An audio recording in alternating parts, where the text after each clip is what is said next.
Welcome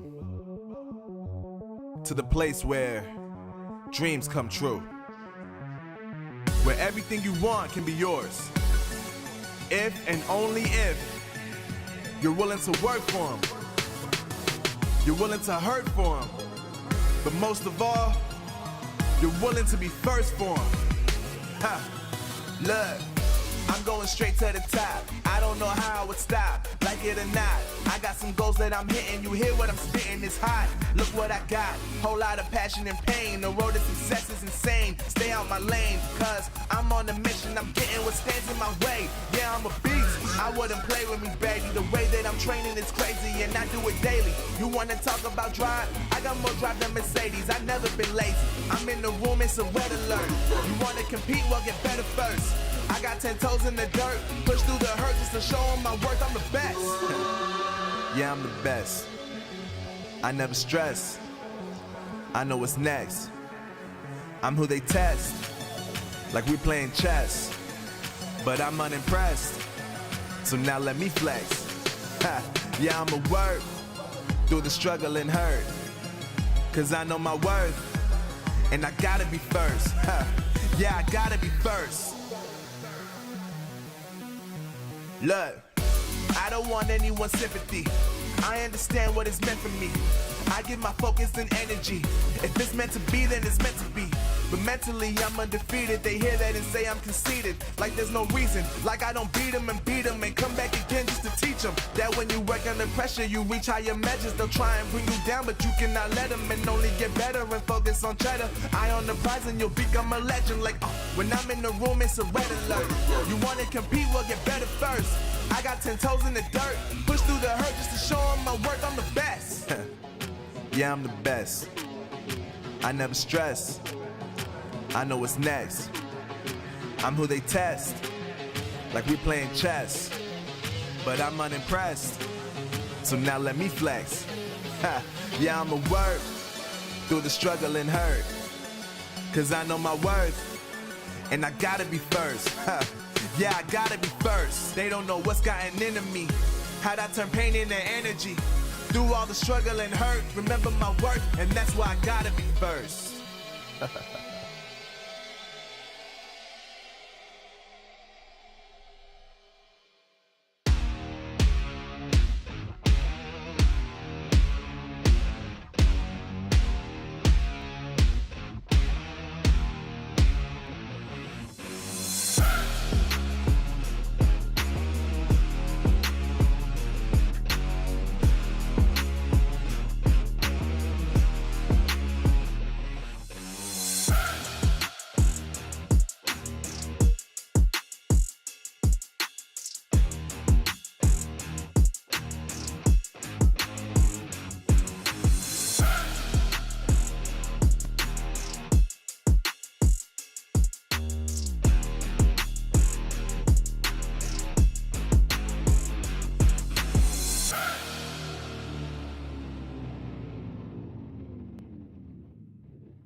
and welcome. It is Decider Day here in our competition as our teams finalize who will be top 4 and who will compete in our challenge finals. On top of that, 2 of our teams remain undefeated, but that will have to change tonight.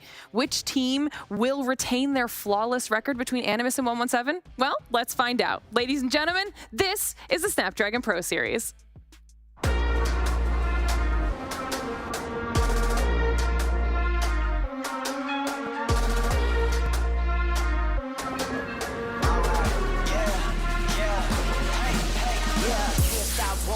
Going till a player on top, know it. Rooftop, penthouse suite. If you really want it, gotta own it. Fight through it, we was at the lowest. Blood, sweat, tears, the components. Riding all year, now's the moment. We are not friends, we are opponents. Yeah, I'm coming for mine. Yeah, I'm making a play, the game on the line. Yeah, I've been on the grind. Yeah, I jump in the spot, I made it my time. Yeah, look in the sky. Yeah, the stars align, no shade to shine. Can't stop it already. Emotional work and devotion. We put in this time. Look,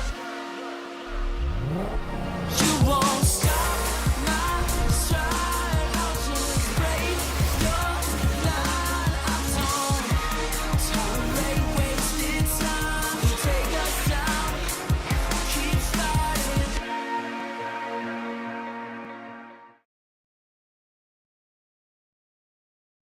The Snapdragon Pro Series powered by Samsung Galaxy is brought to you by Snapdragon Elite Gaming, Samsung Galaxy S23 Ultra, and Monster Energy. Hello everyone and welcome to the Snapdragon Pro Series. Today is the last day of regular play in our challenge season before we head into the finals, which means we need to nail down which of those teams will be competing in that final portion of the competition. I'm your host, Glitter Explosion. I missed you guys. I'm back hanging out on the sofa with Beef Mommy, I Hold Shift, and Bobby Plays. A lot happened while I was gone, but we've got to close things out strong. Are you ready for today? I mean, you already set it up perfectly, and yeah, we missed you, man. Like, the studio is different without you. Puckett did an amazing job. But like what you mentioned, it is going to be that battle for that top spot. One team is going to be remained undefeated. But another thing to consider is that we still have this battle for 4th that I'm really excited to see in this matchup. Yeah. Should be a great day. I mean, the EU action has only gotten better day after day, which is always what we like to see, especially with the first time having a long-formed group session. But like Mommy had already mentioned, I think everyone's eyes are going to be on the end of the day today to see who comes out as best in Europe. Yeah, no question. Obviously, ultimately, we're deciding who's going to be the one undefeated team left between Animus and 117, but we do have some scenarios where we could potentially not have teams in the playoffs, which is something absolutely zero people expected to be the case heading into EU Stage 4. So that's definitely a big question mark. It's one that I don't think is super likely to happen, but at this point of the competition, anything's possible. The fact that it exists at all, I mean, it's been an insanely close region for sure. And I know that we've gotten through the majority of the action, but there's still a little bit more to come. So obviously, if you've missed any of it and you need to go back and check up on that, or you want to see what is coming up, social media, okay? Make sure you're following us on Twitter, Instagram, Facebook, catching up with all of our live streams. Then you won't miss a single second of any of our COD mobile action. And of course, if you haven't done so yet, make sure you join our brand new Discord, discord.gg/Snapdragon Pro Series, to hang out with us in the community, talk all things COD mobile. It's just a really fun place to be. So make sure that you go on and check that out. All right. Now, like we mentioned, we're at the end-ish of the regular portion of the season, at least for our challenge season. So we're about to head into finals. We're finalizing that top 4. There's still money on the line. We'll give everybody a quick reminder of what that cash prize is, because it's this, but it's also those placements into the next stage. Definitely. And when it comes to everyone else from 5th going into that 8th, they're just trying to figure out how they can place themselves a little bit higher. And even though they're not going to be going into that playoffs, they still want to play for that cash money. But we already mentioned it. Here in Europe, we're only going to be having those 2 spots for Stage 5. So that's going to be later on for the playoffs. But still, you are going to be having that $2,000 and $2,500. Yeah, there's money on the line. There's even more money on the future on the line. So we're going to be paying very close attention to how that leaderboard is shaking out. Now, like I said, a lot happened while I was gone before we got to this point. And I'm excited because I'm pretty sure we've got some highlights that we can go through in case you too also missed the action from last week. We've got some highlights we can check out to give you guys a little bit of a refresher for how we even got to where we're at here today. You want to start with the shift? Yeah, Animus exclusive was a banger. And I think a lot of it was we knew that Animus was going to be a strong team coming into this matchup, but we saw a side of exclusive that we really hadn't seen since about week number 1. They had a really tough opening schedule, but they put together a really good showing versus Animus, sending it all the way to a 4th map. It just unfortunately came to a point that even though every single map was close, Animus just looked a touch better. And it wasn't just Shark this time around. Boot played lights out in this particular series for Animus, which is great news for their prospects today. Yeah, no question about it. I think that was what they really needed to have people believe that they would have a good chance up against 117 in that matchup. It's the question of, do you have that consistency across all 5 players? So obviously, no question, we already knew Shark was going to be good. Rasmo's been phenomenal as well.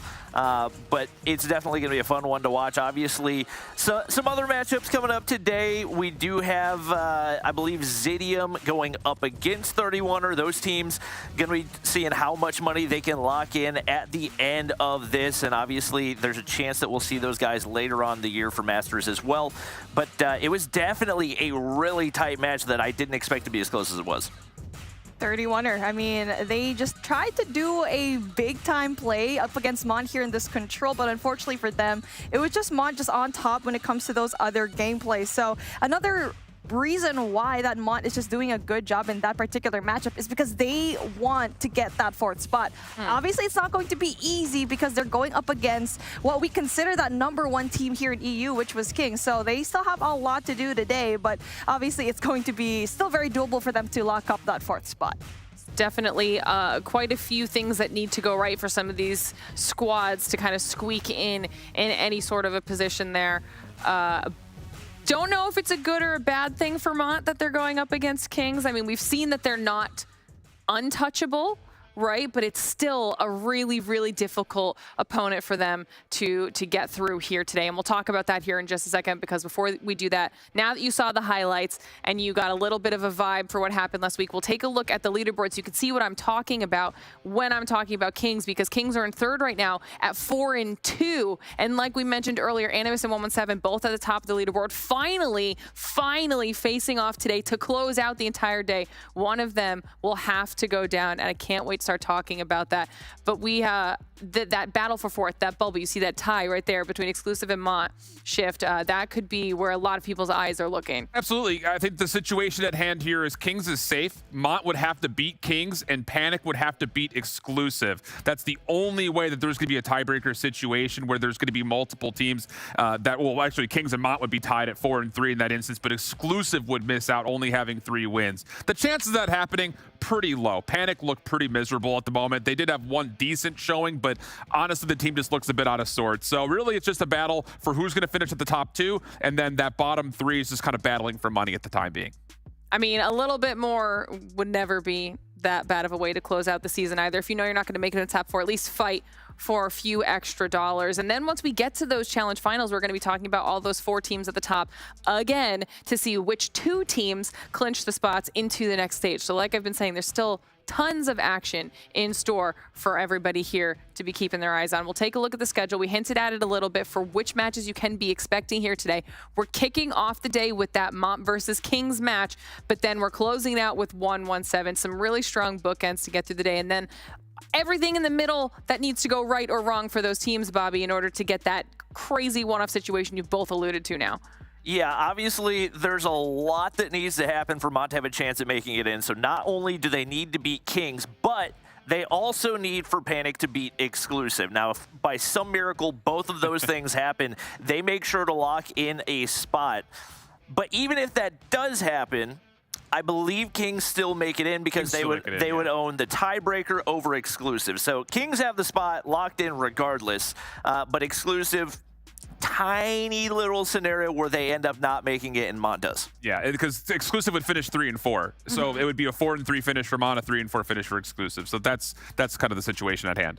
It would take a lot in order to get that to happen, though. So I think it's going to be an exciting day across the board regardless. So now let's just start talking about that first match. We've mentioned it a few times that you just saw it on the schedule. We're kicking the day off with Mont versus Kings. I think this is going to be a really good way to see what Mont can bring to the table after the entire season, right? Going up against some of the more difficult ones already that they've gotten out of the way and closing out with Kings. How are you feeling about it? This is one of the rematches that I've been looking forward to. And we have two today back from stage 3. So we saw these two teams try to battle it out, but I honestly think that Mont was a completely raw team during that point. And it's really nice to see that they actually have a battle for that 4th spot. Maybe it's going to be very hard, yes, but we saw that they could actually put a dent up against this King squad, especially up against Express in that S&D, almost taking that map. But with a team like Kings, almost will never be enough because they need to do everything that they can. We've seen chips in the armor. They need to work on their control and their S&D to make it even more solid because so far all their losses have been in the top teams we've seen here so far. Yeah, we have the stats up here for this graphic, for the head-to-head comparison here between our squads. What's the face for? I think the stats don't tell the full story. Okay. In terms of both Mont looking weaker and Kings looking stronger. I think Mont is playing some really good fundamental Call of Duty. The issue with this matchup is that there is a pretty big skill gap based on the individuals on the roster. So Mont's going to have to do something that they have not done before and flat out be better than the team on the other side of the floor. Because at the moment, Kings, I think, is a stronger overall roster, but Mont, I think, is playing better technical COD. It just comes down to can they actually turn that into kills, leading to advantages instead of just kind of hanging around, which they've done against a couple of other top teams so far. All right, I love that. I love that point. We'll take a look at Mont's roster now because you're talking about needing to be individually better than Kings. So we'll take a look at some of their players. And for you, Bobby, when it comes to the Mont roster, who could potentially be that player? I mean, we look back to the interview we had with Jay last week, and I think he put it well that they can really trust that their ARs are going to be able to lock things down. Fahim and Etsy have been super solid. It's a question of can the SMGs win the battle on the inside of the hard point in a lot of those tighter situations. So obviously you got to keep eyes on Daytel and Zay as those two other SMGs to see what they can do. Obviously, we mentioned previously that there also have been some role changes for Kings. So can they find a way to exploit those? And I think the ARs may even have more of an advantage there as we have Raid in a newer AR role. I think Fahim and Etsy have an even bigger job to try to capitalize on that. All right, I like that note there. Mont's path to victory being possible. It's going to be a difficult uphill battle, but here are some notes on Mont. And talk us through some of these highlights here, Shift. These are the opportunities that Mont needs to take if they want to come out on top. Yeah, the Search and Destroy hasn't been great in terms of the win-loss record, so that definitely seems like they have to win this series by way of beating Mont, or pardon me, beating Kings in the respawn in particular. That said, kind of a double-edged sword, though, because out of the 6 losses that Mont have gotten in Search, 4 of their losses have been at least 4-7, 5-7, or overtime. So again, even though they're just 1-6 in Search and Destroy statistically, they've played a lot of really tight maps. So it's kind of a double-edged sort of continue to be good in the respawn, but you also do need to tighten the screws up in the Search and Destroy if you want to come out and be your best option versus this Kings team. Yeah, really need to close that one out. And speaking of that Kings team, we'll take a look at the Kings roster now. And Mommy, we heard the boys mentioning those role changes later on in the season. Let's talk about the Kings roster here. It would be really interesting if we still saw Raid rocking that AR, because last week, that's what they did to him because they were trying to do something different this time around, knowing very well that whatever chemistry that they had or whatever team comp they had previously up against those top 3 teams did not work out for them. And so now they're trying to figure out, okay, if we're going to put Raid on that AR role, maybe he's going to try to fry, but the last game, he didn't really do a particularly good job because he is still trying to, you know, change from that SMG role to that AR role. But now that he has like a week to kind of just mitigate that and control, I'm interested to see how he's going to try to change up this game. All right, well, when it comes to the Kings side of things, their road to victory a little bit easier here, Bobby, but still they're going to have to make sure that they're at least paying attention to everything that's going on. Yeah, I think they definitely need to solidify some things whenever it comes to the hard point. I think map-wise, it would be great for them to get Hacienda into the mix because they've looked really good there. Yep. And Mont lost a Hacienda hard point to Zidium, who have not looked very solid at all this season. Looking at the S&D, it's an unfortunate matchup for Mont because they already didn't look great when it comes to the S&D, and then the hard veto has been Meltdown for Kings, and that's the only map that they've won on in Stage 4. So obviously a lot of pressure on the control because Kings haven't really looked all that good there. All right, well, lots of information here to consider for these two squads and lots of the line right now for this first matchup to kick things off for the day. We're going to get our maps and our picks and bans up here on the screen in just a moment, but we were kind of debating this before we even started the show, okay, when we were eating lunch. And I believe there's a little bet between you two on what could happen in this first match. So I just want to get your predictions on how it could possibly go here, Shift. I think the thing is, this is maybe me coming from the more traditional multiplayer, that I really do love watching good fundamental Call of Duty being played, and Mont has surprised me every single time we see them when it comes to their ability to play the map correctly. Now, there are times when they've played up against teams like 117 and Animus, where even if they're making the right rotations, they're making the right plays happen, they're trying to get the proper setups, they're still getting beat in the kill feed. That cannot happen today. However, I love what Mont has been doing in terms of a full team squad. I see them at least taking maps, if not winning this series. Which I love that you are just that's where your brain goes, because Bobby is on the polar opposite as well. Winning the series? I think they have a chance to win the Winning the series. series? All right. They've had like 3 bad map losses, and they've been up against great teams. I don't know. They just... It's tough for me to imagine a scenario where you can win against a team like Kings with a basically non-existent search and destroy. I think especially given the fact that Meltdown's going to get hard vetoed out. I know that they've been able to play things close. They've played great searches. Great searches would be winning searches. But they're still playing great teams super close. That's the thing, is like the results don't, like the straight up numbers don't tell the full story. Okay. They lost a search to Panic. And That's the only map that Panic has won the entire Stage 4. Dropped like 15. I'm loving this. Okay, well, we'll see if the veto changes any of your minds, because it's ready. We're going to bring it up and see if we get any of those maps you said that they needed to get on for themselves. Hard point popping up here, Shift. How you feeling about it? I don't love the takeoff, but I do like the Apocalypse. Both teams have played both maps, but I will say the way Kings looked on takeoff, in particular when they were playing up against 117, was really, really impressive. I thought they played them pretty darn tight. The thing about this map set for the hard points, though, is that, again, I think there's a lot of pressure on Raid as a new AR in this map. All right, and S&D, Bobby. Nothing that particularly sticks out. I mean, the standoff, I think you got to lean the way of Kings, especially Agreed. because they looked really strong there, taking the S&D off of 117 not found.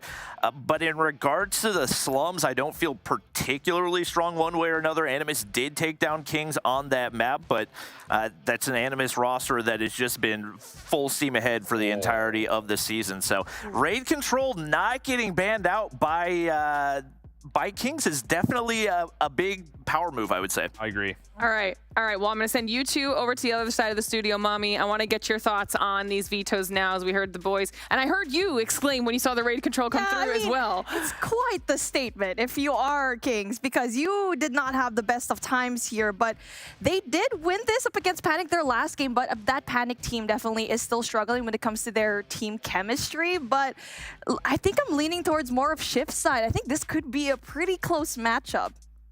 Okay. I like it.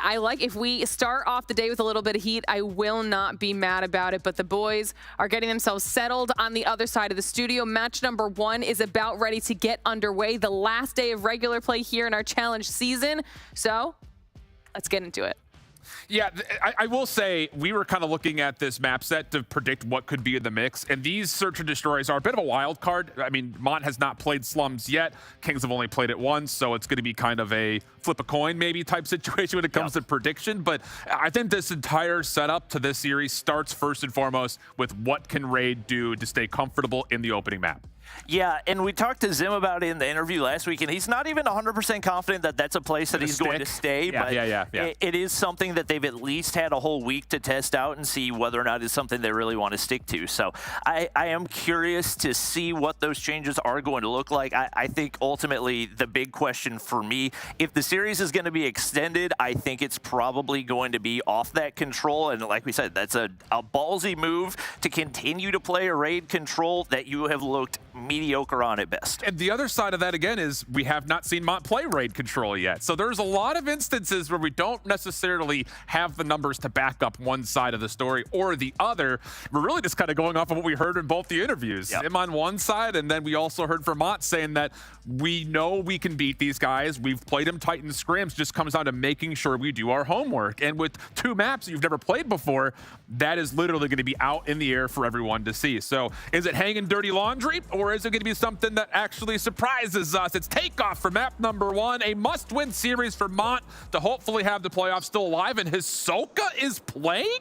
Okay, that is the ultimate wild card right there. That is about the last thing that I expected. It looks like he's going to be in the SMG role. Wow. And it looks like a Spy is going to be using a MAC-10 as well. Just a lot of interesting moves off the start right here for Kings. I'm curious to see what they can do. Naturally, AR setting up in the top side early on. Etsy able to lock down 1 down below. Inferno peeks on out, information given.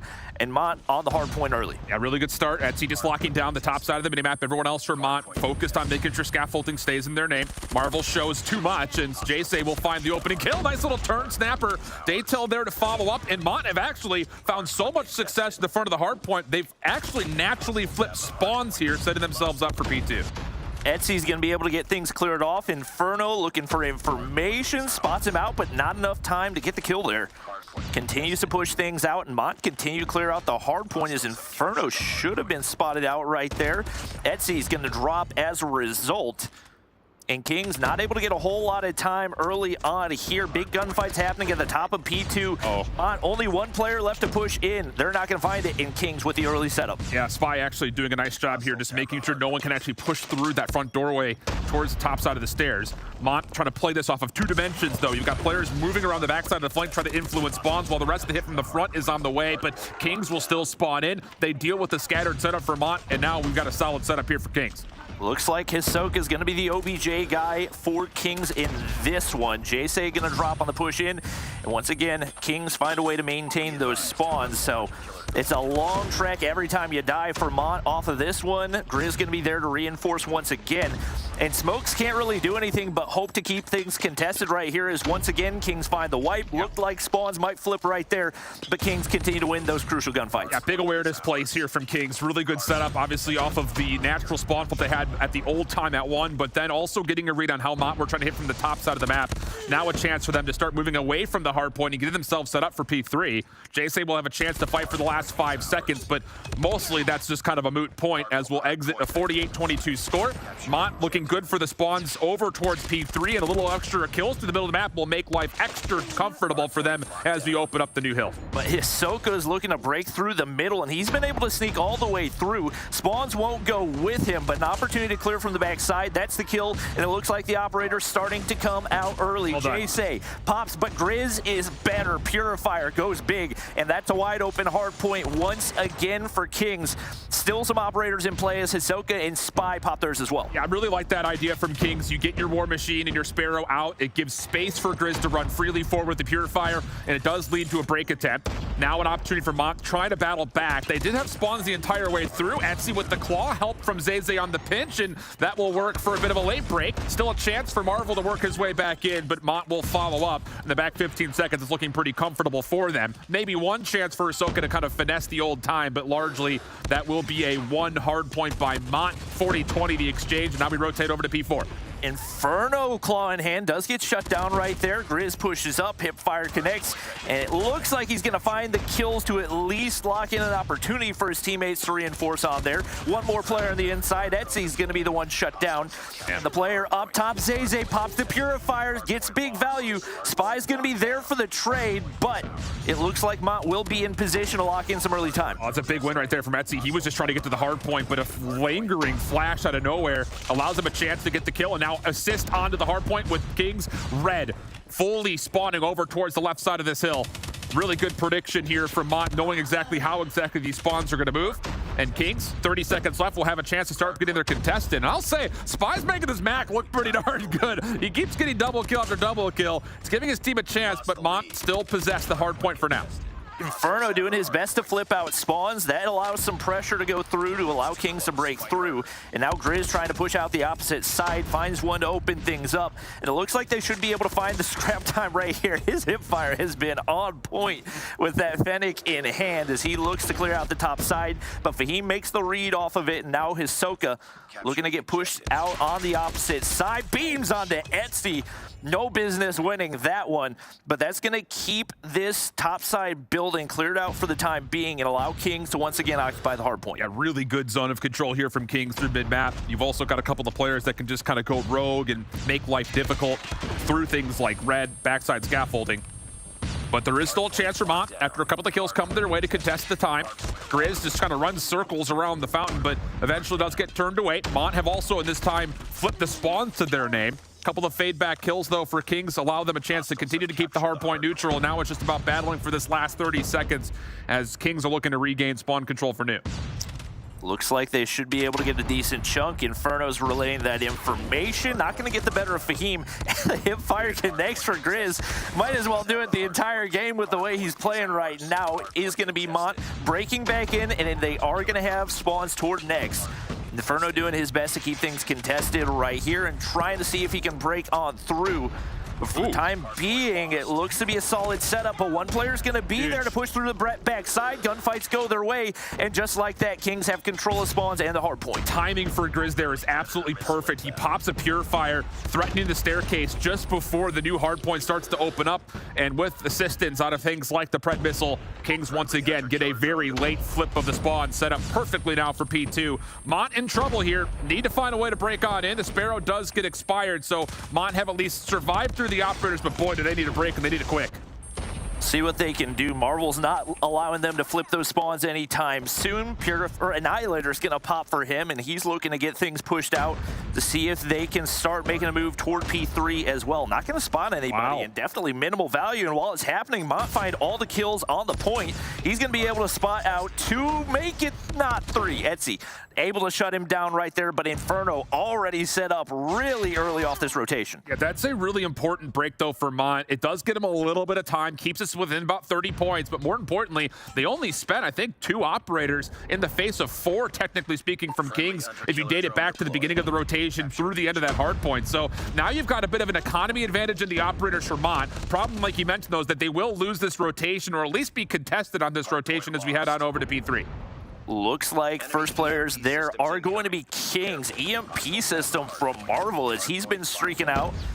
Kings, 3 players here to push in, and Fahim's just not going to be able to do anything about it. Jay pushing through on the front side. It looks like they've got pressure on the backside as well. But the gunfights all go the way of Mont. Hisoka's not going to be able to spot anybody out on the push through, and smokes give him no information, so now Mont have broken through. Couple players trying to break from the backside. One of those kills go through, but it looks like Mont can get better with gunfights, and it's Hisoka shut down as they once again occupy the hard point. Yeah, it's still a 50-50 battle here for the last 20 seconds, but Hisoka shuts down 2 different operators on that double, gets the Purifier plus the Claw. Mont still spawning close, will have a chance to reinforce, but this was a very expensive hard point for Mont, and they really only get about an extra 10 seconds to try to get themselves a little bit closer towards this current Kings lead. On rotation, gunfights do favor Mont just a touch, but look at the spawns. Kings are still spawning to the top side of the minimap. A chance for them to enforce on this rotation, and Hisoka continues to reap. Grizz has got to be dealt with if they're going to find the break, but Jay wins the opening gunfight. Inferno doing his best to cut off those rotations, but all the kills going the way of Mont. But Jay drops himself with the War Machine right there. Daytel flanks through mid, able to break from there, and now Kings, even with spawn control, put in a tough spot to try to break from. Yeah, Mont do have a lot of numbers, but again, like you mentioned, it is all from the front. Marvel starts to spam down a couple, but no one's pinching here from Kings, and Mont can continue to reinforce. It's just a bit faster than Kings are. Still contest on the hard point. Etsy changes it up, and it's a secondary grenade as Grizz just popped the Purifier.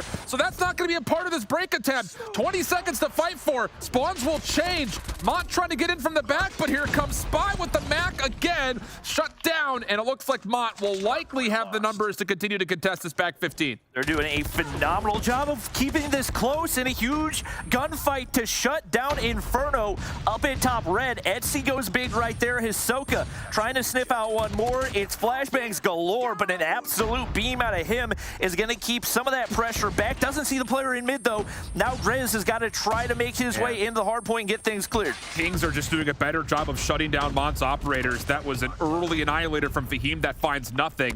Etsy now to the claw, tagged up heavily, and he gets shut down, only getting a single kill. Not exactly worthwhile, you'd think. Spy, on the other hand, has earned the War Machine and pops it as he tries to gain some control here around the side of the hill. He hasn't been able to connect with anything, though, and Jace's little pinch will continue to keep Mont in the hard point, and now their lead starts to grow. First lead of the game for this Mont squad. Big kill for Grizz to get the hard point clear. Daytel, Sparrow not going to find any value as once again, Kings do a phenomenal job of keeping those minimized.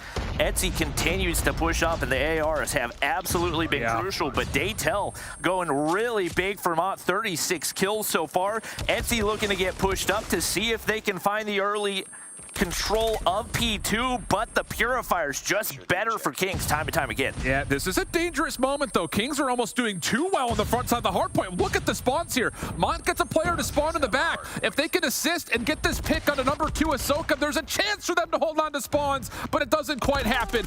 Big gunfight win from Ahsoka on 2 in a row. It's his 31st elimination. Kings retain the spawns, and now, oh, wait a second. I thought they were going to have more players nearby, but they again get too far forward, and Mont get gifted spawns with a chance to break. Right now, they've just got a hold from the weak side, and it looks like it's not going to happen right here. Still 30 seconds to be gained. Now trying to reinforce. Some of that value is going to go through. Inferno pops a claw, able to find one, but the shots just don't want to connect right there. He's going to have to do it with the AR and able to make it happen, but Mont players are spawning so close to the hard point that every single time, all the kills just don't really mean anything. It's going to force a flank out of Grizz. He finds a crucial 2-piece and some big time as Kings retake the lead. And Mont will still be spawning at old, so they're going to be stretched trying to make this rotation over to new. Grizz, all just too many players to shoot at. Inferno makes life a little bit easier, though, with the cruise missile being popped in, and with that, Kings will hold on to the setup here for 3. There will be a chance for Mont, wait a second, to still be up towards top red, and they're actually spawning behind here again. You've got too many players for Kings floating through the middle of the map, and now they don't have numbers on the hard point. Hisoka's trying to hold on with the Sparrow, but he gets shut down, and now Mont have numbers. Grizz gets just enough help from Spy, and somehow, someway, Kings hold. And they're getting by purely on their gunny right now. A lot of things that Mont are doing well, but just a little bit too much gun skill for Kings. Mont do find a way to break on through, but now it's Kings spawning behind and nobody in position to contest for Mont. Daytel gonna get shut down right there, and Hisoka definitely has not been a bad addition to this squad, but 3 players about to be 4 at 40+ kills for Kings, and they still sit up by only 40 points. And the thing is, they have a chance to still win here, but Mont will get a little late break. Grizz looking to finesse, pops the Purifier here. There's only 5 seconds left. He does get a little bit of clearance, but that's only gonna get Kings to 245. They need to win the shots on rotation, and Marvel's, he's got the Annihilator out. He's gonna find 3 with it. Make it 4. Marvel going to work, and Kings, we don't see a single kill of it, but it doesn't make a difference. They still shut things down. They'll take map number 1, 250 to 206. Nearly 2 players with 50 mobs. 2 players sitting at 49 to end that one. And Kings, they were just all gunny right there. Like, Mont played that so well on so many different hard points, but there's just only so much that you can overcome with strategy. I think the thing about it was, not only did we see Kings outslaying, but they were so much better with their operators, just flat out. Too many shutdowns came through where Mont didn't really get any value at all. And I think it's kind of highlighted right there at the end. You know, that's what, the 4th Purifier that Grizz is able to earn. He uses it pretty much perfectly every single time, except when he initially got shut down, but he got it right back the next life, so it really wasn't much lost. And then, of course, at the end, Marvel just just 1 kill away from 50 as he went to work, shutting down the rotation with the Annihilator. And yeah, even though Mont played a solid game of Hardpoint, they just flat out got outslayed with 4 members over 40 kills, nearly 2 of them at 50 for the side of Kings. Hisoka did not seem like a bad addition, but I think you could definitely tell that he's the 6th man there. I think that's still something they're going to have to get used to, but being able to win a hardpoint map against a Mont team that's playing the way that they are, I think with somebody that you played so little with recently is a good sign. I'm curious if that's something that they do end up sticking with, whether it's just something that they're throwing into the mix once again, because this is your last chance to play Stage 4 prior to playoffs. But right now, I'd say Kings definitely still have a lot to get figured out. It definitely is curious, right? Because last week, like we already mentioned, Raid and Inferno swapped roles between SMG and AR. And I kind of tend to agree with Mommy that there wasn't like enough there to sit there and say like, oh, this is clearly the answer. Yep. But I also don't think on the other side that it was too bad to where you don't want to try it. Now you want to try anything else? Like it's Hisoka in instead of Raid, unless there was something where Raid couldn't play today or something. I don't know, but it definitely seems a bit bizarre nonetheless, but still not enough there for Mont to sneak out a map 1 win. So now we look towards Slum, Search, and Destroy. Only seen it 1 time combined between these 2 teams. Have never seen it for Mont, but this kind of feels like a must win if Mont want to find a way to win this series, because I don't see a world where they reverse sweep this Kings team. Yeah, and for Mont, the only map that they've won in Search and Destroy is Meltdown, so it's definitely a bit of a coin flip for them. I mean, they banned out Tunisia, which I think it was definitely a best case scenario. Getting 7-0'd by Zidium on that map is something they need to avoid at all costs. But once again, the Slums is one that we've seen snowball very quickly, but we've also seen teams that we didn't expect much out of upset some of the top dogs. So it's honestly not the worst thing in the world for Mont. I think it just comes down to how much time did you get to prep on what seems to have been their hard veto until this point, or at least one of the maps that they try to stay away from in the Search and Destroy. So there are a lot of questions here as far as what the preparation for Mont looks like. Not that there's really much to go off of when it comes to counter-stratting, so this is one of those, you come with your best playbook, Kings need to come with their best playbook, and it's going to see who comes out on top of the chess game at the end of the day. But when it comes down to maps that you can manipulate, this is one where it's really won and lost, it feels like, in the first 30 seconds of each round. So and when the chaos starts to kind of consume the middle of the map, that's really where we look at for win condition on each individual round. Yeah, and it feels like there's been a lot of pressure on the SMGs to control the mid-map for the most part. So I think obviously eyes on Grizz, you got eyes on Hisoka as one of the SMGs that you've added in. Although if I remember correctly, he was actually a sniper main on one of the past rosters that he was on. So that could throw an additional thing into the mix, even though you've already got 2 phenomenal snipers in Inferno and Marvel. I'm curious to see what we have right here. It looks like he is going to be in the SMG role once again. Okay, so we'll see what he can find in terms of ground to work with here as Kings will be on the opening offense. Not looking for anything too aggressive outside of the fact that Grizz is already trying to make his way over through electronics, but Zeze there to meet him, finding first blood. Little blind shot through the smoke won't land, but it'll be a 5v4. Mont with the numbers. Flash does connect onto Zeze, so that's at the bare minimum some information for Kings. Going to force him back. Hisoka getting a little more aggressive than we would really expect to see across mid. Marvel's going to be able to drop Etsy, and one player already on B. That slow playing Rytek still going to connect for Inferno. And it looks like the bomb going to be able to get pushed up right here as Spy finds the plant. And on the other side, Jayce will kind of clear out the A side of the map, so he will have a chance to try to get into mid and then an over peak. Zeze turns that into a kill. Follow up from Fahim. Leaves Inferno by himself. The bomb is planted for him, but he is being pressured immediately by Jayce. Just comes out of the timing of when he checks this. He's hearing the footsteps. Shot will land. He catches him from behind. Hold on a second. Oh, no, it doesn't matter. Bomb was defused. Sorry. Hard to see on that on the overlay there. Yeah, it was obviously played way too slow. And there's only so much you can do in that situation. But obviously Mont played it really well. Immediately hopped the bomb, and there wasn't really a whole lot they could do to counter. We got the, we actually got a face cam POV for Spy right here as he's trying to see what he can line up with the nades. Grizz going to be forced back off the flashbangs that connect, but one player right next to him, able to find one, looking for 2. Not enough ammo, though, as Daytel capitalizes on the flash. Dude, that's too funny. Jayce and Daytel were both like Count Dracula right there, like, covering their eyes. But eventually the kills come through. Kings still on top numbers-wise, although it is a 3v2 situation. Etsy, Zeze both sniping at the moment. Bomb should be in a collectible position here with both the defenders kind of out of the picture through mid. And look at the forward spot from Inferno as well. He will be shutting down any defensive rotation through this back trash stairs.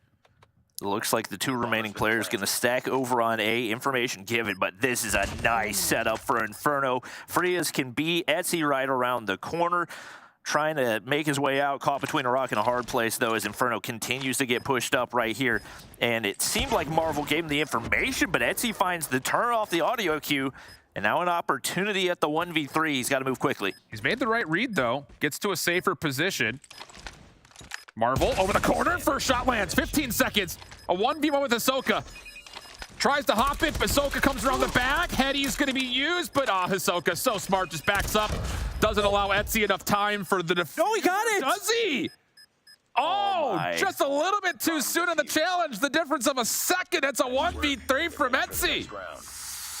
Hisoka, you got to disengage right there, at least for a little bit longer. It gets aggressive. It ends up paying for it. I would assume a Deagle headshot connects. Looked like he had things lined up right there, but now Mont sit up 2-0 right now. Bomb in hand for Spy, but definitely not the start the Kings were looking for. Marvel's going to be able to open things up with two. Jayce and Etsy drop. So mid-map controlled here for Kings. And this is going to have to be somebody hitting a shot. Fahim does take down one, so it puts a little bit of pressure here on Kings trying to get on towards the B site. Shouldn't dissuade them fully, though, and it won't. Marvel also responds with the trade, a little bit delayed. So Spy gets the bomb down. It'll be a 4v2 retake scenario, and with Daytel already dropping, Zeze is in a very sticky situation. He's got a sniper in hand, looking to make something happen, and Marvel has just been on the unfortunate end of a lot of quick scopes so far. Still 3 players left to be dealt with, only 25 seconds, and they are spread wide across the map.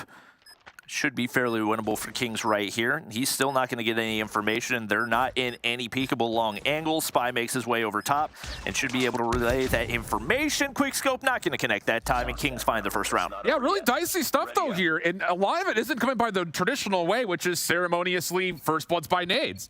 So both teams have avoided kind of giving up too much when it comes to opening utility, but the snipers have definitely provided kind of the linchpin for success on both sides. Obviously, the excitement of the 1v3 from Etsy, but more so, Kings finding 9 of their 12 kills by way of scopes until this point. Zeze opening on to Grizz, keeps mid-map now in favor of Mont, and a new problem has arisen for Kings as they now have to go 3v5 with not a lot of map to their name. Interesting to see the ARs having so much success on a map that's traditionally dominated by the snipers and SMGs, but Fahim doing a phenomenal job for Mont. And now the players forced back for Kings as Hisoka's looking for an angle to work with. You've still got a sniper in play. That's just not an angle that you're gonna... What? A collat? Yeah. Must have been. And they line up for Marvel right there, and just like that, it's a 3v3. And that's a critical error for Mont. There's just no reason to peek that 5v3. You've got the middle of the map, and now Zeze drops. Oh, man. What a misstep here for Mont. Should lead to a plant safely here for Spy on the B site.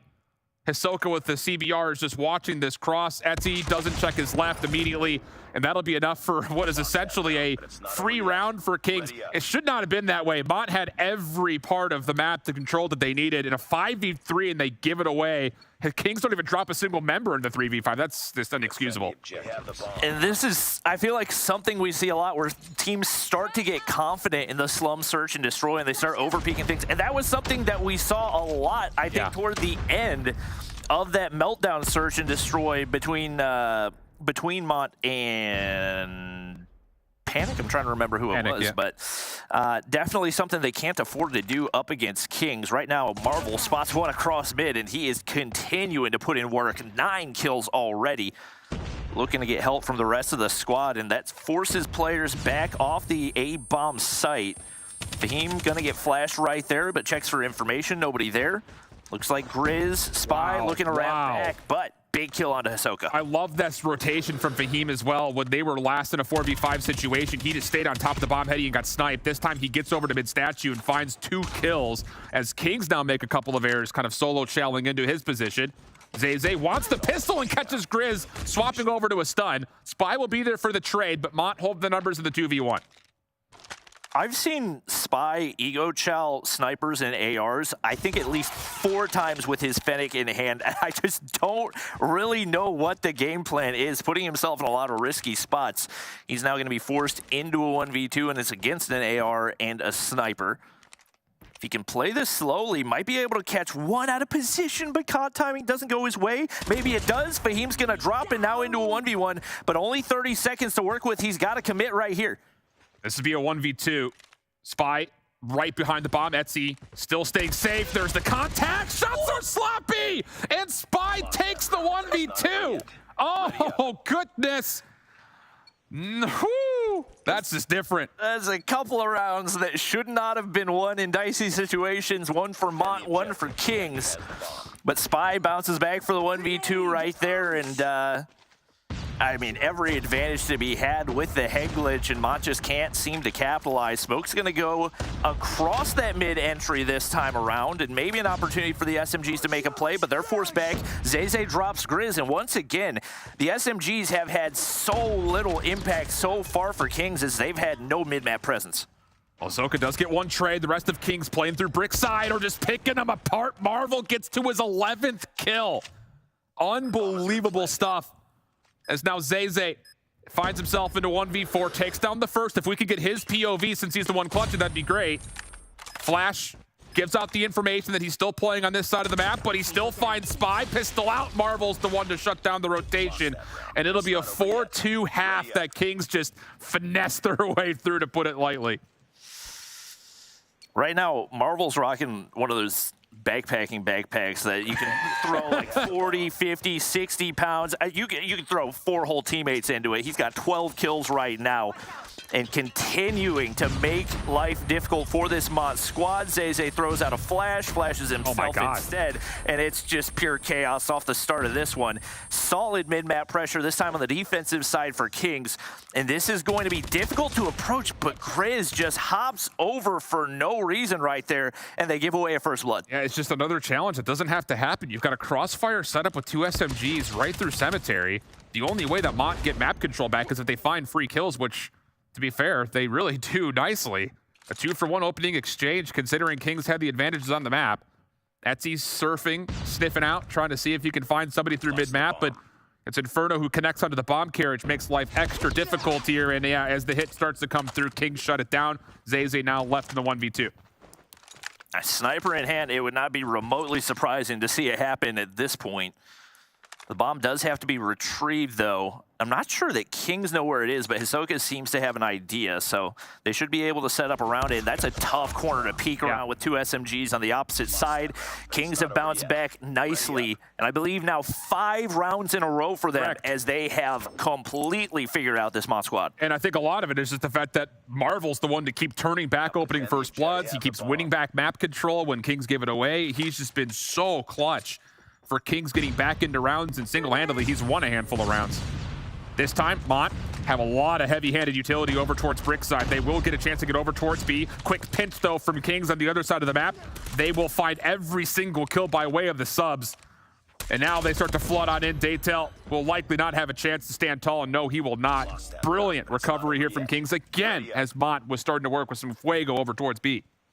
Well, they must have heard what I said, because that round was all SMGs in the feed for Kings, and they now sit on game point right here. Spy was slow to start with only 2 kills, I think close to the flip of the half, but once he clutched up in that 1v2, he has been on fire ever since. Marvel looking for an angle to work with, won't be able to. Flashes connect, but once again, Mont don't really have any type of map control right here, and if you're Kings, all you got to do is sit back, play fundamentally sound, but they don't do that, and just like that, one of the SMGs will drop, but so does the nade right in front of it. Yeah, Spy did get tagged over towards B, which is why I think there was a rotation from Ahsoka, assuming that there was going to be a push through.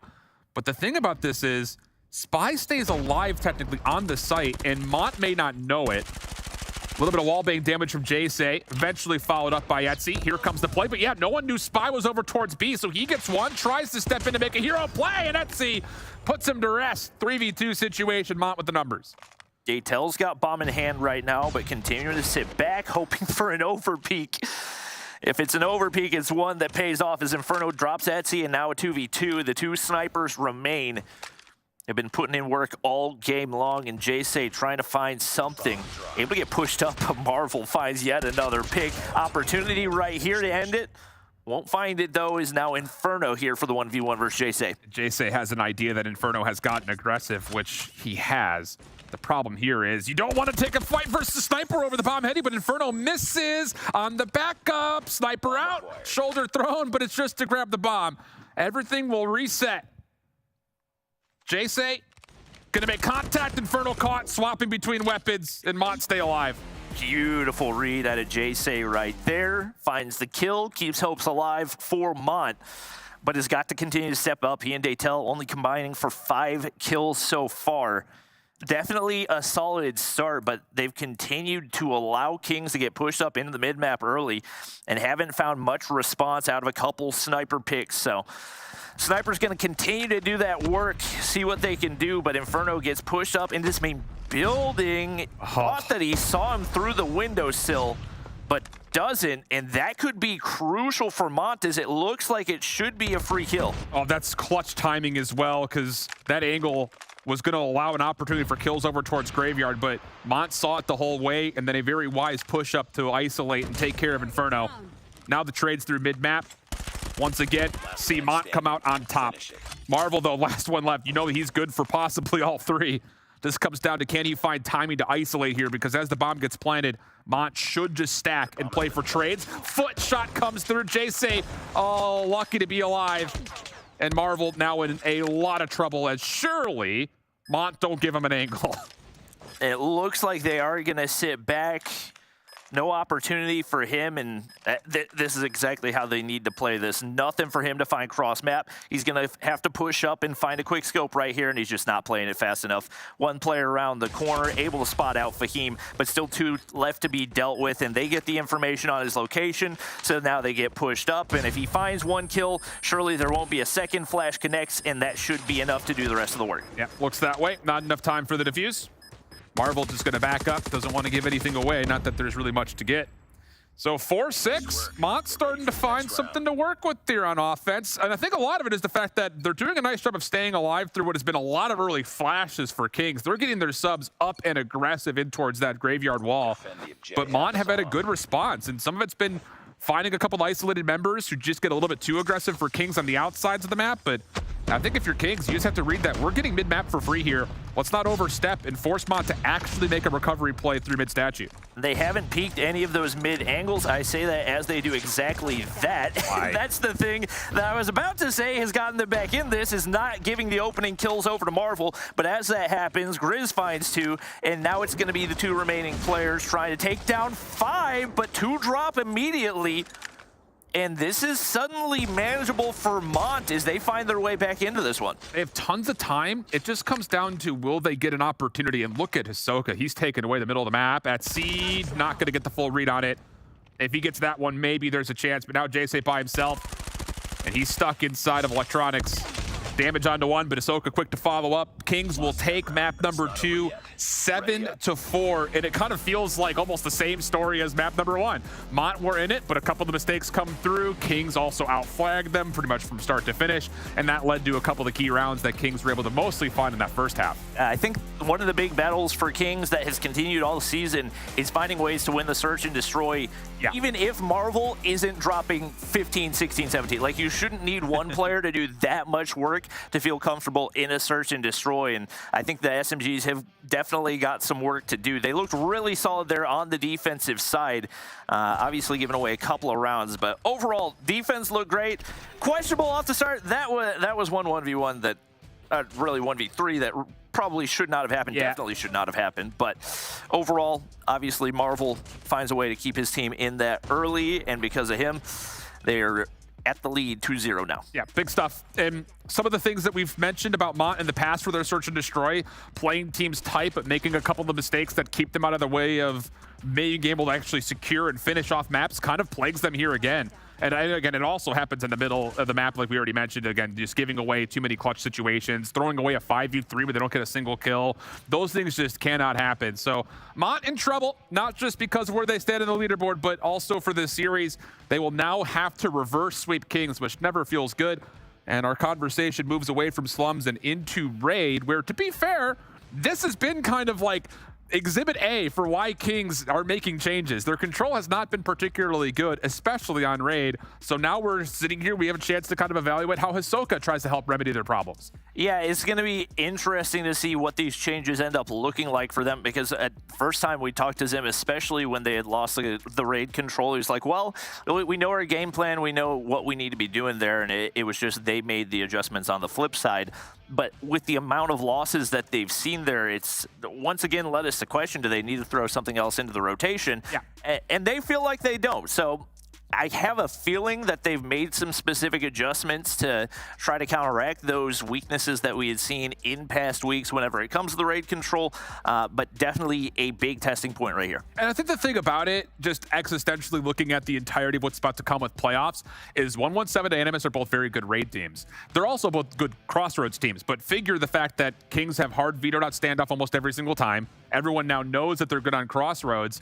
Unless they show us something here that seems to think that they've cleaned up raid, that could be their biggest vulnerability moving into playoffs, and what will likely be a swing map in a lot of those matchups, because all of our top 4 teams, I think, are very good at hardpoint, very solid in search and destroy, but there are, I think, major differences when it comes to the control overall. So that's what I'm looking for here for Kings, is already guaranteed a top 4 spot. This is the one part of their game that they need to start getting firing on all cylinders if they want to have a chance to actually get to top 2 by the end of playoffs. Yep. Definitely a lot of pressure on for them right now, as they also just look to close out the series in general. I think you want this to be done as quickly as possible. You don't want any chance of you dropping a series, let alone a map, but it would definitely be a big confidence builder toward playoff time as well. And I feel like, once again, it is testing grounds with Hisoka in the mix, but he seems to have brought solid things to the table, even if it isn't always in the kill feed. I feel like some of the dirty work that he's done and the information he's able to relay has been crucial in those first 2 maps. I think the thing about it is we're going to have to go back to this and now evaluate, and I'm sure Zim will be doing the same thing. Like, is it better to have Hisoka and Raiden if they're both going to be playing this kind of objective SMG role? I think a lot of people would say, why not just play Raid? It doesn't really feel like there's an upgrade here. At best, it's a 1-for-1, where I think a lot of people would still say the ceiling for someone like Raid is way higher than someone like Hisoka, comparatively to what they've done over the course of his history. Obviously, different situations since we haven't had a chance to see him play really at all this year, but it definitely feels like there's not enough here to sit there and say, like, oh, this is clearly the best option. Maybe there's a couple of comms things that we don't have the information on. We will never get really fully confirmation on, but I don't know. This definitely feels a bit odd to go this long and then all of a sudden in your last 2 games change things up instead of trying to improve. Yeah, and I get it to a certain degree, just because, like, this is the time you want to make those changes. You don't want to be doing it during playoff time after you've already dropped the lower bracket. But definitely, I feel like there's more to be gained, especially with how long Raid's been playing with the squad. Even if there is whatever it is, communication, chemistry, we don't know what happens behind the scene. But a lot of that should be fixable to some degree. So I would like to see them throw him back into the AR role like we talked about before. Sure. There wasn't really enough for us to say, oh, he definitely shouldn't be playing AR for them. Like, I think was solid enough to make the replacement worthwhile if they feel more comfortable with Inferno with the SMG. But we get loaded into the Raid control here. They are on the defensive side to get things started. And we'll see what Mont can throw at them as a pretty heavy-handed hit over toward the A side to get things started. Yep, first look here for Mont on this map mode combo. They have really only played Crossroads, a couple of the standoffs in the mix as well, but we've seen the majority of the time try to get things going on Crossroads. Good opening though, like you mentioned, heavy-handed towards A, and they get a stack on for the first tick of progress very quickly. Hisoka wins back mid-map, and Spy from up top at Money Window will clear off any further progression being made on A, but all things told, pretty 50-50 opening. Mont now pushed back in towards spawn as we go to a 24 plays 24. I think the information's given off Inferno right there, so he's taken down. It's going to be Marvel there for the trade, and once again, nobody really in position to get those objective kills. So once again, Mont kind of sent back to ground zero, but the AR's putting in work early. Is Fahim going to be able to find one? Another for Etsy, and they get pushed up right here as they ward off the spawn trap attempt from Kings. Spy trying to make his way in towards mid-map. Nope, shut down. As now is an opportunity for Mont to get a couple of kills here, leaving Spy by himself, completely stuck. I mean, he was trying to push up towards mid-stairs, but he gets pushed back pretty quickly. Marvel also feeling a bit of pressure over towards B, but this is all just a little bit of noise and chaos created by Mont while the focus still stays over towards A. Spy does well to get a couple, but the clock will stop at 22 seconds. We're still even at 15 lives each, and Mont will likely get the second tick of progress for free as Spy comes off spawn trying to contest. Fahim and Etsy locking things down and opening up space for the AR or for the SMGs to get pushed in. Fahim spotted out, but Spy continues to overchow with that SMG, giving advantage and easy opportunity for the ARs to capitalize. They find the kills and they find the A objective. So now a question of can they make their way up to the top side of Laundry?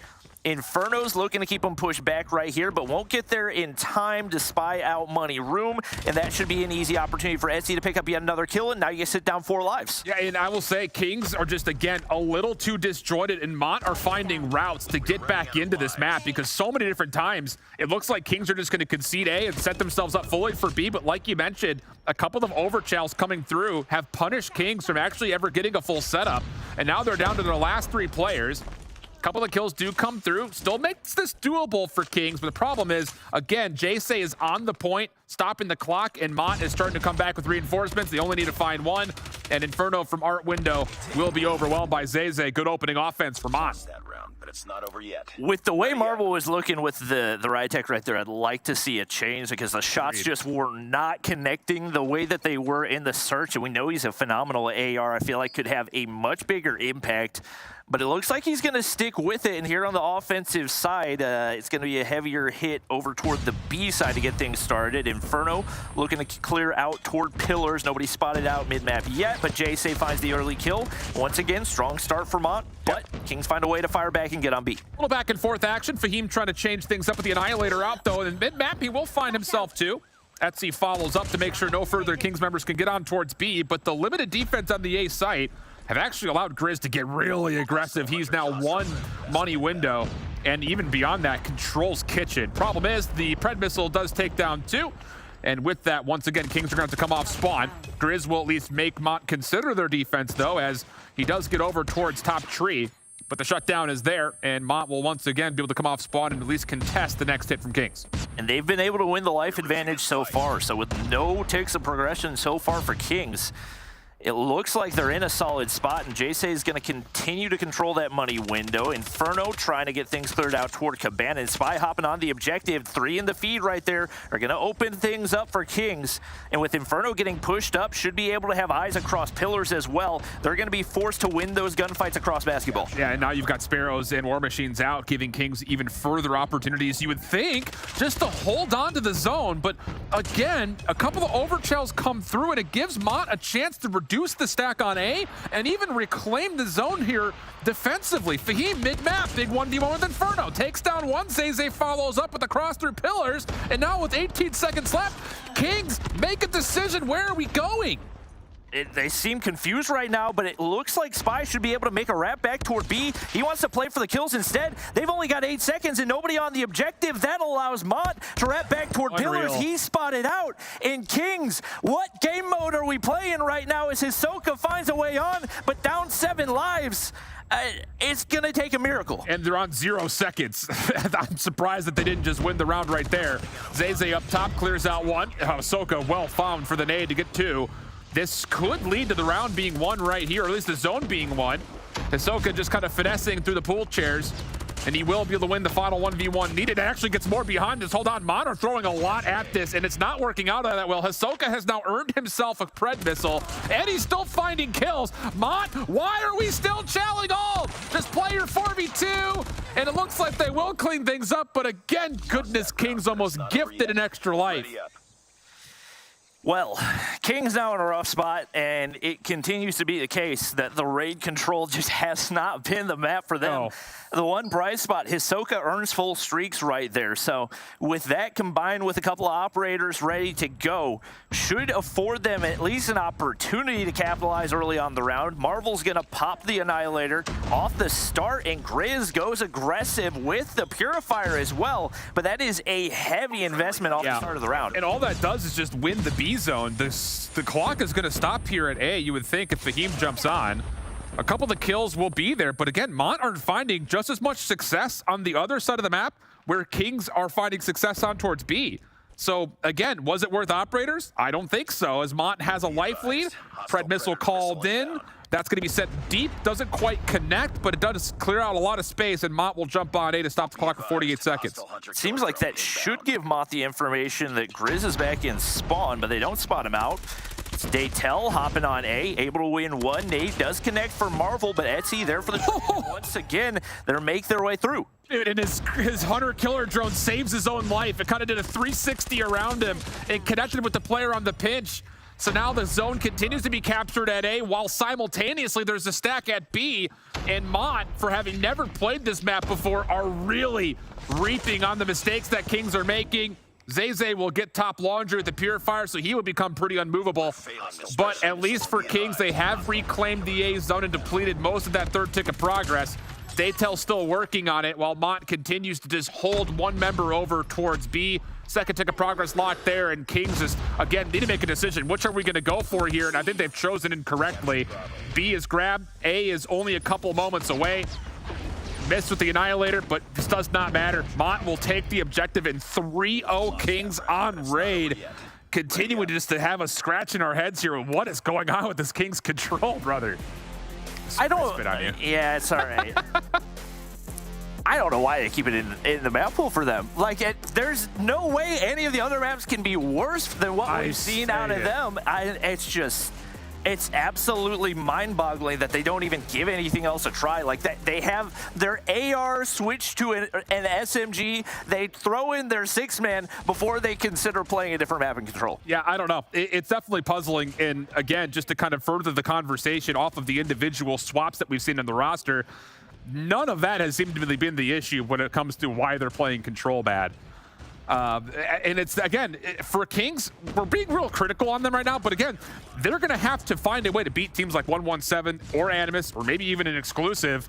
And if you don't have your control locked in for playoffs, that's going to be a major vulnerability for them. So I think the concerns are warranted. Whereas for Mont, for a first time playing raid, you can't be upset about it. I thought they played the map pretty well. Or maybe teams just hard ban raid up against them because they're a really good raid team. Like, I don't entirely know, but wow, they looked incredible right there. And obviously Fahim with a 2KD, same for Etsy. The ARs continue to dictate the pace of the game for Mont, and they afford them now a map 4. I'm trying to remember. Apocalypse. Good news for both teams. They both looked really good on it so far. It's just one of those situations where, again, does Kings have to just rely on their individual gun skill to get them through a team like Mont, and of course in the future teams like 117 and Animus?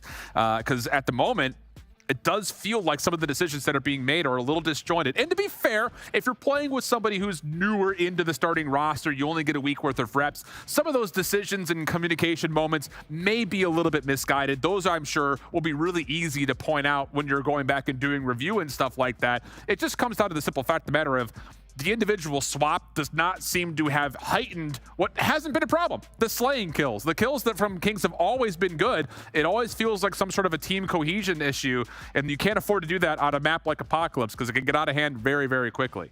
Yeah, it's probably the most punishing if you're not playing fundamental Call of Duty. You got to keep the spawns locked in, because if you're not, you're just going to get obliterated on a front side entry on multiple hard points. So that's something I would anticipate Kings are going to know heading into this one. But with how dominant the ARs have been for Mont so far, you got to think that's going to give them some type of an advantage, especially on that P1, P2 setup. Yeah, and I do have to go back. I misspoke. I was looking at a different category. I was looking at Arsenal. Kings actually have not played Apocalypse yet. So this will be kind of a fresh look for them on a map that, yes, absolutely, will be dictated largely by can you lock down lanes, get your setups underway, and just make sure you don't get outslayed on rotation, things like that, which, to be fair, Kings did showcase that they do have the capability of doing on maps like Takeoff, where some of the same elements do come into play. A little bit different because as you rotate between hard points on Apocalypse, it kind of goes like in a star formation where you have to kind of cross the entirety of the map to get from point to point. So opportunities, you would think, for maybe with the history that Mont has been able to show on this map that they could send this to a map 5.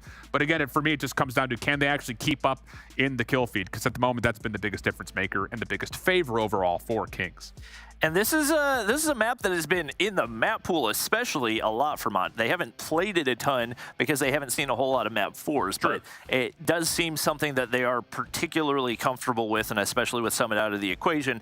Obviously, that left a lot of question marks for both teams as they've seen a lot of Summit. So this is one that is obviously the start of the game largely going to be dictated by who's on that top side, strong side, because if you get the early advantage of top temple, most of the time that sets up not only opportunity to watch over the hard point, but it sets you up for P2 as well. And the assumption would be, because we would figure that this is Mont's map pick, that they're the ones that are going to have to diagnose that issue right off the rip and break through from the unfavored side to start. So there are a lot of things for us to look at and opportunities, to be fair, where Kings could get off to a really, really hot start. And I will say, kind of like when we watched like Hackney Yard in the past and things like that, you put yourself in a good spot through the first 2 hard points, you get early operator advantage, that can turn into a major snowball moving through 3 and 4, and you can find yourself up 80, 90 points very quickly, which of course with the ability for Kings to kind of put the gas down and run at you, it could definitely be part of the problem here for Mont. This comes down to, will that actually occur or not? I think just on top of that, will we continue to see Hisoka kind of just running into the battle? Because at the moment, he's done pretty darn well overall.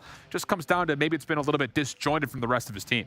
Yeah, I would definitely love to see a little bit better decision-making from Spy. I feel like there have been countless engagements where we've seen him just overchelling and taking gunfights. That he's obviously a fantastic player, but being somebody running a Fennec, you just have no reason to take those gunfights. So it's going to be Marvel looking to set up in the top side. Nobody looking to push from below. They're going to try to make their way through that close side of the map toward the hard point. And Daytel is going to get spotted out right there, but keeps his life as Mont find their way onto the hard point early. Yeah, decent break off for both teams here. Kind of a 50-50 battle. Grizz trying to turn things into King's favor with the late contest over towards the hard point. Not fully going to work out. Smoke in play. Daytel gets a little bit caught by surprise. Fahim also kind of gets displaced from barrel side. So Kings will have a chance to neutralize and actually get themselves into the hard point. But a couple of kills here from Mont. Right off the spawn, they should be counting numbers here. That's 4 down. We should be pushing aggressively over towards the farther side of the map. But Mont hold the play forward and will instead just default to playing for the hill. Hisoka looks to clear down low. Etsy finds another one right there and continues to be a key piece for this Mont roster. Hisoka finds one, Deagle finds the second, looks for the third, but Zeze gets spotted out right there. So Kings, Grizz gonna be able to lock down that front side. They pick up the scrap time and the ARs as expected. Lock down top temple. So now Mont going to be forced to break on through, and with one player already pushed up early for Kings, he's got to be dealt with before they can find the way up. Oh, big gunfight win for Etsy. Takes down Marvel at range and then even gets a good piece of Inferno while the pinch from the front is perfectly timed. Goodness gracious, Mont will break this from window, which is surprising to say, and Etsy's still tearing them up around the back of Temple. Spawns will move. One more member in the back is Marvel. He gets dropped. Now Mont will spawn in. Just comes down to can they take care of Grizz, which is easier said than done. And all of a sudden, Kings have a chance to contest from the front. Grizz, I would have loved to see him sit back and play his life a little bit more right there, but already contributed a lot off that play. Spy trying to find an angle to push on through, but with only 18 seconds to work with, not a whole lot to be done, and his team has already rotated out toward next. So it looks like Kings going to be left to try to see what they can pick up off of this one, but Mont doing a phenomenal job, and Grizz getting spotted out early, once again making life difficult. Yeah, Mont played that just as perfectly as we ever saw through the Cold War year, or even until this point in the group stage. They looked masterful on that P2 break. Inferno getting forward, now a key position to stop any rotations through mid as he makes good on this heady. Oh boy, 3 in a row for him, and has a chance to possibly find more. I mean, it's forcing Mont to have to hit this through trench side, which is not what you want. Jayce eventually shuts down the threat of Inferno, but Kings now follow up with operators, and this has been a very good opening 20 for Kings on third. Mont flip the spawns right here. They're going to be able to apply pressure, and a lot of kills come through. Investment on the Sparrow from Hisoka. He's trying to keep things cleared by himself, able to find one, looking for a second, but the shots don't connect, and Mont find a way to break through once again. Marvel looking to force things down, spots out Etsy, gets the information, but they can't seem to win the gunfights on the inside of the objective. And once again, Mont in position to continue moving upward. Grizz finds the kill on the inside, and he's going to be able to get some more time picked up right here, but Kings still with a gap to close. Yeah, and I will say Kings have done well again in the operators here in the hard point. Sure, Hisoka doesn't necessarily find the most amount of value with the Sparrow, but Spy does well with the War Machine, and now Marvel on rotation has the Annihilator out. You know what he's capable of doing with it. Grizz in a good position, seems to think that this is the time as well for the Purifier, and is it ever? Rattle him up, 3 down in a row, and he's got the read that Mont are still spawning in the back. He's gonna find another couple, and that will lead to a very free opening 20 seconds for Kings on the 4th hill. Those are crucial kills, but the Pred drops, and I think he took down the Annihilator there as well. No, he didn't. But Hisoka's going to be the one to trade out Fahim. Spy just trying to play his life. He gets spotted out. And Mont are going to find a way to break in from the front side. Hisoka's shots don't connect initially, but Deagle is able to do the rest of the work. And now the AR is going to be able to clear off that mid push as Kings once again locking in hard point time. But Mont doing a phenomenal job of fighting back. And to be honest, if we see a little bit more out of Jay, they might be able to start building a lead. Yeah, definitely the case. The SMGs are having a real tough time here for Mont, and a lot of that does come off of the fact that Inferno has been in a perfect position with Marvel to kind of lock down these rotations and make life difficult for the SMGs off spawn in particular. But as we rotate back over towards New, Kings will see themselves at about a 20-point lead. Not quite in control of the favored side of the map at the moment, so a couple of streaks will be spent, but the Hunter Killer drones really don't find as much value as they were hoping for to clear off even the hard point itself, so Hisoka will get to work.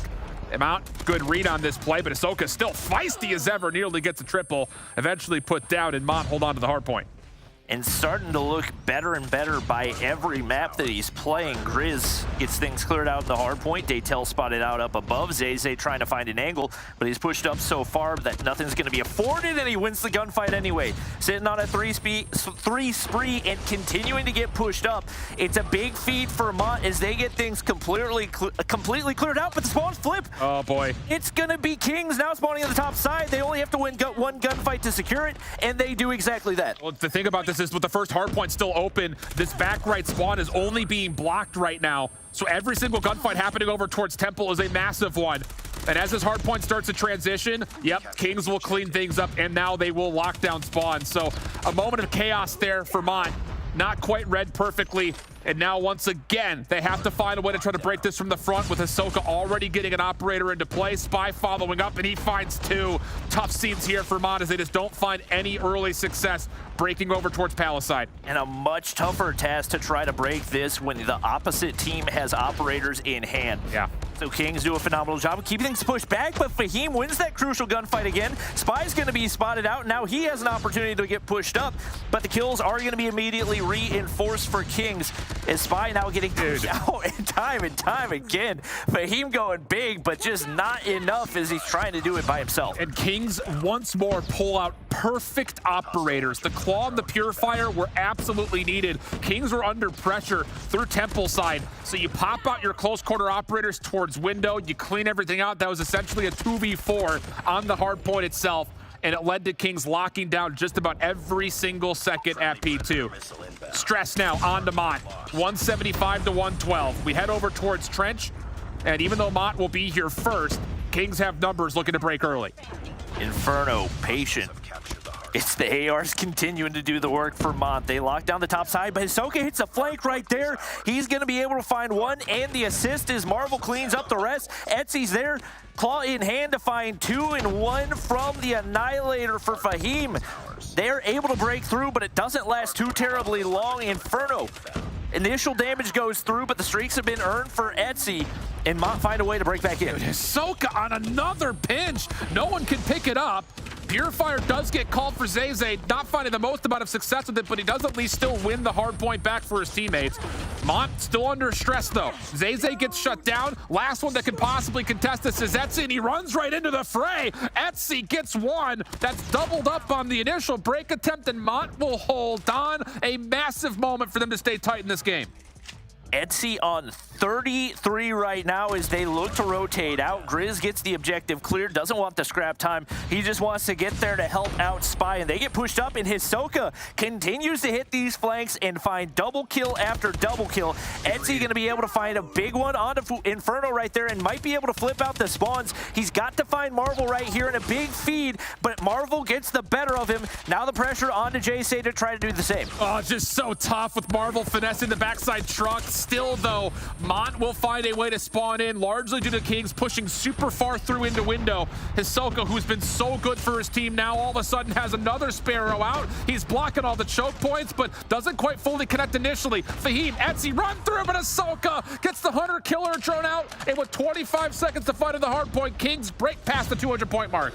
Now he picks up an AR, is trying to lock down that front side entry. Flashes galore.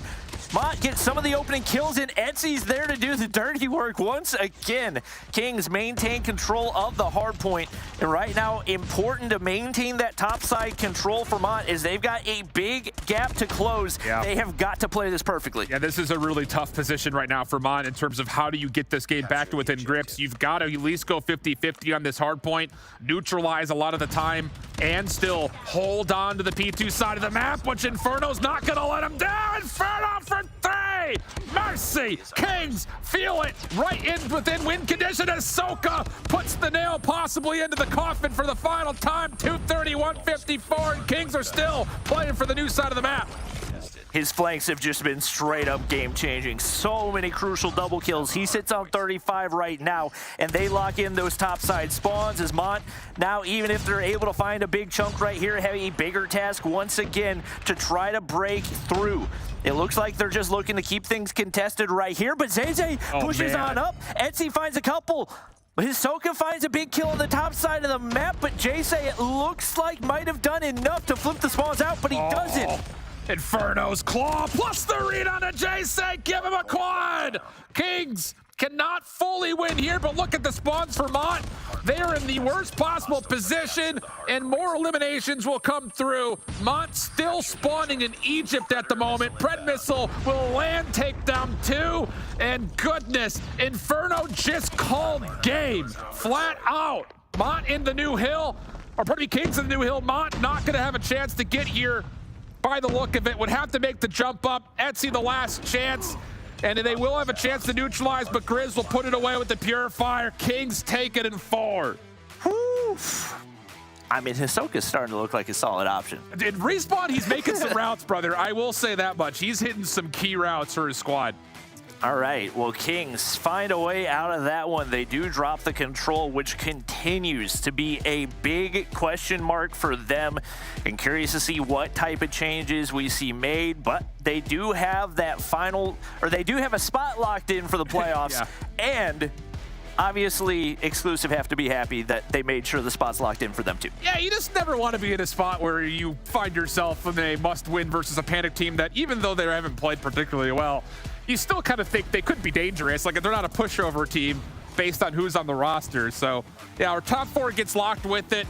Mont, a chance. They definitely swung at the Kings and landed a couple of punches. But I think you're absolutely right. Hisoka and Hardpoint in particular, he's made some really good reads, and that ability for Kings to play off the pinch. I'm sure at times Mont thought that they were playing a 5v6 because Hisoka was everywhere. Well, Kings find a way to come out on top, and once again, lots of work to be done. I think the performance they showed in the Apocalypse, where they haven't really played at all this season, definitely is a solid option to add into their map pool as well, because you want to continue to expand that. Etsy on Mont's side, just so difficult to deal with. 45 and 27, but not quite enough, as there are lots of struggles for the SMGs, and they come up short. I mean, we were talking about that when we were watching, weren't we, Mommy? One, Etsy was just playing his heart out the entire time. And you guys even mentioned it, though. You were saying it right before we came back. The addition of Hisoka, I mean, he brought something to that squad. Yeah, we were talking about it. He seems to be like the missing puzzle for Kings right now because whatever they're doing in the last 2 rounds, they're experimenting. They put Raid on that AR role, and today we were thinking, what are they going to pull up differently this time? Because in the past few days, they were not having the best of games, but it seems like putting a player that is supposed to be a substitute but does have enough of that experience here in COD Mobile feels like it is pushing out to be a little bit more favorable here on their end. Well, hopefully we'll be able to ask about the addition of Hisoka, some of those role swaps, because if I'm not mistaken, we should have Zim hanging out ready for another interview. Hey, how are ya? Hello. All right, well. Oh, man, All right, you guys get the win. Secure, you lock that top 4 in for everybody with this, but you hear all the casters talking about it. I'm sure everyone's going to ask you various questions about this. Bringing in Hisoka absolutely brought a lot to the squad, especially towards those last few maps. How are you feeling about that decision?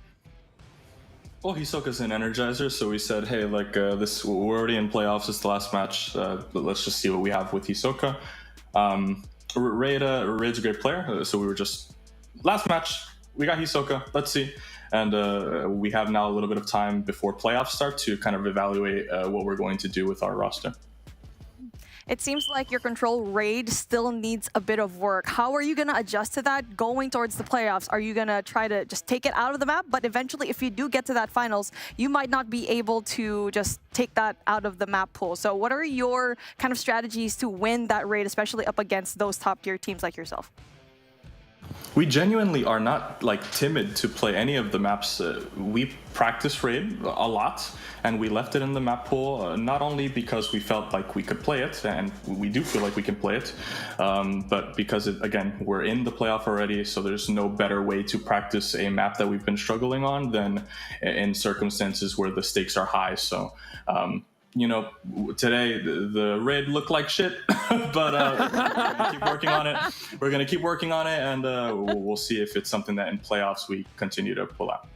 Zim, I kind of want to go back to the Hisoka point really quickly, because it looked like in the respawn you guys were finding more value from Hisoka than in any other formula before, with him finding timings and opening up space on things like hardpoint pinches, hitting early routes, things that could potentially influence spawns as well as hardpoint control. But I feel like there was not necessarily like an extra need when it came to slaying potential, and that may be something you guys miss out on for not having Raid in the roster. So kind of tell me, like, where do you think your biggest pros and maybe even your biggest cons would be when you consider someone like Hisoka in the sub role versus what we saw last week with Raid in the sub role? Well, again, it's about the player. It's not about the talent. Raid is incredibly talented. You put up Raid in a 1v1 tournament or even just straight up gunfight against anybody, Raid's a good bet to win a gunfight. It's not about that with a guy like Hisoka. Hisoka's an energizer guy. Hisoka's a guy that adds to your comms. Hisoka's a guy that's going to motivate and try to pick you up. And on the map, of course, Hisoka has a certain threshold of talent that he brings to the table. He's on the team, so he's a great player as well. But it's not about that with Hisoka. It's about the energy that he brings forward, and that's what we feel at the moment is kind of needing to be kind of improved upon. Raid tends to be a little bit more of a quieter guy. Hisoka is not that guy, so we looked at this match. We kind of taken a step and looked at it that way and saw what we can get. Now we'll go back on the VOD, we'll look at and discuss what kind of was added and what was taken away, and then we'll go from there. But they're different players for sure. Yeah. Okay. Looking back at the takeoff hardpoint, obviously that's a map that I think a lot of the teams that you've coached have felt very comfortable on. And I think obviously you guys finished really well today, but I think in the mid game there were a lot of points where it seemed like maybe there were mistakes being made or whatever it was. And even despite the fact that you guys were heavily outslaying Mont, they were able to keep it really close. Do you feel like there are things you can continue to work on to try to minimize that and keep players in position to really capitalize on the kills that they're finding? Takeoff is P3, P4. Like, that chain is everything. And I tell my teams all the time, and I tell anybody that I work with all the time, you're not even playing takeoff until you're getting onto that first P3. And then you're going into that chain. And the problem we try to reiterate all the time with our teams is if you get 60 on P3, it's okay. Like, that's not the problem. The problem is getting 60 P3 and P4. And a lot of teams, not just our own, struggle on that connection. So anytime we're putting in work on takeoff, we're looking at that specifically. I saw an interaction with Shift on Twitter where he was talking with Lydia or I don't know who on Twitter, where they were talking about holding the side spawn for takeoff. I'd actually love to do a video on that interaction and send it over so that you could see the interaction specifically in COD M, because takeoff is that transition right there. Sometimes we're really good, sometimes we're really poor on it. So it's something that little tiny interactions on the map make everything the difference. But again, something that we should be able to do at the level that we should be at consistently. I feel like you just signed you and yourself, or you and Shift up for some content for finals. I love Shift. Yeah, that's what I just got out of that. yeah, I'd love to. Genuinely, he's the GOAT. We'll fire up the streams, brother. We got you. We'll sit down and we'll break it down. Yo, okay. One thing, please, ESL, get rid of. I'm not gonna say a bad word. Fuck it. Fucking Flash has to go. Take that shit out. Okay, Mont is a good team, but man, Mont is really good with flashes, and we don't have to deal with that shit all the time. So please get rid of it. I did notice in the hard point, it felt like I was just listening to the sound of the I was saying that a while ago. I said it. She was we saying were it. like 2 maps in, and I was like, it is just the constant sound of flashes going on the entire time.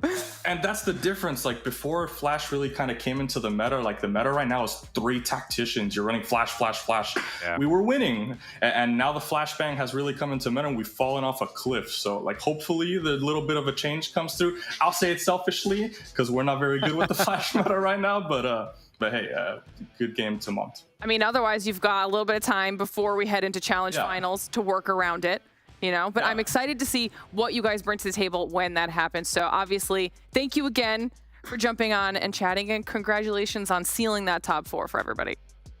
Thank you guys. Bye-bye. All right.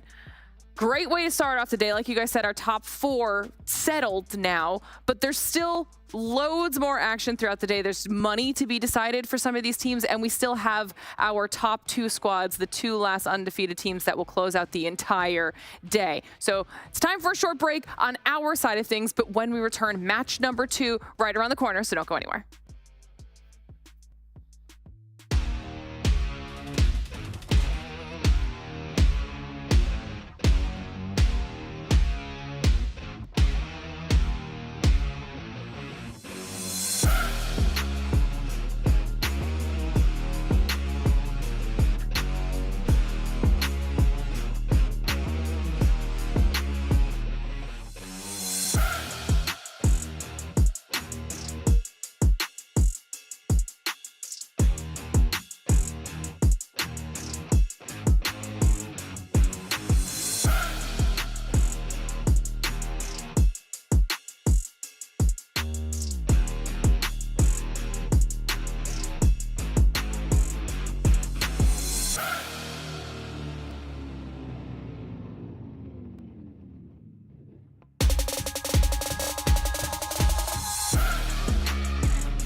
everybody. Welcome back to the Snapdragon Pro Series. Match number 1 is now in the books, which also means our top 4 for Challenge Finals have been solidified, with Kings taking home the win in 3-1 fashion, which Shift was very excited to hear against Mont, because I believe that means that you were correct in this scenario-ish, but against Bobby, because the thing about it was always going to be a hard battle for Mont to make it to playoffs. Okay, I just have to give credit where credit is due, because they were playing good COD. All right, they played the top teams well. You got to be happy about that if you're Mont, at least. It was a great performance to close out the season for Kings and Mont. On behalf of both those teams, got to talk with Zim a little bit, and now it is time for us to look towards our second match of the day, and this is going to be between Panic and Exclusive. Exclusive being one of those teams that, if the wild situation had occurred, could have potentially been knocked out of that top 4 bubble.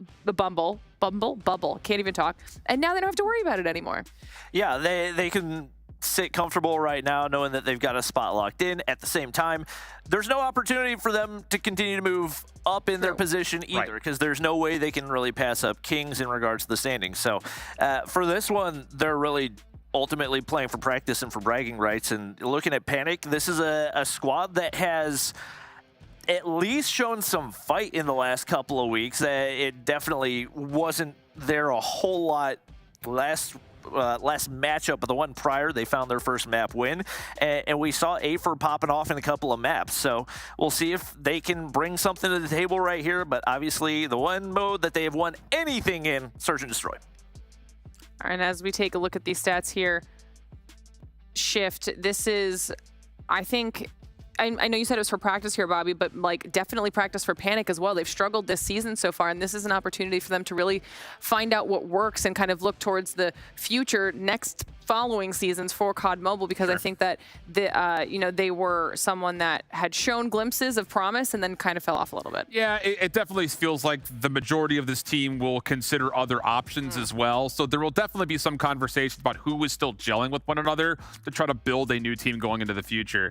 Now, on the other side of things, though, Exclusive do have some things to kind of polish up, and they could test here versus Panic. In particular, we've yet to see Exclusive win a Search and Destroy versus any of the other top 3 teams. So that's the one thing in particular that I'm really looking at in this matchup, to see if they can kind of really polish up and, get a little bit more complete in the maps 2 and 5. I don't assume we're going to go to 5, but at least in map 2. Sure. Okay, well, we've got both these squads. We'll take a look at Panic's roster first, talk about some of their players. Obviously, here, Mommy mentioned EUR already. Who else can we talk about here for the squad? I feel like we can also talk about Yaya in the mix, because so far he does have quite the experience already. We've seen this guy perform in the past few World Championships as well. So he can definitely provide some sort of experience later on when this team needs to figure out, like, are they going to be staying together, or is there going to be a couple of switches out later on? But we've already talked about EUR. He's been performing really well, and I feel like as a rookie, as a new addition here rather, definitely going to be really impressive for them, definitely going to provide that slaying power. But one last person I want to talk about that has performed like supreme is EUR. Even though they got 3-0'd the last week, EUR stepped it up for his team. All right, well, we'll see if we can get any consistency out of our players here today on that side of things. But then you mentioned it, Shift. Exclusive, we'll take a look at their roster as well. An opportunity for them, Bobby, to really kind of nail down those last few things that they will need to nail down heading into those challenge finals. And this is a team that have looked very, very solid, and I think improved week over week as they continue to make improvements. And I think especially their hard point has looked really strong, with them actually taking a Hacienda over Animus. So they're looking to continue to improve. They want to expand that map pool, but they've shown success on a number of different ones so far. And like you said, really need to start showing some improvement in the Search and Destroy especially. If we're looking for a standout potential player when it comes to those challenge final, Shift, who would that player be for you for Exclusive? We've spent a lot of time about Veer, but he's been consistent. I'm actually looking at Champy. I think Champy has been one of the biggest reasons for success for this Exclusive team. He's added another level of kind of like a slaying layer to where this team really can hang with the top teams in individual roster skill. So I think that's really kind of, for me, looking to see what they're going to get out of Champy, as he played well last week. We assume he'll probably handle handle everything fine this week. But when we eventually get to playoffs, I think he very well may be the X factor for this team if they were to come out as the 4 seed and start to surprise some teams. All right, I love that. I love that. We'll get that veto process up here on the screen as well. See if anything ends up jumping out in favor of either of our teams. And before we send you two away, we've got the hard point pulled up here. Anything jumping out to you here, Shift, for the first 2 picks? Well, Takeoff's great news for Arsenal, or pardon me, Takeoff's great news for Exclusive. They've played it a lot, so this should be a pretty, stroll in the park for them overall. The Search and Destroy, they're going to put Slums back in the mix, which has either been very good for them or very bad for them. So it'll be interesting, I think, just to see if they can kind of, again, tune up some of the mistakes that they've made in the past. Mommy, what about you? I'm looking at that standoff game because so far, Exclusive was going to win that up against Kings, but that last-minute effort from Grizz to just shotgun there in that ace side definitely kind of threw them off. So I think they are in a good position when it comes to that standoff. And like what we mentioned already, S&D is a game that they need to kind of polish up. And I do believe that they have a little bit more advantage here in this map. All right, well, I'll send you two off to the other side of the studio while Bobby and I finish talking about this. Raid Control, last mode. How are you feeling about it? I mean, obviously, you got to lean the way of Exclusive. They've been the better overall team. They've been winning Raid Control pretty consistently as well. In fact, they actually have not lost a Raid Control. They are 3-0 in that map mode combo. So you got to think, assuming that they don't throw away the Search and Destroy, which could be a little bit up in the air. Panic looked better. At the same time, it was a very messy Search and Destroy win that they found. But if you can find a way to make it happen in those situations, then maybe a way to force them at 4. All right, we'll have to see how these teams want to close out their regular pay portion of our challenge season. We'll send it on over to the other side of the studio to get into match number 2.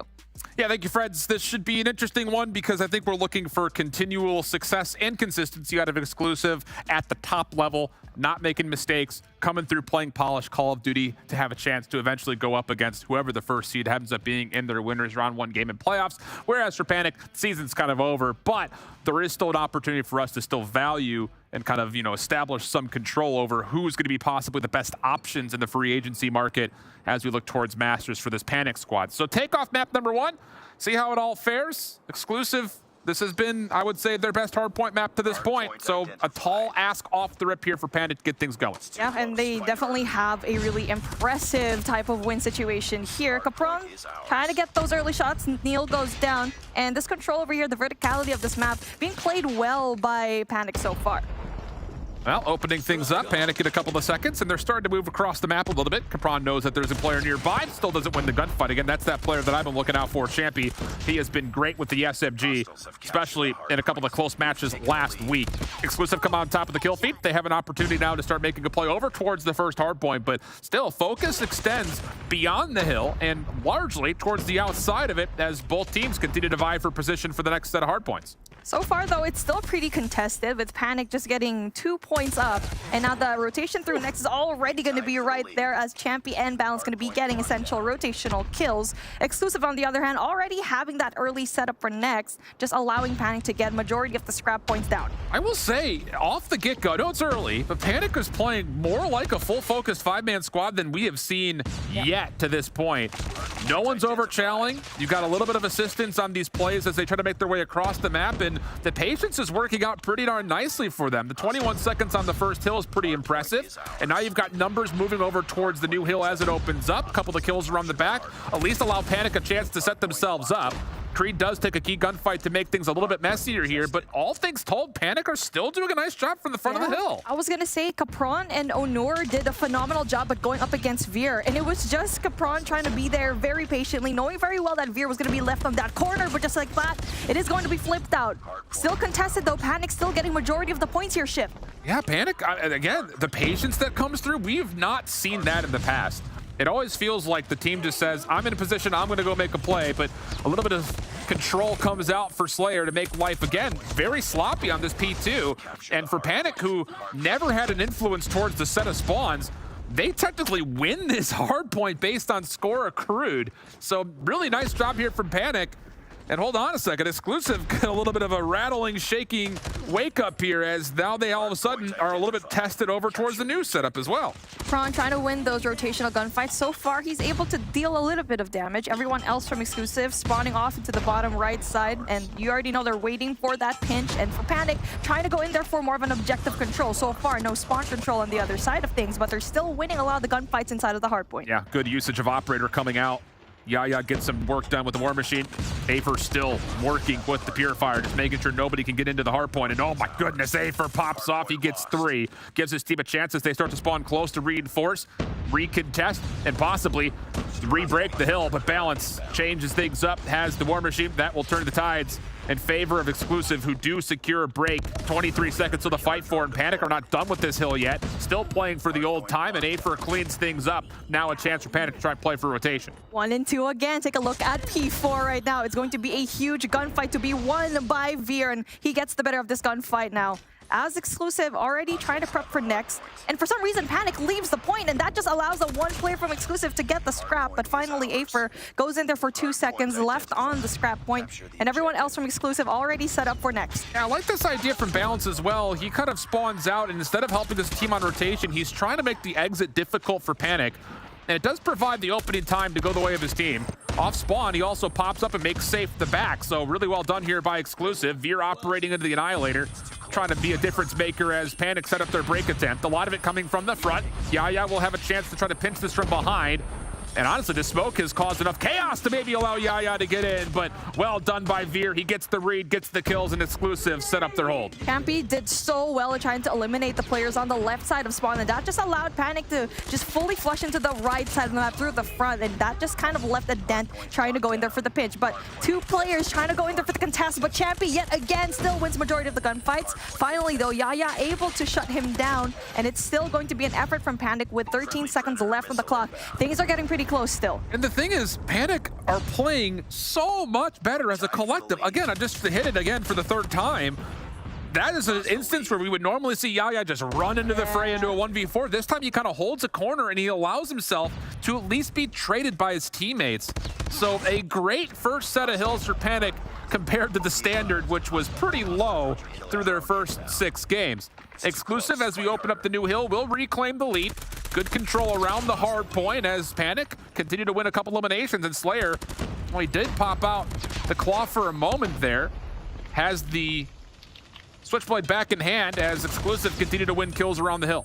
They're so patient right now. You already hit it on the nail, and they're just so good at holding their angles. Not just that, they're trading each other, so that's going to be good. The fact that this is a huge map, and the fundamental thing about Takeoff is that you need to be with your buddy. If you're not going to be winning those gunfights, best believe that you can be traded out. And now, Exclusive already having a hold here in P1, and that one player number 5 coming in from Exclusive, that's Balance, already in for that early rotation in P2, winning an essential gunfight, and he's going to be having an objective hold. Yeah, but Panic, we'll see a couple of split spawn situations come through. It's Yaya and Afer who spawn behind the new hardpoint.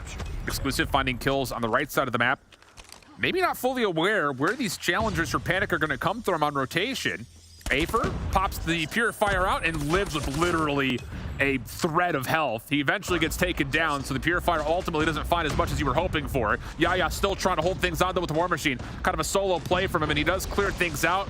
Veer gets tagged by the last round, but still finds the kill, and with that, Exclusive still spawning close. We'll have a chance to get in and start earning some more time here on the second hard point. I love that play from Exclusive, trying to go for left and right side spawn, just allowing Panic to further go up into that generator spawn instead, just providing them one little leeway, which is scaffolding right now. And so far, they're just struggling. And for Panic, they're just trying to get the hold of that spawns first, though. That player number 4, that's Onur, that will try to win that gunfight, and right now it's going to be blue all over the feed. Yeah, good flash utility coming in through the top of scaffolding leads to the SMGs for Panic flooding forward, and they win every single gunfight.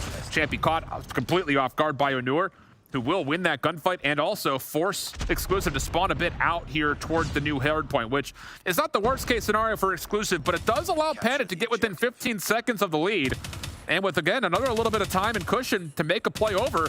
I love the route. Look at Afer getting around the back. It's being watched by Neil, but he loses the gunfight, and IQ will go scrap to initial between 2 and 3. What a rotation from Panic. Oh man, that was beautiful from Afer. I mean, that also allowed the rest of his teammates to go and spawn right right beside him. Slayer wins an essential gunfight, and it is going to be that generator spawn that Panic will have, and it's going to be enough for them to push it. And so far, though, Exclusive does have operators to play with. We see one. Neil brings out the Sparrow.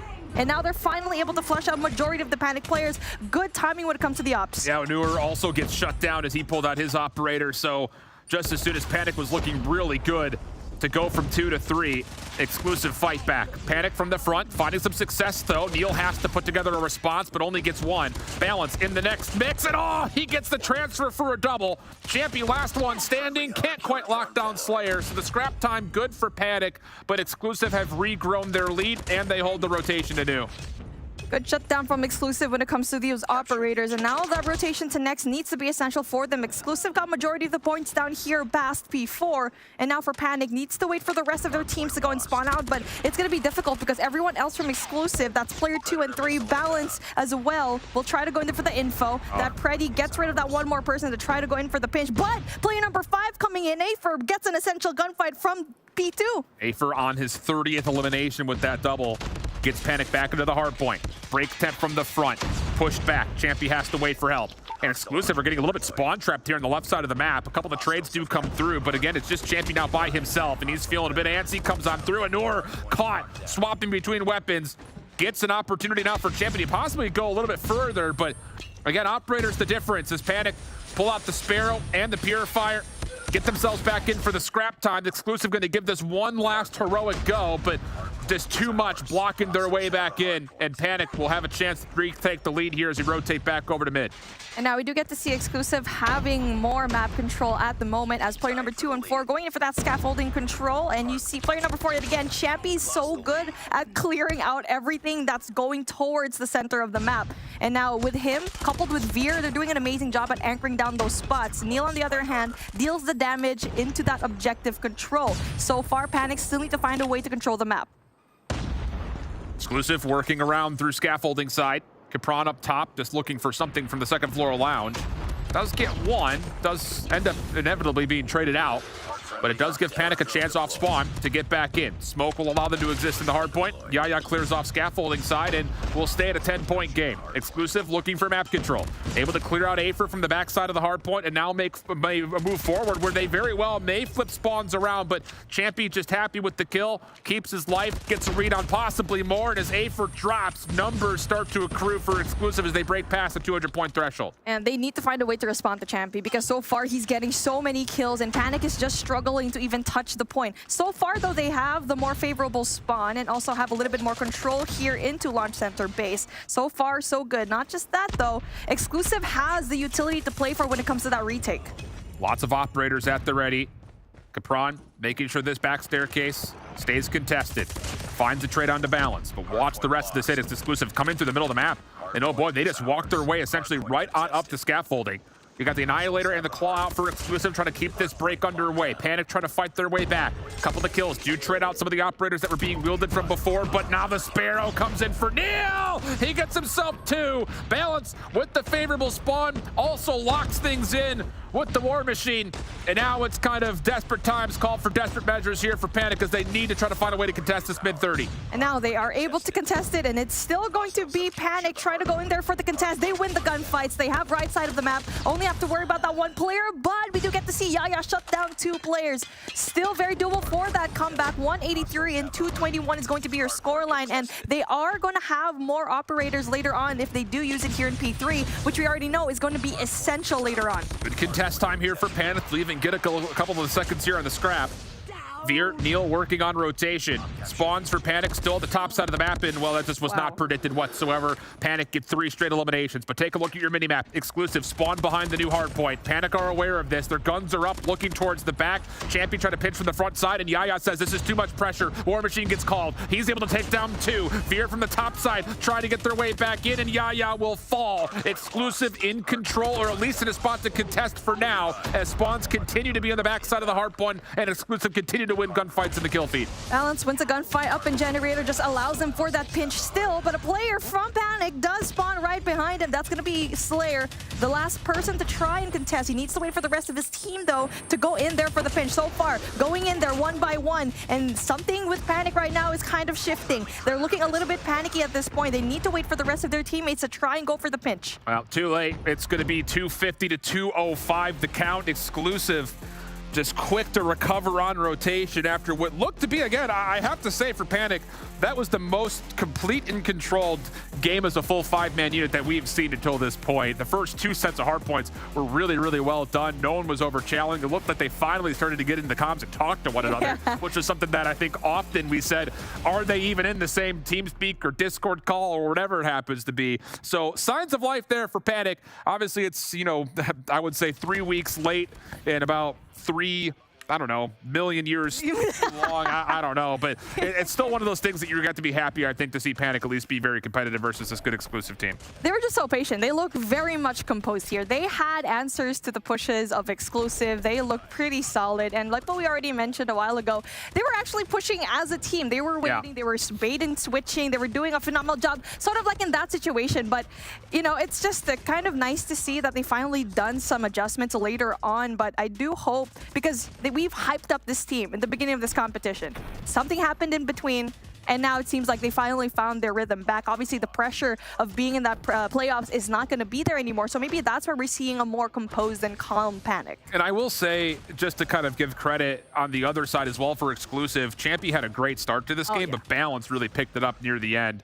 A lot of key moments as the SMG line for exclusive were the difference maker inevitably by the end of this game. 42 and 39 for Champy, 36 and 23 for Creed, very quietly working his way up to a very solid KD ratio. Afer getting 86 engagements, actually technically 94 with the assists, all over the map.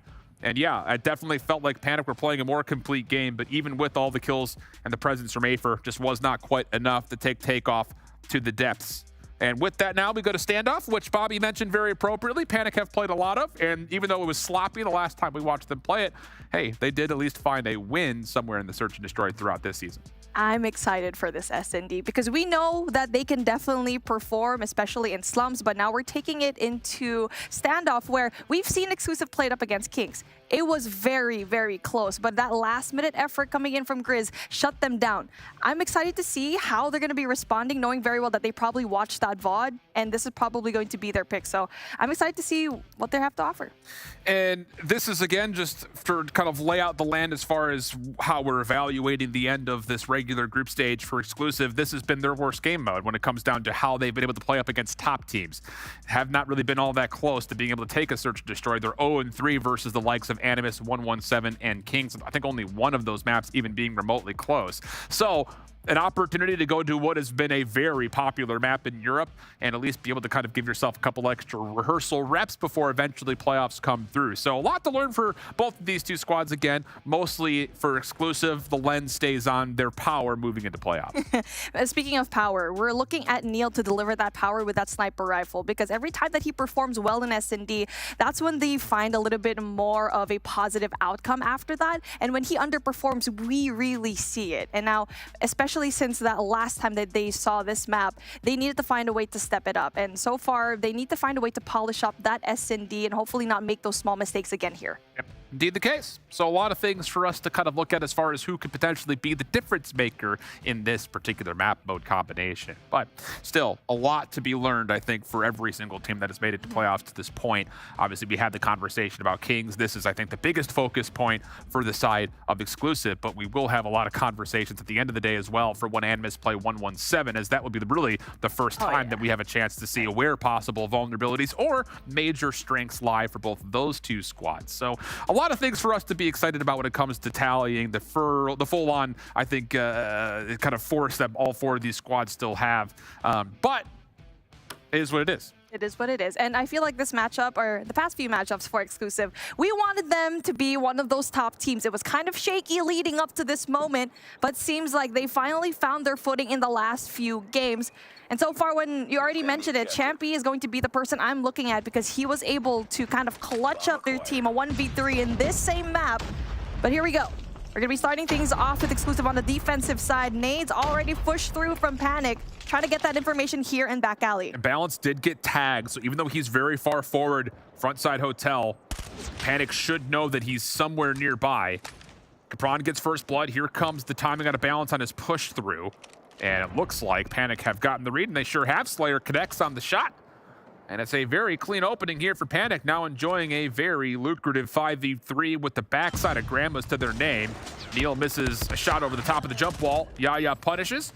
Champy caught, but still at least delivers one elimination. That also follows up on the Slayer, who could not quite secure the trade. And from a 2v5, we go to a 2v3. And Veer's under pressure, backside tractor. Oh, he hits the shot on the Yaya. It feels familiar, doesn't it? He was getting turned on last week in the search, and it still seems to persist here. Into the 2v2 we go, lots of time on the clock. Prawn is going to be in a really, really dangerous spot, but it's a good thing that Champy, instead of going through Barn, went back into back alley, and now Exclusive trying to get that information. Now player number 2 going to be that first hit. Veer gets that kill. Unreal. A 1v2 situation. Bomb going to be down in a really bad spot, and Onur able to possibly pick it up, but he is going to be in a pinch. This was a 2v5. Now to the 1v2 on the other side. 20 seconds on the clock. Shots come through. Onur gets spun. Veer should be here for the follow-up, and he sure is. And I'm sorry, yeah, I love you, brother, but he's getting dismantled in the last couple of search and destroys we've seen from Panic. That was one that you gotta have, but at the same rate, you also gotta get a lot of credit to Veer for hitting that nasty quick snipe with the SMG in his face. So Exclusive bounce back, win a 2v5 opening round, and now Neil's got some gas station control through back alley. Doesn't feel good enough to move fully forward, and rightfully so, as Yaya makes a play over the jump ball. No! Why, Yaya? Why? Again, another quick scoping hit. That guy just cannot catch a break. Onur, though, still able to equalize it, and Chip's about to lose his mind. And why do we keep seeing that perspective? We could have just gone through another player, but no. Production just loves Yaya. Champy in the corner, tested. Afer got big gunfight. Win! Oh my goodness, what a transfer from Afer. Neil trying to play through the top sign, doesn't quite get a look at Onur. Balance able to get one, the shot lands. And now Neil's on for a technical 1v3. Up top, Neil hits a second. Just down to Afer, playing inside a cubby, bounces back over towards barrel side. 15 seconds on the clock. Neil, quick snipe, over the top of the bomb, misses. Second opportunity! Oh my goodness! Let the disco lights completely take over the screen. Neil having himself a party for a 1v3. That was For the next round. 4 kills for Neil. I'm not quite sure if he got the ace. I'm not quite sure, but he entered with the first blood, finished it with 3 kills. What a phenomenal sniper. He is alive, and we hyped him up. He has been doing a great job in this competition, the late matches, and now let's see the push coming in from Exclusive. They're going to be just having a little bit more back alley presence again, allowing Neil to sneak over into gas station. That is going to be deadly for Panic. They have no idea he's made this play. But look at how far forward Panic have gotten over towards Cafe side. Yaya gets one, not quite a second. Balance eventually taken down by Capron, but here's Neil on the long flank. He connects onto Slayer. That will keep Capron pinned in the backside of this warehouse. And no one wants to tell. Everybody from Panic is just holding their ground saying, let Neil make the mistake, but he very wisely backs up and will go into a very laborious 2v3. And that just gives Panic just a little bit of an edge, though, as they know Neil's probably going to be in the back end. They don't have any information whatsoever where Champy's going to be at, and that will allow Capron to just slowly make his way into that A side. But everyone else from Panic need to find a way to kind of defend together, because so far they're just trying to look for that information, trying to play their numbers to their advantage. An essential 1v1 being won right now by Afer, that's good. That allows it to be a 1v3 here. Champy in a real tough spot getting over towards A. He should know that someone's nearby, but doesn't quite predict that Onur has tucked himself into a corner. So Panic, more comfortably this time, find themselves a couple of opening gunfights and hold the numbers to get themselves on the board. And I'll tell you, Neil is having a bit of a party based on his webcam. It's like Saturday Night Fever right now in his bedroom. Here we go, Neil again in that back alley, but Onur knows very well that there's going to be that one player. Finally, he spots out. Slayer, on the other hand, opens things up for Panic. On the trophy system gets denied. Onur surely tosses a nade over the top of it before they push into this. How does Neil play in that environment? I mean, all he needs are some strobe lights. Wow. He's got the hottest spot in town. Champy takes down one. Yaya tried to push forward. He gets denied. Afer there for at least one follow-up elimination. Not a full-on trade. And that allows Creed to get into the mix and keep this into a 3v3. And now for Panic, good trades though. And now the fact that Afer just is looking very much alive, but he is going to go down. Capron, on the other hand, spots that one player off, and now they know that it's going to be a heavy push from Alpha. Veer, on the other hand, gets Capron. Bomb's going to go down, but in a pretty good spot where it's pretty much retrievable for Panic. Yeah, you can see the pressure that Exclusive have thrown into the map causing issues for Panic in terms of holding spaces longer than they'd like to. Onur in particular is still very worried about a long flank. But none's to come. Veer is playing over towards Hay. Will not see anything at the moment. And it looks like it's going to be Onur on the rotation back to grab the bomb, trusting that Slayer can hold with a sniper rifle over towards A on Tractor. Veer gets the high ground, does see Slayer, but neither player will connect. It does keep Veer back a little while longer, but Exclusive are very aware that this bomb hit is going to be over towards A. Here comes the play forward. Creed off of the flank through mid, has help from Champy, but Onur gets both, and now it's just down to Veer. Gets the first cleanly. Bomb still being held for the plant, and we go to the 1v1. Veer makes a long wraparound. Getting that information first here in tank. So far it's clear. Onur in a really good spot, but Veer does not see him. Onur can play time, and Veer still able to get that shot down, and such a good effort from Onur trying to win that, possibly a 1v3, but Veer with the body shots. So early with the body shots. You got 19 seconds left. You can finish your whole mag here, buddy. You got, come on, finish the whole 60. Veer's just vibing, jamming. They're all in a party right now, man. It must be like a team mentality thing, like, yo, let's throw the disco lights on and Bomb defused. have ourselves a good Saturday night. Saturday night Wow. live. That is two unbelievable clutches, though, from Exclusive. And again, just for what it's worth, I think you look at the potential that Exclusive has as individuals, and you say it's always a possibility of them putting up some heroics, but you would like to be a little bit more comfortable in the opening with how good these scopes have been. Nades over the top of Hotel this time for Panic as they look to put a lot of pressure on towards B. The defense not getting aggressive through mid. It's all coming around the backside, and this time Neil does get read and dealt with early 5v4. Yaya solo play towards Cubby, meeting him as balance. No chance for any trades, and we'll go to a very early 4v4. I wish that there was some person to just assist him when it comes to that A-side push. So far, though, that also allows Exclusive to push on into that A-side. Need to worry about that one player. But then Onur and Slayer get one apiece, brings it down to a 2v4, and it's looking very much likely for Panic to get this round. Watch out for Champy. He's made his way back towards Statue. The player to his left will not be able to keep this safe. Capron dropped, but he does get the bomb planted. Oh, no, pardon me. No, he doesn't. So not a full plant in. Now it gets replanted. Oh, Veer misses out. And what I'm sure he would have thought was a free kill. So now the bomb goes down. 3v2 post plant in favor of Panic. And they do have Slayer kind of lurking in mid, although Veer may have heard that jump up. He seemed to look towards top grandma's. Yeah, he knows. But he hasn't seen him yet. And Slayer playing backside barrels is going to be very difficult for Exclusive to deal with, especially if they hit from the front here. Oh, Veer just did not take those shots well. Champion, on the other hand, gets that trade off, but Onur seals the deal for them. 3 and 2. Not over yet. And now for Panic, they just planted safe. They played their corners right and just waited for Exclusive to just go to them, and that was their best play so far. Exclusive, those heroics not going to happen this time around. Grenade. And I would like to see Exclusive do something like this more often. Yeah, early trophy system. Wow, Champy's actually just running even further forward than I expected him to. I thought they were just going to play for A control, but now they're going to use this as an opportunity to possibly pivot and isolate Slayer, who does get pushed off, but he keeps his life. Onur follows up. Slayer still tested as Champy continues just to keep the gas pedal down. Not a safe exit from this position, though. Yeah, Exclusive have gotten really far forward, but Panic can isolate, and take a look at number 2 in yellow. Yaya's going to come around the back of this A side. He finds one for free. Creed has to deal with it. Not in the best spot. Boxing gloves on for both players. Oh my goodness, it's Balance who gets the kill.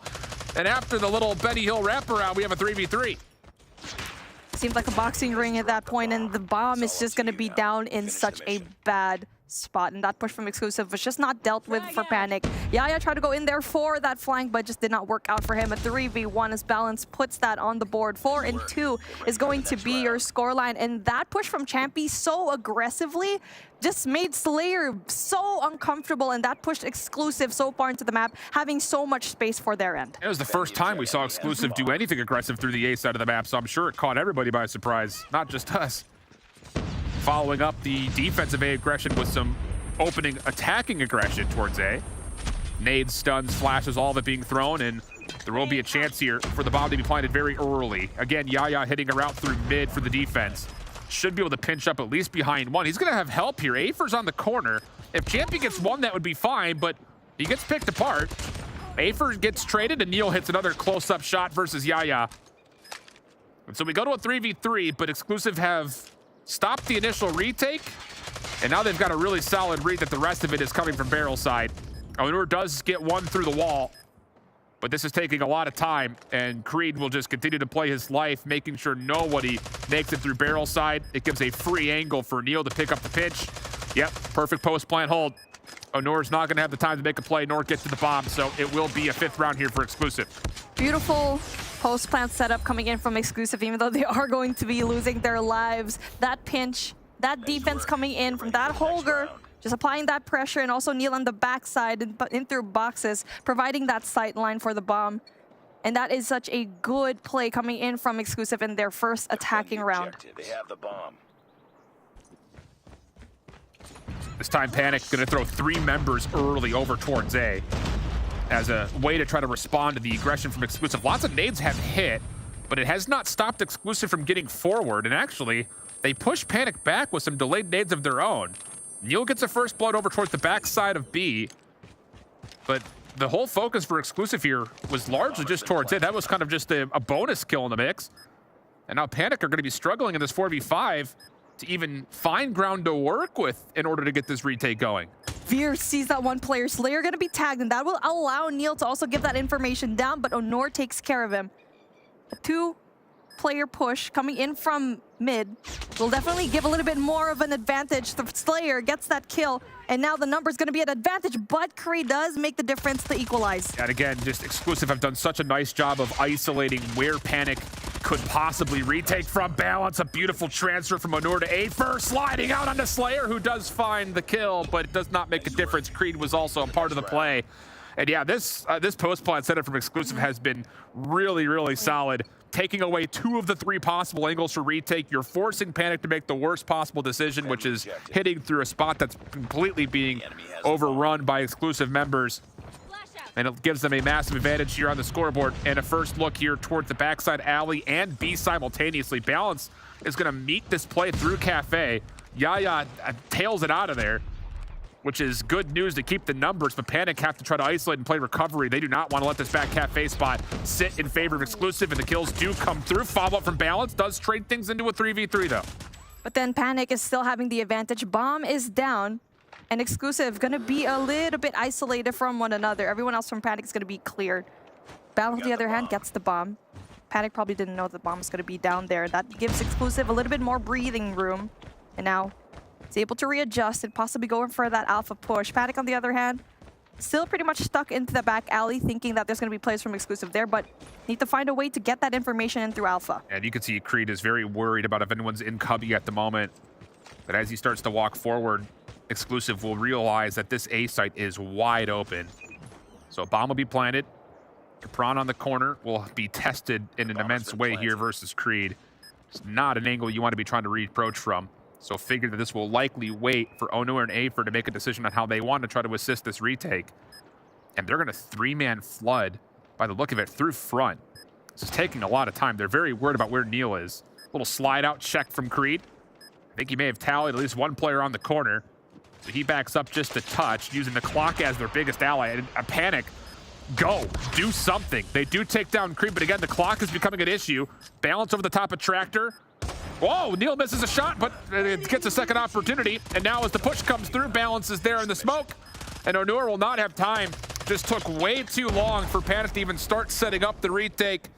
And Exclusive will take the map 7-2, and with that go 2-0 up in the series. Pretty comfortable, ultimately speaking. I like what I saw. Their post-plant situation in the Very attacking nice. round was so good. They know how to play up against Neil, and the number one thing, well, two things actually that Panic had to do, not let the bomb go down and also get rid of Neil, because once that bomb goes down, Neil will definitely be able to get those sight lines and go in there for the pinch. But I mean, again, for Panic, they still played it pretty good. I feel like there just needs to be a lot of polishing when it comes to trying to retake after the bomb does go down. Well, they need to play their numbers better too. Yeah. 2v5, 1v3, a lot of things gone wrong for Panic, and once we swapped the sides, Exclusive was not giving Panic any room to work with really whatsoever.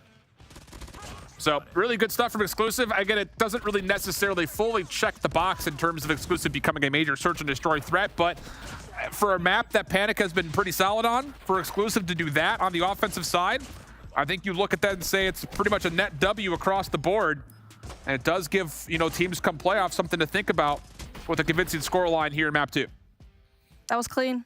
And now taking a look at the score so far, Balance stepped it up this time around. So you already mentioned it, Balance, the previous game was doing a phenomenal job at hardpoint, and now it looks like he's boiling it down through S&D. On the other side of things, we also saw EUR getting majority of those shots down, and he was probably one of the reasons why they had a man advantage, but they weren't able to capitalize on that.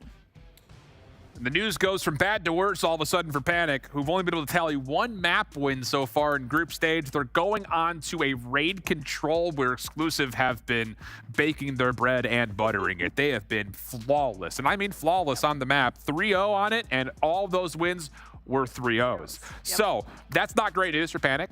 On the other side for Exclusive, it should be a pretty calm and collected way for you to cruise through this series, get yourself done, put yourself in a nice spot to kind of feel decent going into playoffs. Again, they're going to be in the 4th seed, but still, I think that this series has been pretty telling in terms of Exclusive's ability to continue to just play their game and not give many opportunities for Panic to work their way back into the games. Party. I mean, these Exclusive guys Vibes are just are high. on a party. The vibes are high. The vibes are there, and so far they're ending in a map that they feel very much comfortable with.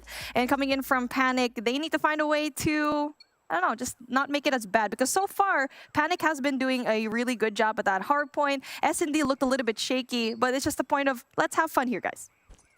Well, the Exclusive with the favor of the defense here as we jump into raid control. Panic, full focus through mid and over towards driveway side as Slayer gets first blood at mid-map. Neil pushing forward, though, actually gets a bit deterred by the pillars itself, and he finds himself kind of like, wait a second, where is everybody? He gets a little turned around, and Panic will get the first 4 opening kills, no one being traded initially as the first tick at B gets locked. And now Exclusive going in for the more of a mid presence there. We did see Neil trying to win those gunfights down. So far, Panic still winning majority of the gunfight. They do have the man advantage. Second tick of progress also, but Creed just doing a lot of damage here. Able to clear up that second tick of progress here in Bravo. Yeah, really big retake. Very swift at that for Exclusive. Kind of puts the pressure right back onto Panic immediately. And off spawn, Panic are actually going to kind of feel things out over towards the A side of the map. Not a lot of success building at the moment as EUR will sneak in towards Tiki. Find himself a kill. Snipe from Slayer through the barricade. Goodness gracious. A little blessed to have that connection come through, and with it, again, the focus for Panic continues to be over through mid and to A. At least you would think, but it's a little bit disjointed again. There's not a full commitment to how we were approaching this, and even though a couple of the kills are nice for Panic, the clock continues to tick as it finally gets paused at 34. Well, at least it did for a moment. Slayer has pushed through the zone, and he's waiting for help still. And now for Panic, they're just going in their gunfights 1-on-1, and that's not just allowing Exclusive to just win it and equalize when it comes to the lives, and they finally have the advantage. Only 1 tick of progress in Bravo. With 23 seconds left, it's looking so bad. Dude. Oh, dude, Neil. Help was on the way. Goodness. And now Panic find themselves a bit spawn trapped. 10 seconds for them to get onto a zone. And these laborious gunfights are killing off more clock than anything else. Last player to deal with will be Balance over towards A. The rest of the defense for Exclusive are pretty much already set up on the B side. They do get on with 0 seconds on the clock. First tick was locked at B, but the focus for the rest of IQ has to be onto this A zone. Yaya trying to clear out the top window. Jumps down to assist his teammate. Trades are decent, but not good enough. But oh, they step off the zone. Yaya! What? Guys, come on. He didn't realize that his teammate went down, but oh my goodness, we need to see that presence of mind here for Panic. We've seen it time and time again. Not quite sure if they're the same team that did the exact same thing. I hope not. But Exclusive get that round, and it was actually not that convincing. He's got to be aware of what the status is. Zero's on the clock. Even if your teammate behind you is still alive, you can't afford to move out. Exclusive off the break off, finding value over towards B early. First tick not fully locked, but Creed, Champy do well to create space around Laundry. Champy's actually still lurking in smoke. Yaya had no idea where he went. Champy turns that into a chance for a double. Oh my, from the bird's eye view. Champy breaking ankles, throwing 100 killer drones. Now he's got the purifier. It's all gone right here for Exclusive. And Panic are under threat of being spawn trapped. No one has a read on where Champy is. He doesn't actually quite finish Slayer off, so the trade comes through, but the extra 60 seconds will be added here on B. And the extra damage from Exclusive is going to be right there. Creed gets a double. 23 plays 16 with 2 minutes on the clock. And now Exclusive are trying to go in there for that spawn trap. Capron going to be in a really difficult spot. Creed also having that claw. You're going to expect him to probably take it out. And speaking of, there it is. Capron yet again. Second time in a row goes down. And meanwhile, Yaya has pulled out his War Machine to try to clear out Tree. He doesn't actually get anything with it. Creed holding on to still a number of shots left on this claw. Working on full streaks as well. A little bit crossed up here, and he will eventually be taken down. But the damage has already been dealt. It's 15 plays 10. Panic do at least contain the A zone. But the Pred Missile gets called out. That will make a little bit extra separation in the life count.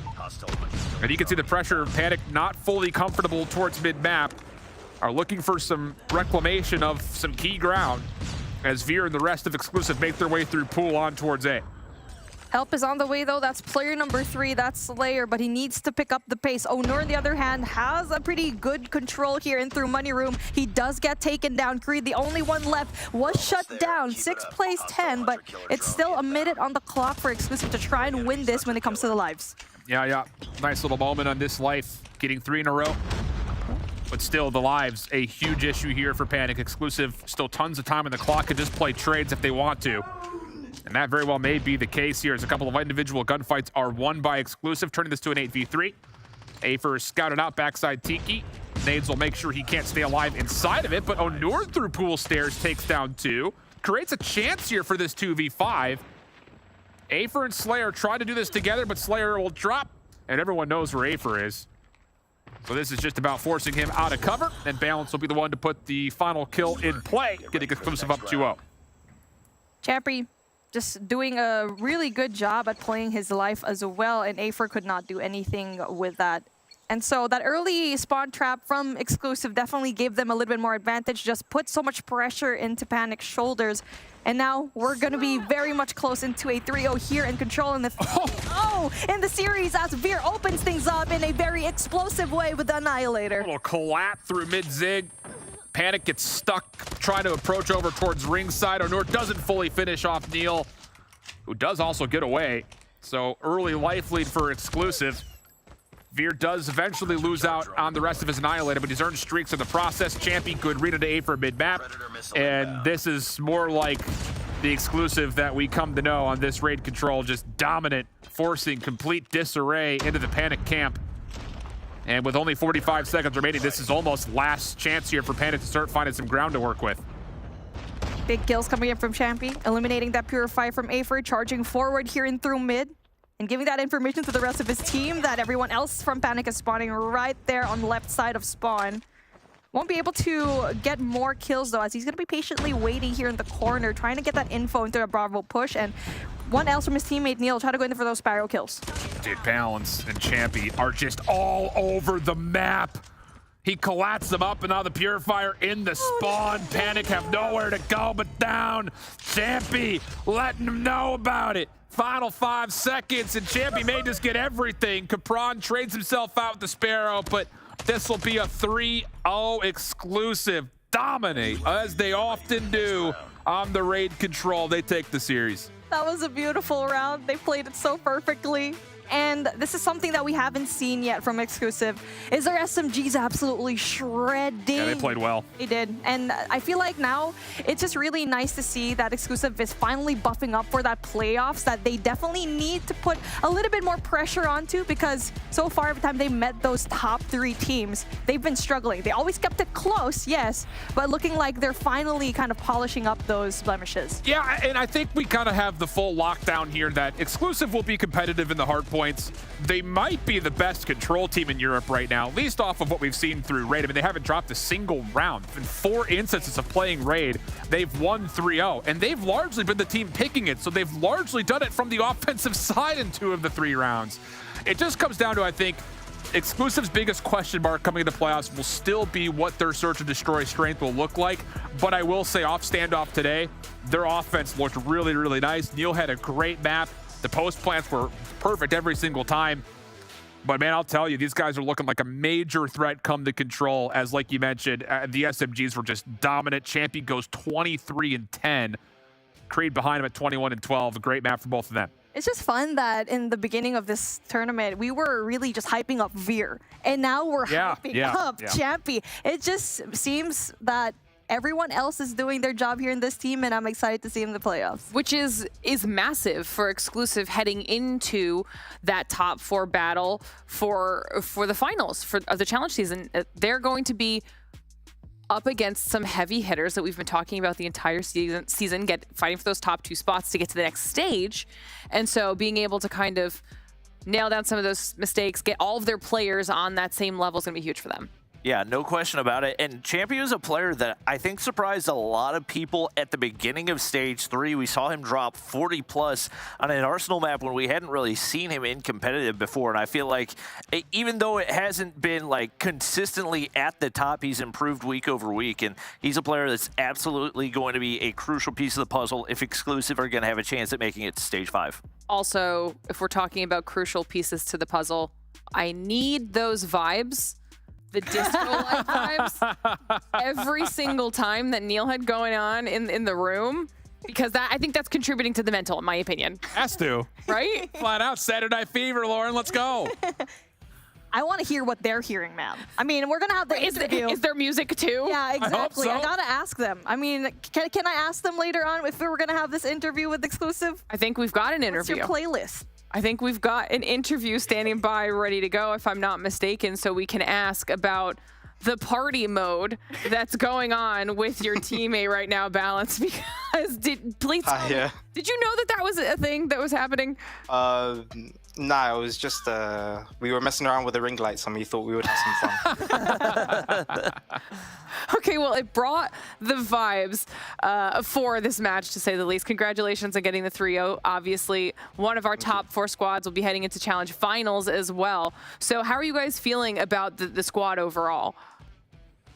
We're good. We're good. We expected this outcome, and I think it was a bit shaky, but I mean, we got the result, so looking good. Yeah, no question. Obviously, you guys moving on to playoffs. Exciting times for you, but I think a tough task ahead is the 3 teams that you're going up against are the 3 teams that took you down in the group stages. Yeah. Is there one of those that you focused on big time? As obviously, you're going to have to ultimately take down at least 2 of them in order to have a chance at making it to Stage 5. Is there one specific matchup that you're looking to capitalize on?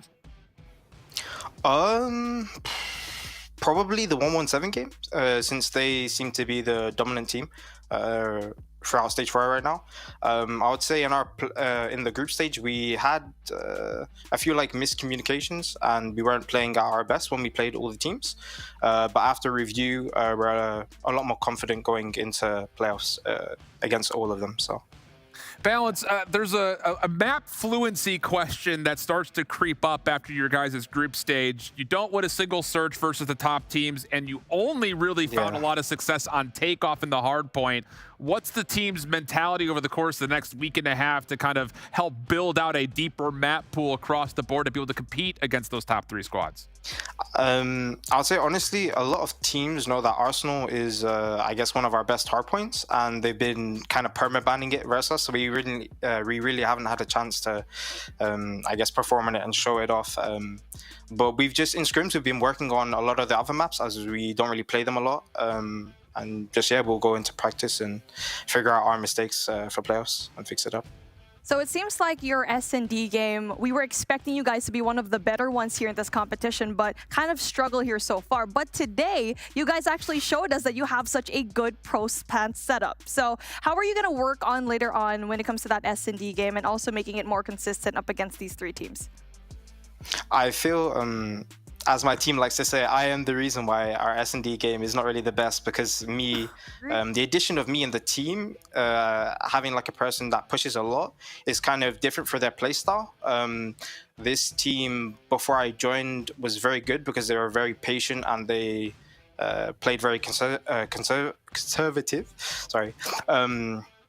against like all other top teams. So I guess we're just adjusting for that mainly, and just getting like Ver and Neil to focus on getting picks in the S&Ds instead of like me and Champy opening it up. All right, well, you guys now have a week plus, right, to get ready for the next wave of competition. So obviously congratulations on making your way through in that top 4 spot. That's got to feel great after a month of competition and having to fight against these squads. I'm excited to see what you guys do in those challenge finals. Yeah, thank you. I just want to also, I wanted to add, I know Bobby tweeted out about the in-game bans, and hopefully maybe after review, flashes and some other things could get banned maybe, and make the competitive scene more competitive. I didn't tweet anything. You may be referencing the COD Mobile Esports account. Oh, yeah. Yeah. I don't know who runs that. Total different entity. Yeah, not Bobby at all. Yeah. Or Bobby. That's 2 votes now against him. Right. Yeah. 2 votes. All right. Well, Just, go ahead. sorry, I was going to say shout out to my team, and yeah, GG's to everyone. I was going to ask you if you had any shout outs, so you took care of that. Balance, thank you so much for jumping on and chatting. Congratulations one more time. I'm sure we'll be talking to you soon. Thank you. See you. I mean, talk about the ability to self-reflect. Yeah. Like that was impressive. Knew exactly what he was bringing to the team, how it might change the existing play style of the crew, what they needed to kind of balance and adjust from there, even working on their map pool. Like, that's something, or a team that's going to potentially really improve from now until Challenge Finals, and that's going to be very important for them as heading forward. 100%. And maybe this is the time of the place after 2 interviews. COD Mobile, let me introduce you to something called the Gentleman's Agreement. Yeah. Let's talk about it. If you guys don't like the flashes, don't use them. Yeah, I think that's definitely something. And I think it's something that's difficult to facilitate. Part of the issue with it for COD Mobile for so long is that it's been such a global game that it's tough to get all the regions to agree to it. But especially once you reach this point where it's only the top 4 teams remaining, you definitely have a lot more to work with on that front and have the ability to work a little bit more tightly with the teams that remain. All right, well, you guys see the leaderboard as it shakes out. 2 more matches still left to go. Kings at 5-2, Exclusive 4-3. That is our set top 4, as we still have a few more matches on the day to determine who will be in the 7th, 6th position, around there. And then, of course, which of our teams will remain undefeated. So still some exciting stuff on the horizon. But like I said, match number 3 is coming up in a very, very short while. It's time for another break. And when we return, it will be Zidium versus 31ers. So don't go anywhere.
Welcome to the place where dreams come true. Where everything you want can be yours. If and only if you're willing to work for them. You're willing to hurt for them. But most of all, you're willing to be first for them. Welcome back to the Snapdragon Pro Series, everybody. We are about to dive into our third match of the day. After our first two have concluded, our top four were officially locked in. If you missed the first half of the broadcast and you're just showing up right now, make sure you go check the VOD real quick, okay? Because we've had some pretty good games so far, and some fun, interesting interviews as well, to say the least. Glitter Explosion, I Hold Shift, Bobby Plays, Beef Mommy, still hanging out with you halfway through the day of the last day of regular play for the challenge season. It's been fun so far. It's been great so far. I think we really got a good opening, kind of set the tone for possibly the rest of the broadcast. Mont, Kings played pretty solid.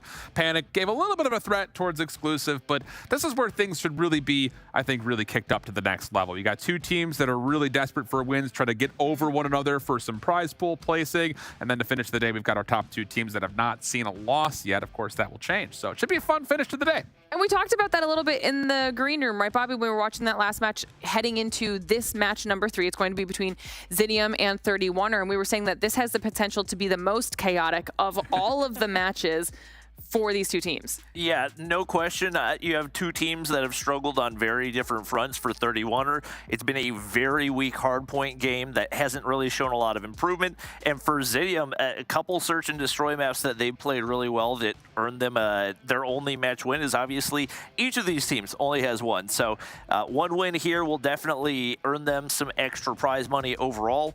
And depending on how close the next closest team is, maybe allow them to jump up another spot as well. All right, well, we're going to start talking about these teams here. Let's dive into some numbers and see just how even they are, because they currently sit at the same record as well on our leaderboard, Mommy, so let's talk about them.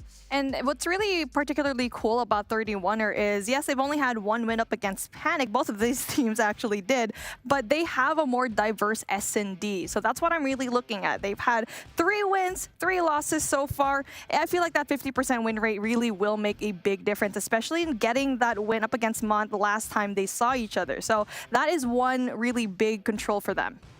I mean, across the board, they're generally similar here.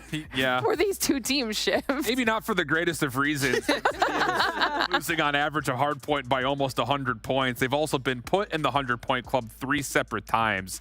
The search and destroy should be a pretty even battleground, though. Like Beef Mommy said, I think the 31er holds an edge. They've looked the best overall in search and destroy, but outside of that, both teams have really struggled to put together connections in hardpoint and just good overall set plays in the control. More often than not, they kind of lose their control rounds right off the get-go, where they're just not finding any kills off their break-off. They're getting put into spawn traps, things like that. So there is a level of elementary COD that is being played, but getting the next layers down to be super competitive just hasn't quite been there yet for these two teams. Well, when we take a look at the rosters, we'll start with Zidium first.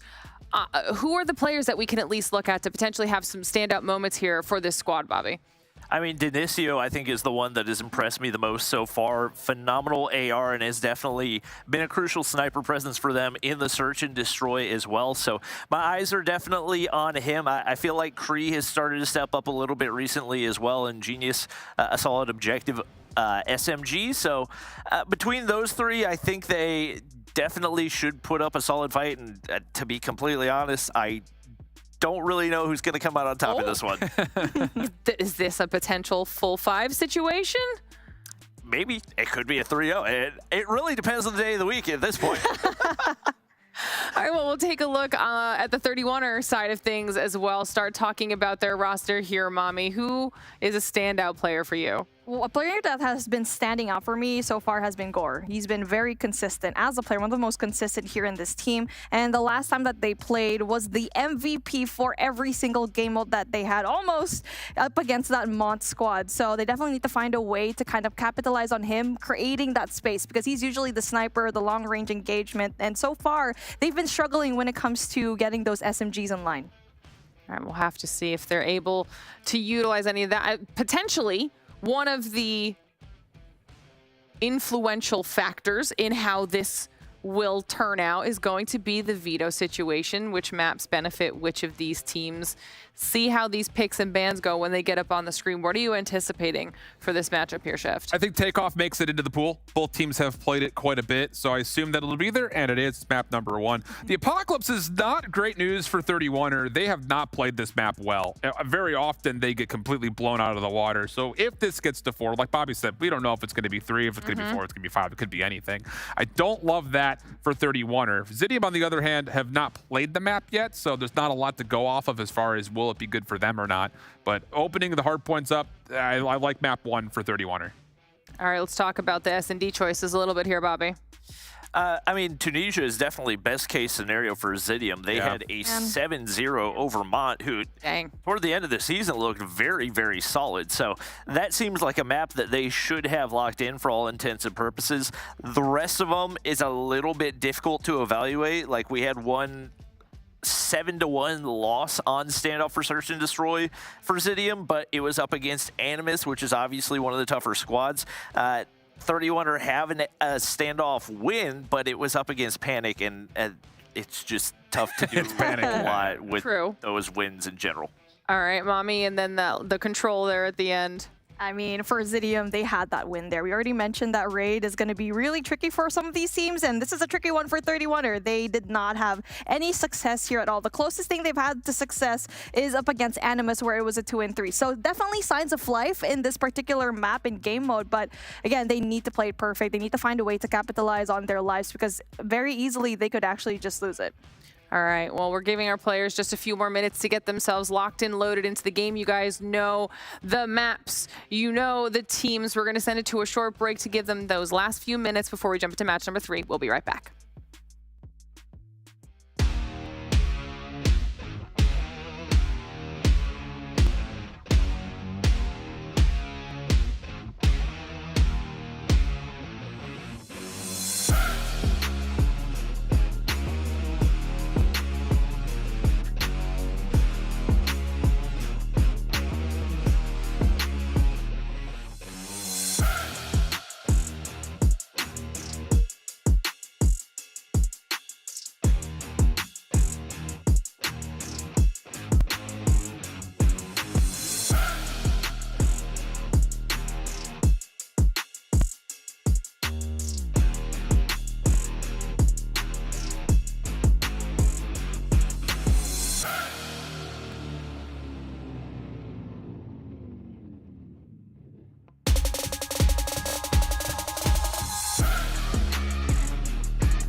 Welcome back to the Snapdragon Pro Series, and match 3 is underway. 31er versus Zidium. Basically the battle for 6th place at this point.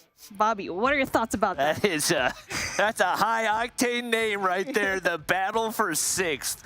It's definitely going to be entertaining all the way through, no question about it. Lots of question marks across the board in regards to the hardpoint maps, because there haven't been many that either of these teams looked incredible on, but obviously Zidium, more overall map wins on the hardpoint, so probably leaning their way a little bit.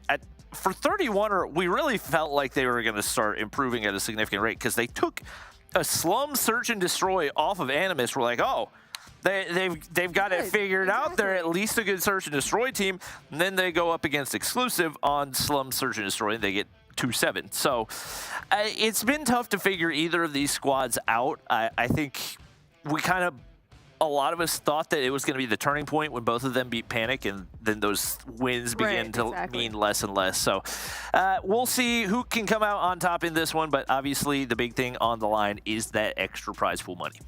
That extra goes a long way. And now, speaking of a long way, this map is huge. Takeoff is a map that is definitely a puzzle to a lot of these teams, and so far 31er and Zidium still hasn't found a complete formula yet here in this map so far, but they have had a win each, but they've had losses here so far. Let's see though. Zidium on the other end, trying to get that map control on the high ground so far, losing that gunfights here through mid. Flashes! Woo! Flashes coming out for everybody. It's 31er getting on the hard point early.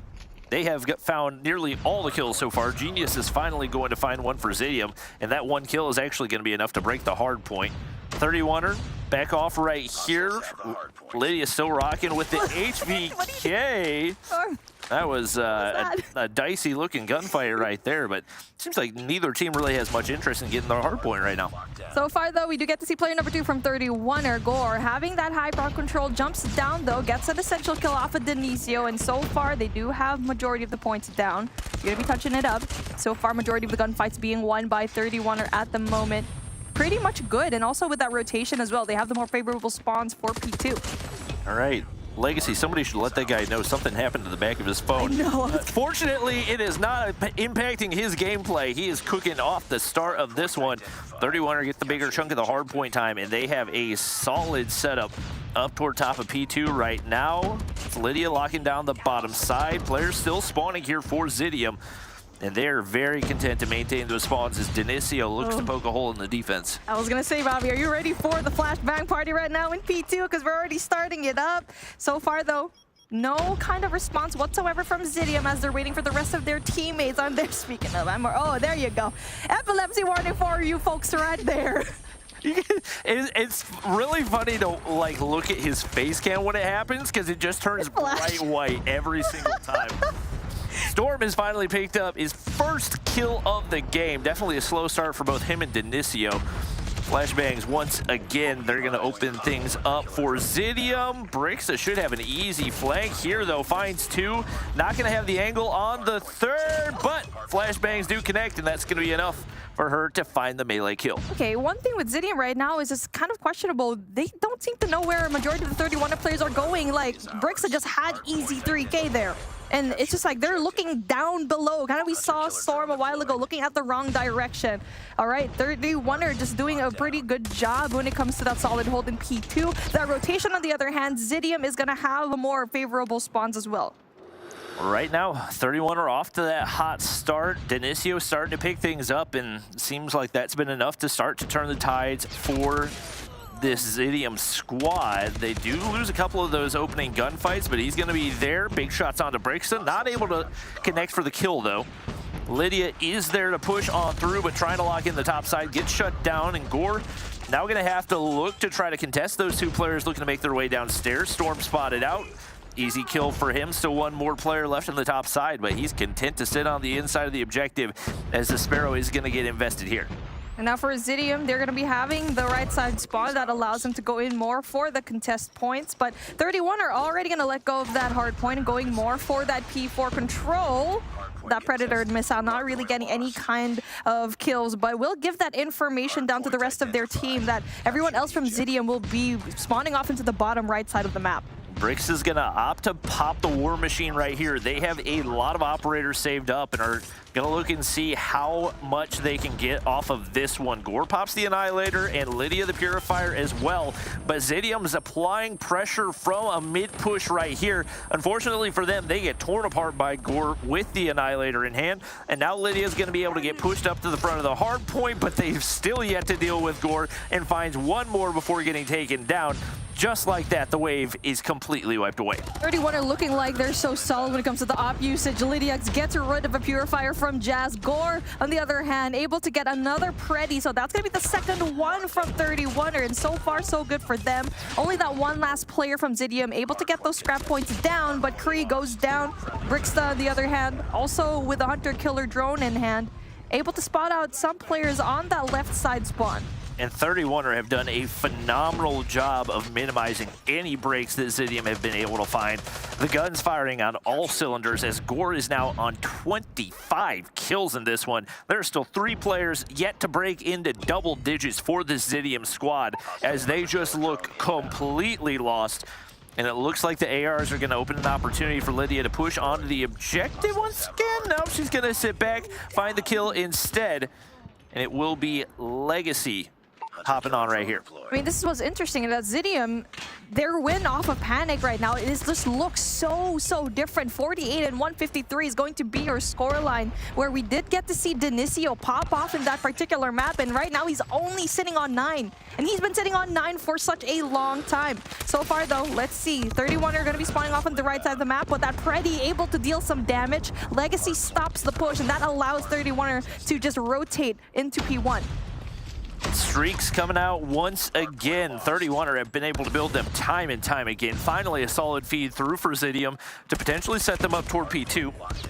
Legacy spots out 2, and that clear out on the backside might allow them to get pushed up on the objective right here. Brixta continues to lurk, spots out Genius right there. Getting pushed into the mid-map, should have a nice flank on these remaining players, and they have no idea what's coming. Not going to be able to find the kill, though. Huge play out of Zidium to maintain that spawn side and also to get pushed onto the objective, but Storm with the claw in hand will drop right there, and just like that, 31 are having a chance to break on through as they push through the backside. Gore, good pinch coming in from this man. Puts down the trophy system, making sure that no flashes shall be here. He does get taken out by Storm, and now Lydia tries to go in there for her second kill here in this hill. So far, still 31er, but Zidium having the more favorable spawn will be met by the Sparrow of Zed on the other hand, and there you go, that's what he needed. Doesn't matter that the spawns are in their favor. 31 are just playing their operator so right here. Flashes connect, not enough to take him down though. Jazz slides through, nice little double kill, but they sit down 110 points right now. Gore's been able to hit this early rotation, does end up getting spotted out. And a few crucial kills for Zidium. Right now, Brix and Lydia, the only ones in position to contest over here on that P3 side. Genius, big gunfight. Brixa wins 1 for 31er, and at least we'll keep her in position. They're not going to be able to sniff her out either. And it looks like Lydia on the bottom side is able to create some space, and getting pushed up to the top side should allow them to continue to pick up the hardpoint time. It's a good thing that the remaining members from 31 were winning a lot of their gunfights here in through objective, because 31 were spawning on the far left of the map here in this early rotation into P3. 33 seconds left on the clock. 31 are already hitting that 200-point mark. Gore, on the other hand, brings out the Annihilator, but does get denied by Jazz. And it's a good back and forth coming in from P3, and so far it's still going to be yellow, but reinforcements from Zidium on the way. 31 have just looked like the better team on every single hard point so far. Trying to make their way back in, they do exactly that. Here to pick up some scrap time, and there's one player there to make some noise. Zed already rotated toward P4 right here. Gore looking to sniff out one more, not going to be able to do that. But Zed, an opportunity, does get shut down, but spawns the backside, an opportunity for a pinch here for 31er. Lydia just spawning off into the left side of the map was the best thing that could have happened for 31er, because 2 of the players from 31er just ended up being there. Right now the pinch finally is going to happen. A 2v5 situation happens inside the hard point, but it's still Zidium winning a lot of the gunfights. A 1v1 being won right now by Legacy, able to get that for his team, and now it's going to be yellow, but for how long? As 2 players from Zidium try to flush, but again, Legacy with his big kills. huge play by him right there, and they can actually win this on this hard point. Got streaks and operators to work with as well.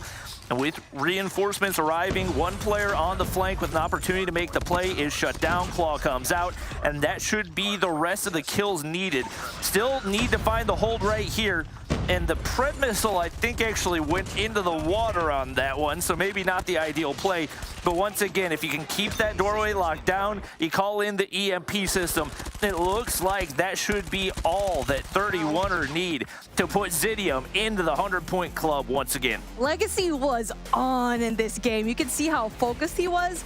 I mean, even if you're seeing like flashes on his screen, right? He was so focused. And you're actually kind of seeing it when it comes to his play. The operator usage from 31er as well was on point. Either it's trying to enter into the side, winning rotational gunfights, or also stopping operators on the other side as well. Yeah, I think we saw Gore hit an actual 6 feet with the Annihilator, which is not something that's very easy to do, especially in a competitive setting where teammates realistically should be communicating with each other about how to deal with those operators.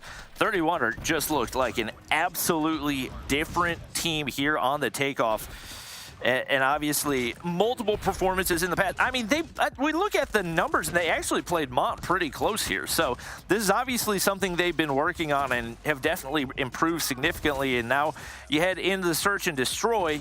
But Zidium have to be feeling good about that, knowing that they've got Tunisia on the table. Yeah, I mean, Tunisia definitely is going to be the best case scenario for them in this matchup.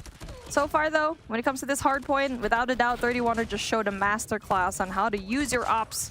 Rotation also going to be good for them, and knowing when to break and looking like they're just pretty confident in this map so far. Looking at our scores right now, we do get to see Genius on the other side of things having 24 kills, but everyone else in their team is going to be on the negative. Yep. It was just not a pretty map in general for Zidium. And like you said, Legacy was phenomenal, not only going plus 14, but almost 2 minutes inside the hard point. And he was winning some absolutely ridiculous gunfights. 31er just looked like the more well-rounded team right now. And even with this being the map pick for Zidium, I've got a feeling that they're going to put up a strong fight, if not take the map here. I'm wondering how 31er is actually going to be adjusting to this map, knowing very well that Zidium is just going to be so good at this map. And it's in a pretty convincing way, too. And that's why they're picking this map particularly well. But something that we know, and we already mentioned against 31er a while ago, is that their S&D map pool is just pretty much more diverse compared to Zidium. They've always ever found that success into Tunisia S&D. But with 31er, they do have a lot of VOD to review to figure out how to play this.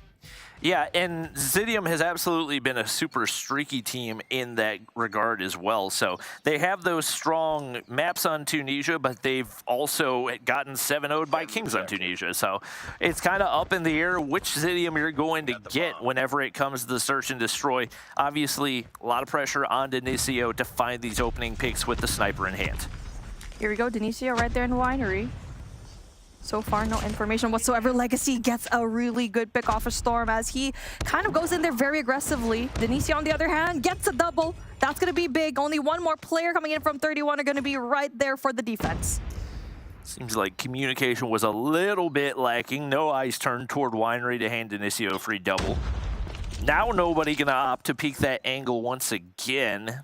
Kree with a bomb in hand has been able to get pushed up. There's still 3 players here, at least in the general vicinity of the A site, and they get the information on 1 player at the entry point. Kree spotted out right there, absolute beams out of Zed. And just like that, the 2-man advantage is wiped off the board.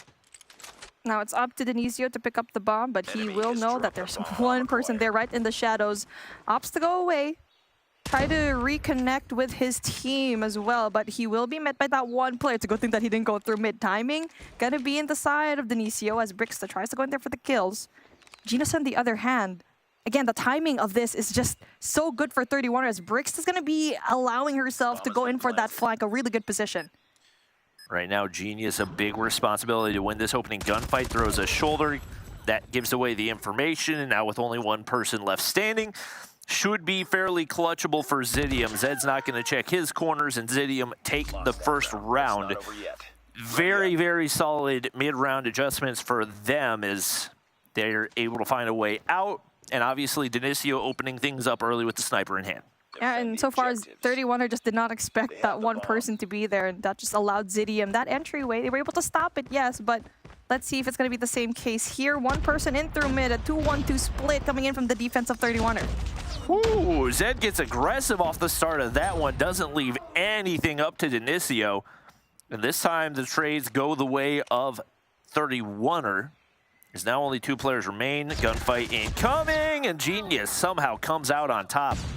Legacy just needed one more bullet there. Looks like another engagement inbound as Brixa drops, and now it's really on to Gore to try to find a pick across mid, but timing's not going to go his way. He's now looking to wrap back and has no idea that the bomb just ran directly past him. Now he will be met by one player that's Genius yet again, but Gore gets that quick scope, allows it into a 2v2. So far, 31er need to make a way to kind of recollect themselves and try to go in for more of a solid defense. So far, the first person that will see him is Jazz, but does not have the gun to go and defend. So far, though, they're looking at the wrong direction.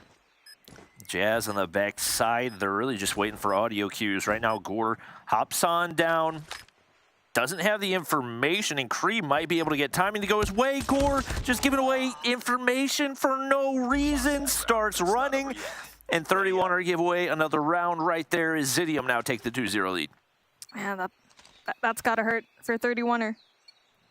Zed, on the other hand, connects back from 31er. And now Zidium having that 2-0 up. Even though that the first blood was into the favor of 31er, let's see what kind of adjustments they'll make. A 2-1-2 split yet again, as Legacy not winning these gunfights in through mid. Might be met by these 2 players though, but that player number 4 on their end, Lydia, try to apply that crossfire. Zed gets that first opening pick again off of Denisio. Crucial kills, but they haven't really been able to turn it into a whole lot. Brixa gets information, but can't land the shot. And with that, Storm's gonna be able to get some teammates pushed up with him. One top side, one lower. Legacy, big responsibility right here. And we don't see the gunfight, but Zed's going to be the one that ends up winning it, or at least rather cleaning it up. Genius on the backside. Gore not going to be able to shut him down, but Zed's there once again, and now all down to Kree. Finds one to open things up, trying to make a 1v4 out of it. Nice little double quick scope. We'll see whether or not Lydia and Brixa want to challenge this one as the teammates dropping like flies. Here's the thing about Tunisia. It's so easy for someone to clutch up around because of those angles, those corners, and especially with a Locust in hand. We've already seen it. This guy's on point. So far, though, will be met by Lydiag. So far, 0 kills to her name. He's checking all the corners right. He spots Lydiag, spots her, but doesn't right connect. And now Brix and Lydiags know very well that Kree's going to be right there, and they just need to go playtime into their favor. 34 seconds remain. Kree has got to make a play here if he's going to do it. Wrap back toward A would definitely not be in his favor, but it seems like they think that's the move that he's made, and the delay off of this one should be able to afford him a plant. It looks like Brixa and Lydia now wrapping all the way toward the opposite bomb site. And it seems like now they've figured out what's happening. Kree taking so much time. He was going to have the free plant, but now Brixa in position to pick up the kill. What? Just plant the bomb. Question marks, absolute question marks. Did he accidentally press a button? Or at least fake a plant if you think they're behind the wall. But don't just sit there doing nothing. That was the longest fake plant ever. I mean, he had every advantage in this whole world. But there you go. 31er finally puts up a score on the board. 2-1-2 split yet again for 31. A different approach from Zidium this time around. Full push going in through Bravo. Will be met by the scope of Brixta, but will she get that first? But no, she's not able to. Finally gets that, repositions herself. And the smoke's going to clear. She sees the shoulder peek around the corner, and they're going to look to double chow, but she unpeaks at the perfect time, sees one going lower as well. And everybody's been able to wrap back this way for 31. Are in perfect position. Gore's going to be able to find one. Legacy hops down for another. And just like that, the push for Zidium completely wiped off the board as they get read to perfection, largely at the hands of that opening pick for Brixa. I mean, she just had a free pick right there. The smoke for Zidium, just they did not wait for that. And so far, we're evened out when it comes to the scoreboard. Same type of split coming in from 31er. On the other hand, Zidium is just applying a lot of pressure here through mid. Will be met by a crossfire yet again from 31er. And Gore's just going to continue to hold this angle. Kreese slow peeks it. I don't entirely know what he thought was going to happen there. Denisio's there for his trade, and Genius finds another. But once again, a lot of situations where these could have been played a lot more cleanly. Denisio bomb in hand. Now hitting the wrap back toward B. One player there to relay some information, and Jazz hoping a flash connects. Nobody going to peek for 31er, though. Backed all the way up to the bomb. And it looks like Lydia now going to opt to wrap back toward mid. Brixta in a good spot to take out that player in through mid. That's Genius. But he's going to be playing his angle well, and that leaves Brixta to go rotate in through Bravo instead, where the bomb holder is going to be. Now, it looks like a pinch coming in from Zidium is going to come through, as they're going to be waiting through that mid hit, but they don't know that 31er has two players right there for that defense. Denisio lines up a nade. That might be able to connect, but it looks like it's not meant to be. Brixta's chilling, but the Deagle shot is there. 1 for 1. He's still got the bomb in hand, only 40 seconds to work with. Got to commit to a play right now, and it looks like he's still going to opt for this A side. Brixta has been patiently waiting back, but 31er. Zed going to be there to save her, and now with the bomb going down, they're in perfect position on the retake, especially with Zed able to hop up above. And it's going to take a crazy play of Denisio. He spots him out, though. Doesn't realize Brixta is right next to him, and Brixta there to sniff him out. 3 straight rounds going the way of 31er. Nice timing for the rotation for 31er. Cuts off that one player trying to go in there for the flank from Zidium. And that's going to be Zed going in for really important kills. Brixta, yet again, we've seen this all the time with the L-Car being the gun of choice to do some body shooting as she goes in there for the defuse. And so far, Zidium don't know what to do when it comes to, okay, now we're adapting mid-round, we're losing some bodies, but they just don't have any kind of response mid-game. Storm struggling once again. Slow start the hard point. Now 0 kills on the board in the search and destroy. As Zidium trying to end this streak out of 31er. This time it's a heavy-handed A push. One player going to head on over toward B. And it is utility for days right now. And 31er say, I don't want any part of it. They back all the way up.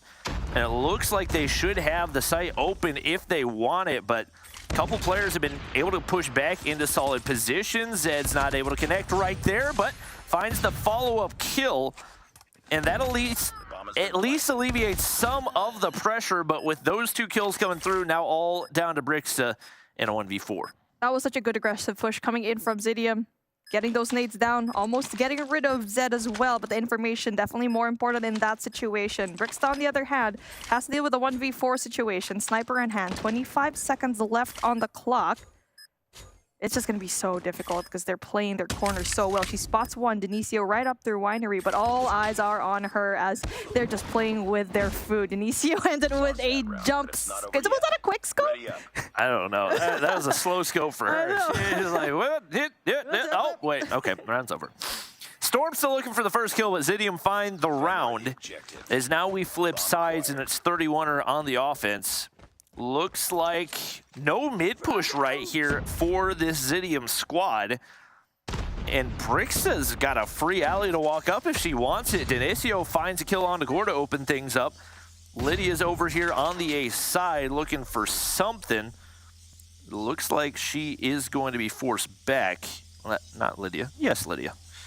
Getting all my numbers mixed up right now. I know, right? That's why I say play number 1, and then I look at their... Here we go. It's still going to be numbers advantage for Zidium, but so far it is going to be equalized by Lydia. She does get spotted, but it's a good thing that help is on the way. I'm also liking that Genius didn't really go in there for the finisher. So far, though, 31er. Still no map control whatsoever. That also allows Zidium to push up so far back. And player number 3, that's Genius, yet again, will be the first line of contact. And they create a beautiful crossfire, but 31er is actually pushing in through mid. Every single player is there, and there's only one player looking at the entryway, but it could be an opportunity for Storm to blow up the play. Playing off the side, doesn't want any of the smoke, though. Brixta finds one on Decree, and just like that, they made their way on in. Genius 1 HP finds a way to win the gunfight.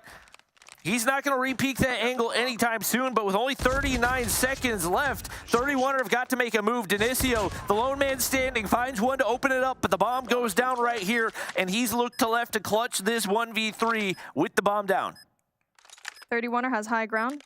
They're both looking at a really good direction, and Denisio's going to be spotted out possibly by Legacy, and he's just waiting for that cue. So far, misses the shots, but good thing that the Fennec is going to be in hand. And there you go, 31er having the first kind of upper hand yet again, and so far, Zidium's having a hard time catching up with Storm. 0 kills. Storm, number 8. Storm was on flank watch on B, and it seemed like, obviously we didn't see that POV, but 31er should have had no idea where he was and still did not find a single kill out of it. Just backs up and ends up giving away his life anyway. Gore's there to open things up. Genius drops, and Denisio still looking for a pick over on the A side, but 4 players there and ready to go for 31er, and really just Lydia on the flank watch over on B. No, it's going to be beautiful. If we see that Denisio's going to be rotating, speaking of, Denisio gets that first pick off, and that just allows Zidium to say, hey, we have players here on Alpha as well. So far, the bomb holder is still going to be in Winery, and those 2 players from 31 are going to try to apply some pressure into that Bravo side, maybe trying to find a way to open things up in that Bravo side, because they haven't dealt with Denisio yet, but it seems like a unified push coming from 31 to get rid of Denisio might be the best case scenario here for them. Surely we're not going to try to peek the sniper with our Fennec, right? I would assume that's not the move they're going to go for. And honestly, Zidium doing a phenomenal job just playing unseeable angles. Denisio just constantly bobbing and weaving. Zed drops down, but he's able to make him pay. Deagle connects right there. Legacy gets pushed up and finally going to be able to find the trade. Storm, first kill of the game, finally comes through. And Lydia trying to be cheeky with it, but maybe got a little bit overboard. And Zidium cleaned things up to even the round. I mean, I find no reason why they had to send those 2 players into Bravo. One, yes, that's okay. You're trying to get those exit frags if someone's going to go in for the flank, but your team needed help once you did go push in through Alpha. Denisio did a good job at doing that first blood there, but then there was no equalizing from 31 because everyone else was on the other side of the map. Now, again, the same play. More aggressive on the other hand, coming in from 31. They're getting that information down, but it is going to be a stack side with 3 players. Brixta gets 1, Zed gets the other, and now more of an advantage here on the side of 31er. Seemed like Denisio should have been in position to pick up at least 2 kills right there, but maybe the flashes connect. It is just flashes on flashes on flashes, and Jazz has no idea what's happening right here. Genius. Now left all alone. It's a 1v5.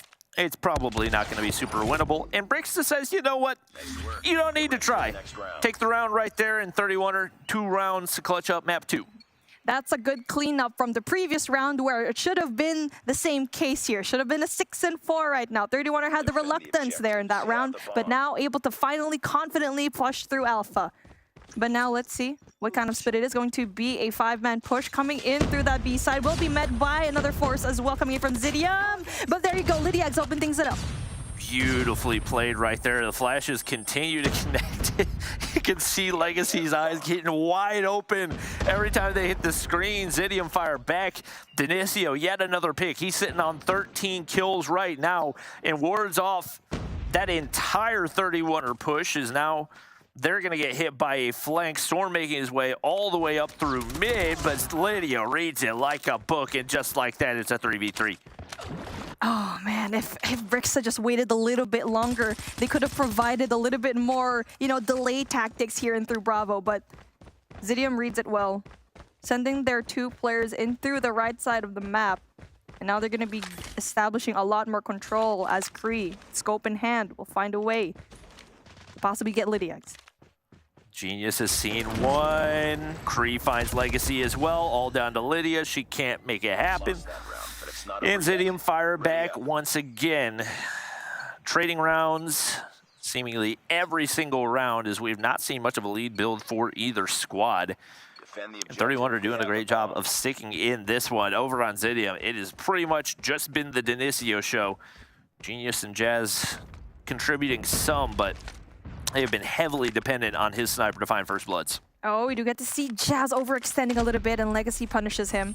Just 2 more people right there from Zidium and Gore. There you go. That's the opener you need. Go push now. You need to find a way to go and push, and the sniper is going to be your entry. There you go. My goodness, that was so close. Good thing that Lydia's right there for the bait and switch. Storm, you had so much time to find a kill right there. Definitely not his game, at least not today. And right now, Kree left in a 1v5. Legacy spots him out.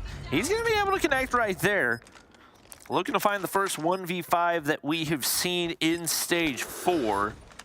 If I had to guess, 31 are going to sit back, and Gore finally able to make him pay. Both of those kills probably should have been found a little bit faster, but 31 are once again with an opportunity to close out the map. All right, match point right now for 31er. And right now, it's going to be that A push that has given them a little bit more of a good time. So far, though, Zidium needs to find a way to respond to that fast A hit. And they will bring just one player. 2 going to be in mid, but they won't be met by just that one player. And so far, Denisio makes a way to open things up. Well, Gore content to just hold that mid angle, see if he can find a pick. Denisio, once again, kill number 16. He has had this team in his backpack as he takes down Legacy as well. And my gosh, what a performance out of him so far in this one. 2 players remain for 31er. They need to find a way to figure out where Denisio's going to be at. Lydiax finally gets rid of him. Time is still going to be favorable for them. 1 minute and 19 on the clock. And Bomb's going to be down in a pretty good spot as Winery is a pretty good place to get it. So far, though, Zidium probably doesn't know where the bomb's going to be at. 3 players on that Alpha side. 1 player right there to try and go and cut that rotation into Bravo. Looks like Kree does have sights onto where the bomb should be with sniper in hand. Lydia are going to look to retrieve it right here, but very tough with the way Zidium has fortified this one. And even if he were to miss that opening snipe, he'll at least get the information. Lydia picks it up. And with the audio cue, should be enough for the flank to come through for Genius right now. And with the position he's been able to get to, somebody should be able to make a play. Storm's able to find the first, make it the second. And just like that, we're heading to overtime. Overtime! And that's going to be really good kills from Storm. Finally picking things up slowly but surely. But everything just rests on Denisio's shoulders right now. And it must be pretty heavy. 17 already.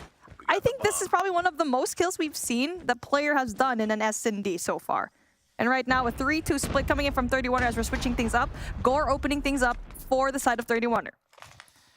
Just so much pressure being put onto Denisio as they've found very few first bloods outside any other avenue. Lydia sitting back on the B side, waiting for the mid push. The flashes do come across. She backs up right there, but gonna be able to find one, and that's all you really can ask for out of her. Gets the information, and now the rotation coming through quickly. Denisio gonna have to find one on the push through. Flashes do connect though. Breaks it, takes down Denisio. Zed's there for another, and this should be a round locked in for 31er with Kree left all alone. Nice util usage coming in from 31er, and also waiting for their numbers, and that's patience. Definitely pays dividends to them. Kree, on the other hand, will have a difficult time just rushing at this 4v1. You've seen it already. It's possible here, but them being grouped up like this in Bravo is definitely going to be difficult. He needs to find that information first. He sees the laser, but Gore takes care of him. Again, going to be in the advantage of 31 or one more round, and they'll be winning this overtime. But as we're going to be switching things up, 31er seems like they're having more of a difficult time when it comes to the attacking side. Yeah, I would love to see more pressure over toward B because Denisio has just been the absolute captain of A. But it looks like they're going to send it once again, banking on the flashes to open things up right here. Zed's nade does connect, but Lydia kind of gets found in no man's land. Legacy pushed all the way up. Kree spotted down below. Sniper doesn't connect initially. Jazz is pushed back. And Legacy gets the information there as well as the pickup on the shotgun. So with this site completely cleared out right now, 2 weapons to work with and the bomb in the hand, should be able to get the bomb down and force these 2 players to attempt to retake. Kree with the sniper needs to open things up for Jazz. And after that 1 kill, he needs to find a way to go and push. Speaking of, there you go. Brings it down to a 2v1 though, as Kree spots 1 player, but no, Bricksta's still alive and the information given. And that's going to be so difficult. Kree gets rid of Gore, though. And they're still peeking angles. They're not supposed to. 20 seconds left on the clock, and Kree, Elcar in hand, and spots Brickstar right there. Is he going to be able to equalize everything? And yes, no, he actually runs out of bullets. Brickstar, on the other hand, just plays the bomb to the advantage. The timing not going to be in her favor as Kree able to clutch up the round. Defuse is going to happen. And oh my goodness, we're going in for our second overtime. It's not over yet. Guys, you realize for him to defuse the bomb, he probably has to kill you first. So maybe if you know he's just going to keep repeaking the same sniper angle and you're missing your shots, maybe just don't peek the sniper angle and force him into a close range situation. Just the most winnable situation for 31er, and they can't seem to make anything out of it. What was that, a 1v3? It wasn't a 1v3 because he found the pick to open it up, but Lydia finds the trade, and it just, oh, dude, that was not a pretty gunfight over on A. Oh, my head's pounding. And now, Zidium's going to be playing this way more passive. They're just going in for those frags, and Kree, it just gives him a lot of free space over here in this A side. 31 on the other hand, going in there for that push as well, sends these two players down. There's another pick for Denisio. He's made his way up to 18. Trying to see if he can find a 20 bomb in this one. Have afforded themselves at least a couple more rounds in the smokes. Going to guarantee the bomb plant right here. Brixta, shots don't connect initially, really hoping to make the sniper count. But Kree is there to take down Lydia, and now the two 31er players have got to make a push up through this alleyway. They don't want to commit. Kree makes them pay, and now all down to Zed. He's going to be able to pick up the sniper, gets the information, but doesn't have any angles to work with. That is the angle that you needed to play. So far, Zed gets spotted, Genius goes down, but the information already given with 16 seconds left on the clock, it's just not going to be doable. They know where you are, buddy. And now Zidium will have more of an upper hand here in the second overtime, as we're going to be switching things off again. They're going to be starting on the defensive side, and we've already seen how much 31er actually struggles when it comes to the attack. The enemy has the bomb. Well, looks like they have finally learned their lesson and will throw something at B to avoid Denisio. Utility goes down. There's a whole lot of it. Lydia can't see. Flashbangs connect, but going to be able to assist on the kill. Kree was able to open up for one, but Legacy should be able to get lurked up right here. Doesn't check the right spot, and Kree makes him pay for it. Zed's going to be there looking for the trade and able to find one, but Denisio there to punish them once again, and he's sitting on 19 right now. Why is the bomb going to be in a bad spot? 2v2 though. But Zidium has the upper hand all the way through. That was the bomb carrier? That was the bomb carrier. I don't know why he was pushed up that deep into the side. And this will make things even way more difficult for 31er. And this is already match point for Zidium. A minute on the clock, though. They want to go in there for that long wraparound, knowing very well that Alpha's going to be absolutely free. They know very well that Zidium knows that the bomb is going to be down and where the location of that bomb is. He said, how long can we make this round? How much of the map can we cover? Zidium is perfectly content to just sit on the bomb and wait for them to approach. Lydia's got some angles to clear and gonna wait for Brixta to make this wrap, so that should be enough for the kill. And with that, it's a 1v2 on Denisio's hands, and he can't connect for the first shot. And 31er find a way to extend the overtime. And we are on our third overtime, the most overtimes that we have for the teams that are battling for 6. All right, let's go. Defend the objective. Zidium could not deal with the peaks of 31er at that moment, and they played it pretty well, even though things were not going on their way.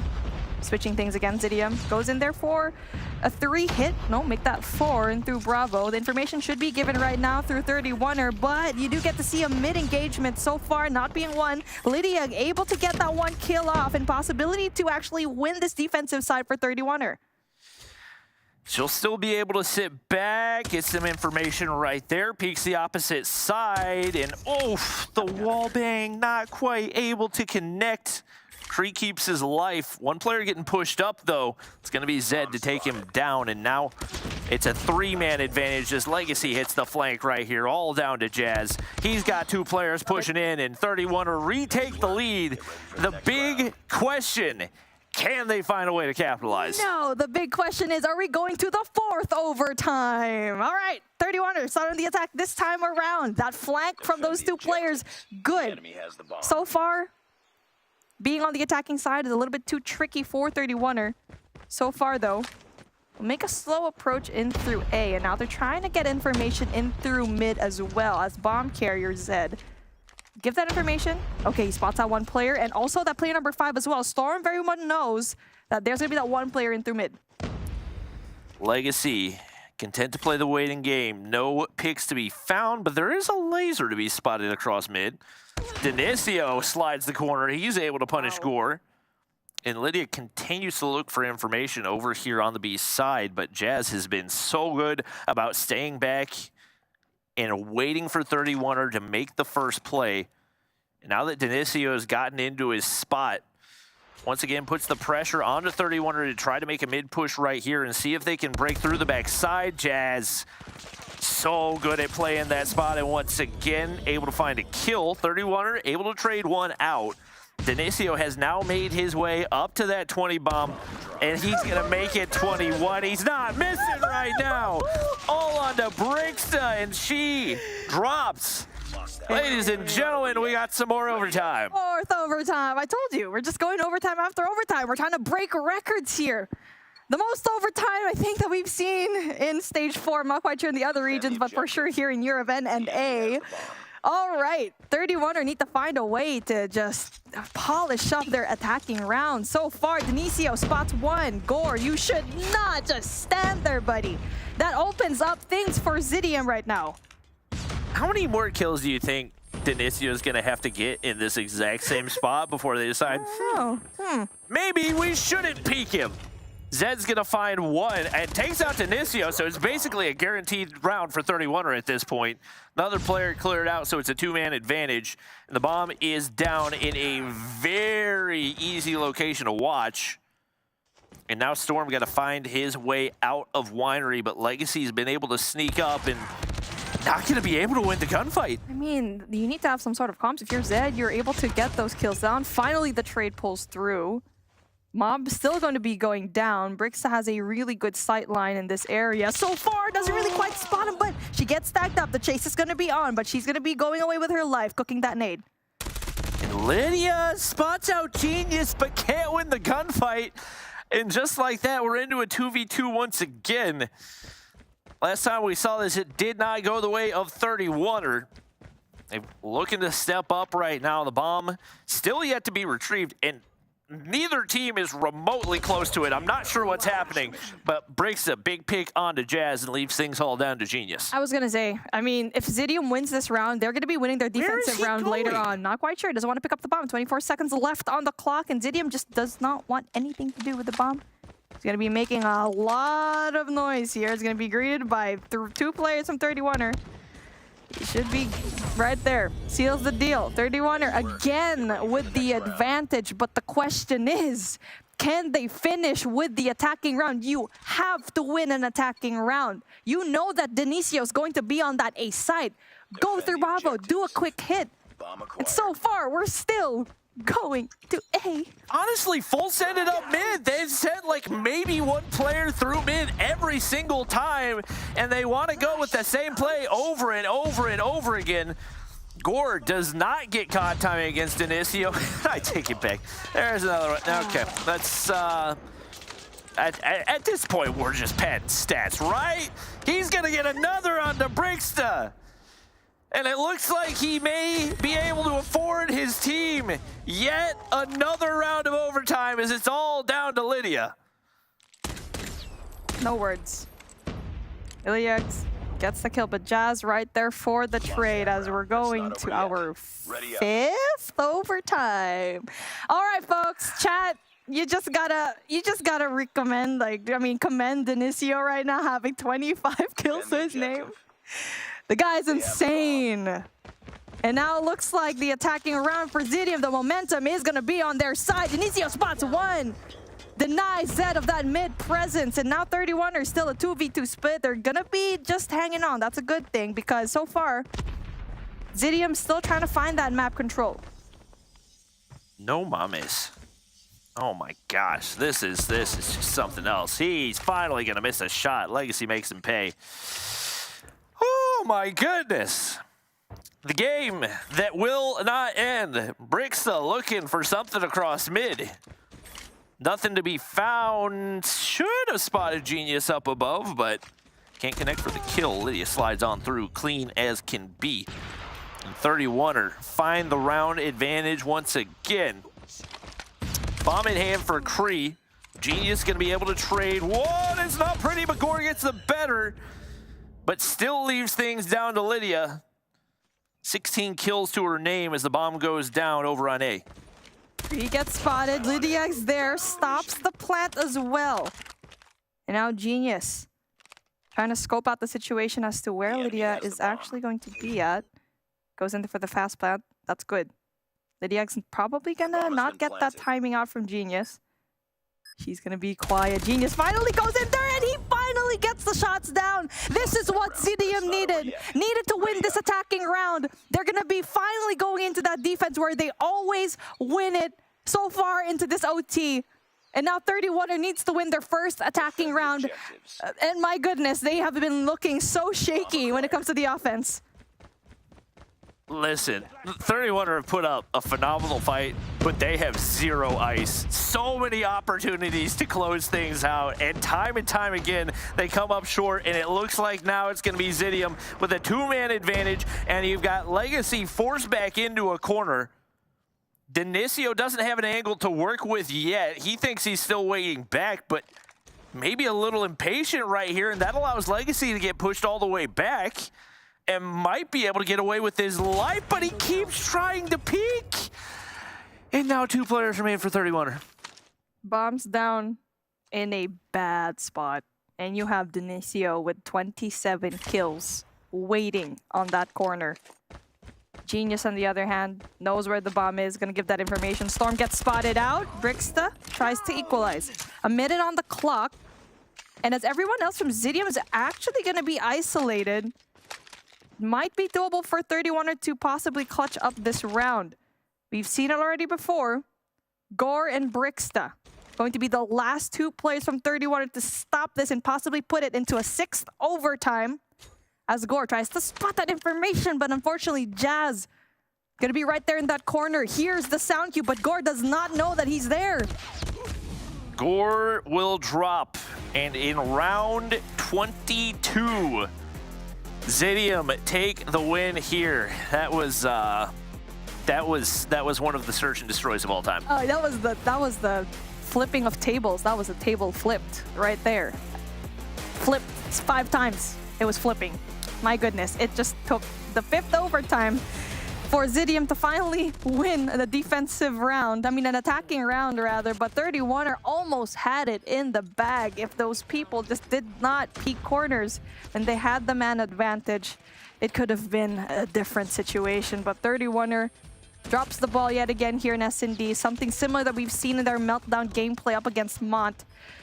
And man, what a series. Can't give enough credit to Dinicio, because if it wasn't for him, this game would have been over 15 minutes ago. It would have been long gone, but he was single-handedly keeping them in this game. I don't know what his first blood count was for that one. Tried to keep count. But it was, I would be willing to bet that it was well above most of his teammates' first bloods for the entirety of stage 4. 27. 27. 31er consistency across the board, but it's not enough. There are so many rounds they failed to close out. The only adjustment that there's 2 adjustments that they could have done, but the biggest one was just to avoid Dinicio at all costs. The guy has 27. Thing you can do is just to avoid him, not go to Alpha, win your gunfights in through Bravo. You've had success there so far. But Dinicio, time and time again, I think so far, I've been tallying it up. I've only had like 7, but I'm pretty sure there's more. So, I mean, it's just insane. You have that number all throughout stage 4, but this man has this number on 1 game alone. Yeah, ridiculous numbers for him. And you got to give credit, he did throw a couple different looks that definitely caught the 31er players off guard. I think especially later in the overtime. Threw a little mid look at him, finds the first blood there as well. And that was ultimately what turned the tables, found an offensive round for them, and they ended up winning as a result of it. So it was really the Dinicio show through and through that now brings us to a map number 3 and guarantees a map 4. Honestly, for this one, bit of a coin toss. Neither team has looked great when it comes to the control. It is going to be 31er on the defensive side to get things started. So far, though, we did get to see Zidium win a raid map up against Panic, and now Zidium on the offensive side brings it that one player, but will be met by Legacy right now. Spots him, but unfortunately not able to connect with those shots. Jazz gets that first blood down, and that allows Zidium to get that first tick of progress here in Bravo. Nobody really looking to contest here either. Zed's top laundry, but he's not going to drop down. Nades do connect for Bricksta. That equalizes the lives a little bit, but Denisio fires back, and you got to think with the amount of momentum that he single-handedly has, should have a big impact in this one. Genius fires a little early, but the flashes connect, and once again, Zidium off to a hot start in this one. Hot start coming in from Zidium, and that momentum from S&D definitely gave them a lot of confidence. Life count in their favor as well. Second tick of progress. I mean, Bravo already going to be captured already, so all they have to do is just capture that A flag. So far, though, they're trying to get that spawn trap, but Legacy's going to be there to just deny that. Denisio getting way pushed out on the top side. 31er. No real opportunities to defend against this, and they've got to hold the line here in Kitchen. He's going to get pushed up all the way to that topside head glitch. Zed does get spotted out, but can't find the gun kill right there. And looks like for the time being, they're going to be able to maintain the mid-map control. Denisio working on some streaks right now, but no angles being offered up by 31er. And just like that, things might get equalized from 31er. So far, they do not have the util to play with, but they do have the defensive setup. Genius, on the other hand, wins a pretty big gunfight in through mid. And there's 3 players right there just trying to get that information. As 2 players from Zidium already trying to capture that first tick of progress here in Alpha, but it's going to be that kitchen control that you need to have if you are Zidium. Not gonna lie, I didn't know you could wallbang that, but that's actually very good to know. 31er have done a phenomenal job of defending over here on A. Kree gets shut down, Legacy pushed up into Cabana, and definitely spotted Denisio. The kill comes through, and once again, an opportunity for them to hold the line over here on A. Zidium have found 0 success trying to get things cleared off, especially with Lydia getting all the way pushed out toward Ring. She's going to be able to spot out yet another kill and build on that life lead as they're continually left guessing, trying to figure out where she is. Only 32 seconds remain, and they're forced to just full send it up toward poolside, but Kree's spotted out, and Genius trying to make his way onto the objective as well. Gore should be in position to find at least one of these kills. They get players on, but with only 5 lives, they've got to be perfect. Nice pre-fire coming in from Genius, and he's going to be able to possibly get 2 more kills here on this side of the map. And so far, he does get spotted. Bricksta goes down. And now 5v2 situation is going to be right there. 16 seconds left on the clock with just 1 tick of progress. But they do get 2 kills, and they have to step on it. So far, they do have 1. Kree's going to be right there. A 1v3 situation as the Legacy able to get that, but with 9 seconds left on the clock, it's just going to prove so difficult for Jazz to try and clutch this up. And Zidium had a really hot start, but 31 are able to slow things down a little bit after that B zone was captured. And now that kitchen control definitely gives him more of an advantage there. Well, some operators charge on both sides. 3 for each team as 31er now look for the offensive push right here.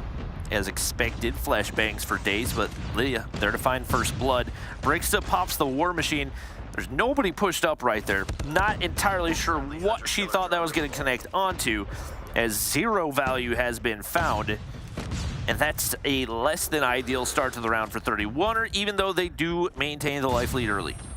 Denisio, though, takes out an Annihilator of his own and takes out Zed. Only that 1 lone player left from 31 are able to get that first zone here in through that Bravo flag. Will be met by those 3 players as everyone else from 31 are try to go in to defend. But Denisio, yet again, applies that pressure with the Annihilator.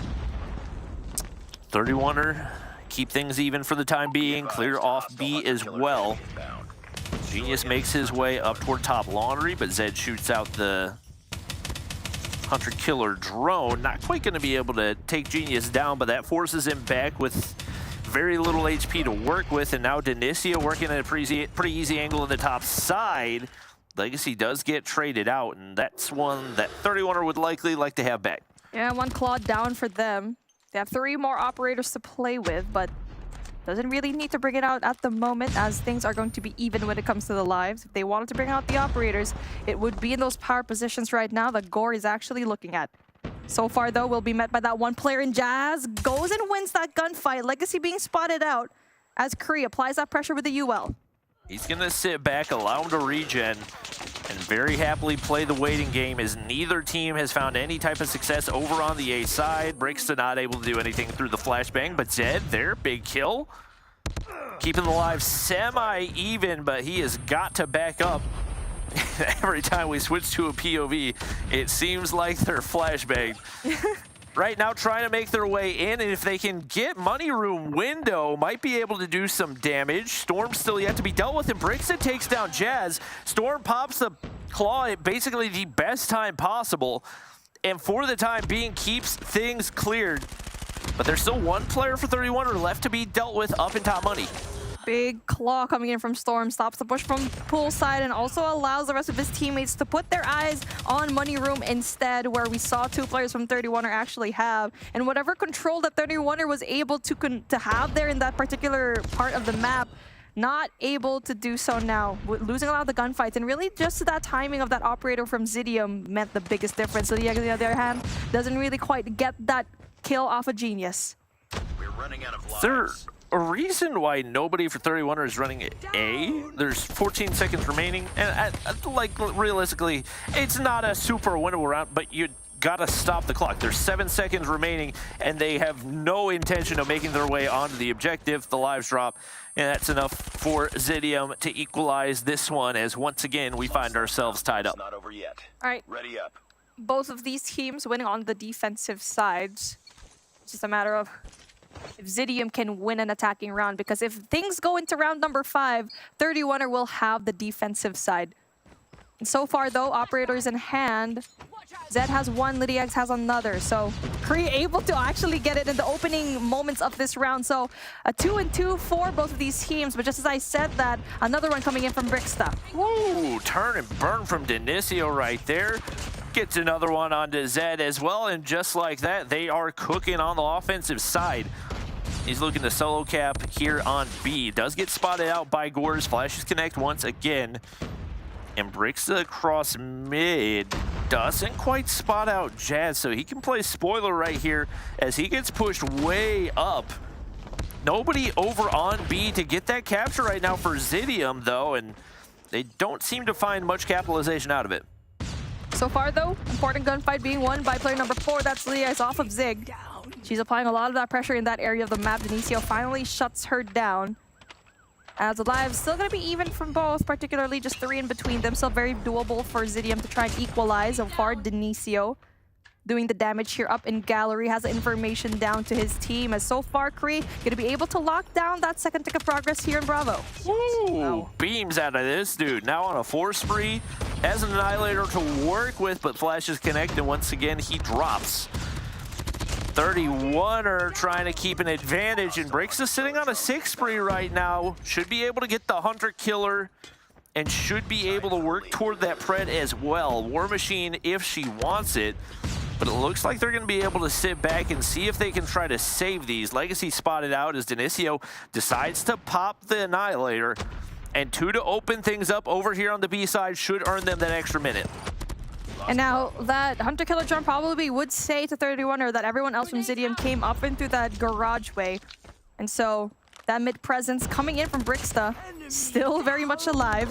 Had to deal with those 2 players, but still able to do that damage. And now it's going to be that information relayed already to 31er that is going to be that mid push. Preddy being brought out again, just applying that pressure in through mid every single time in this round. 12 and 8 is going to be the life count. It's a big investment to send out the Pred missile right there, but should be able to lock them in the round and not force them to use any of those additional operators. Still a minute to go. You don't want to get too overly aggressive, but headshots connect for Lydia. They sit up 11 lives to 6. And Kree in the top side just looking, hoping, praying for a pick. Not going to be able to connect for anything right there. Jazz spotted out in mid. 2 players on the flank, though. Storm could go big right here as he's able to find 3, and the life lead has completely disappeared for 31er. Lydia is able to find 1 before getting traded out. They now sit up 5-3.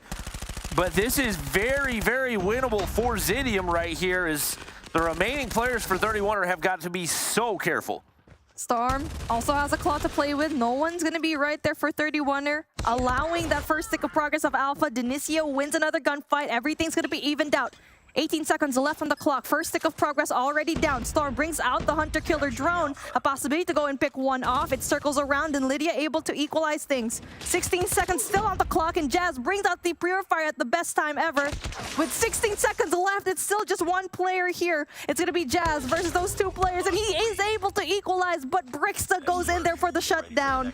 A 2-1 where things were just so close.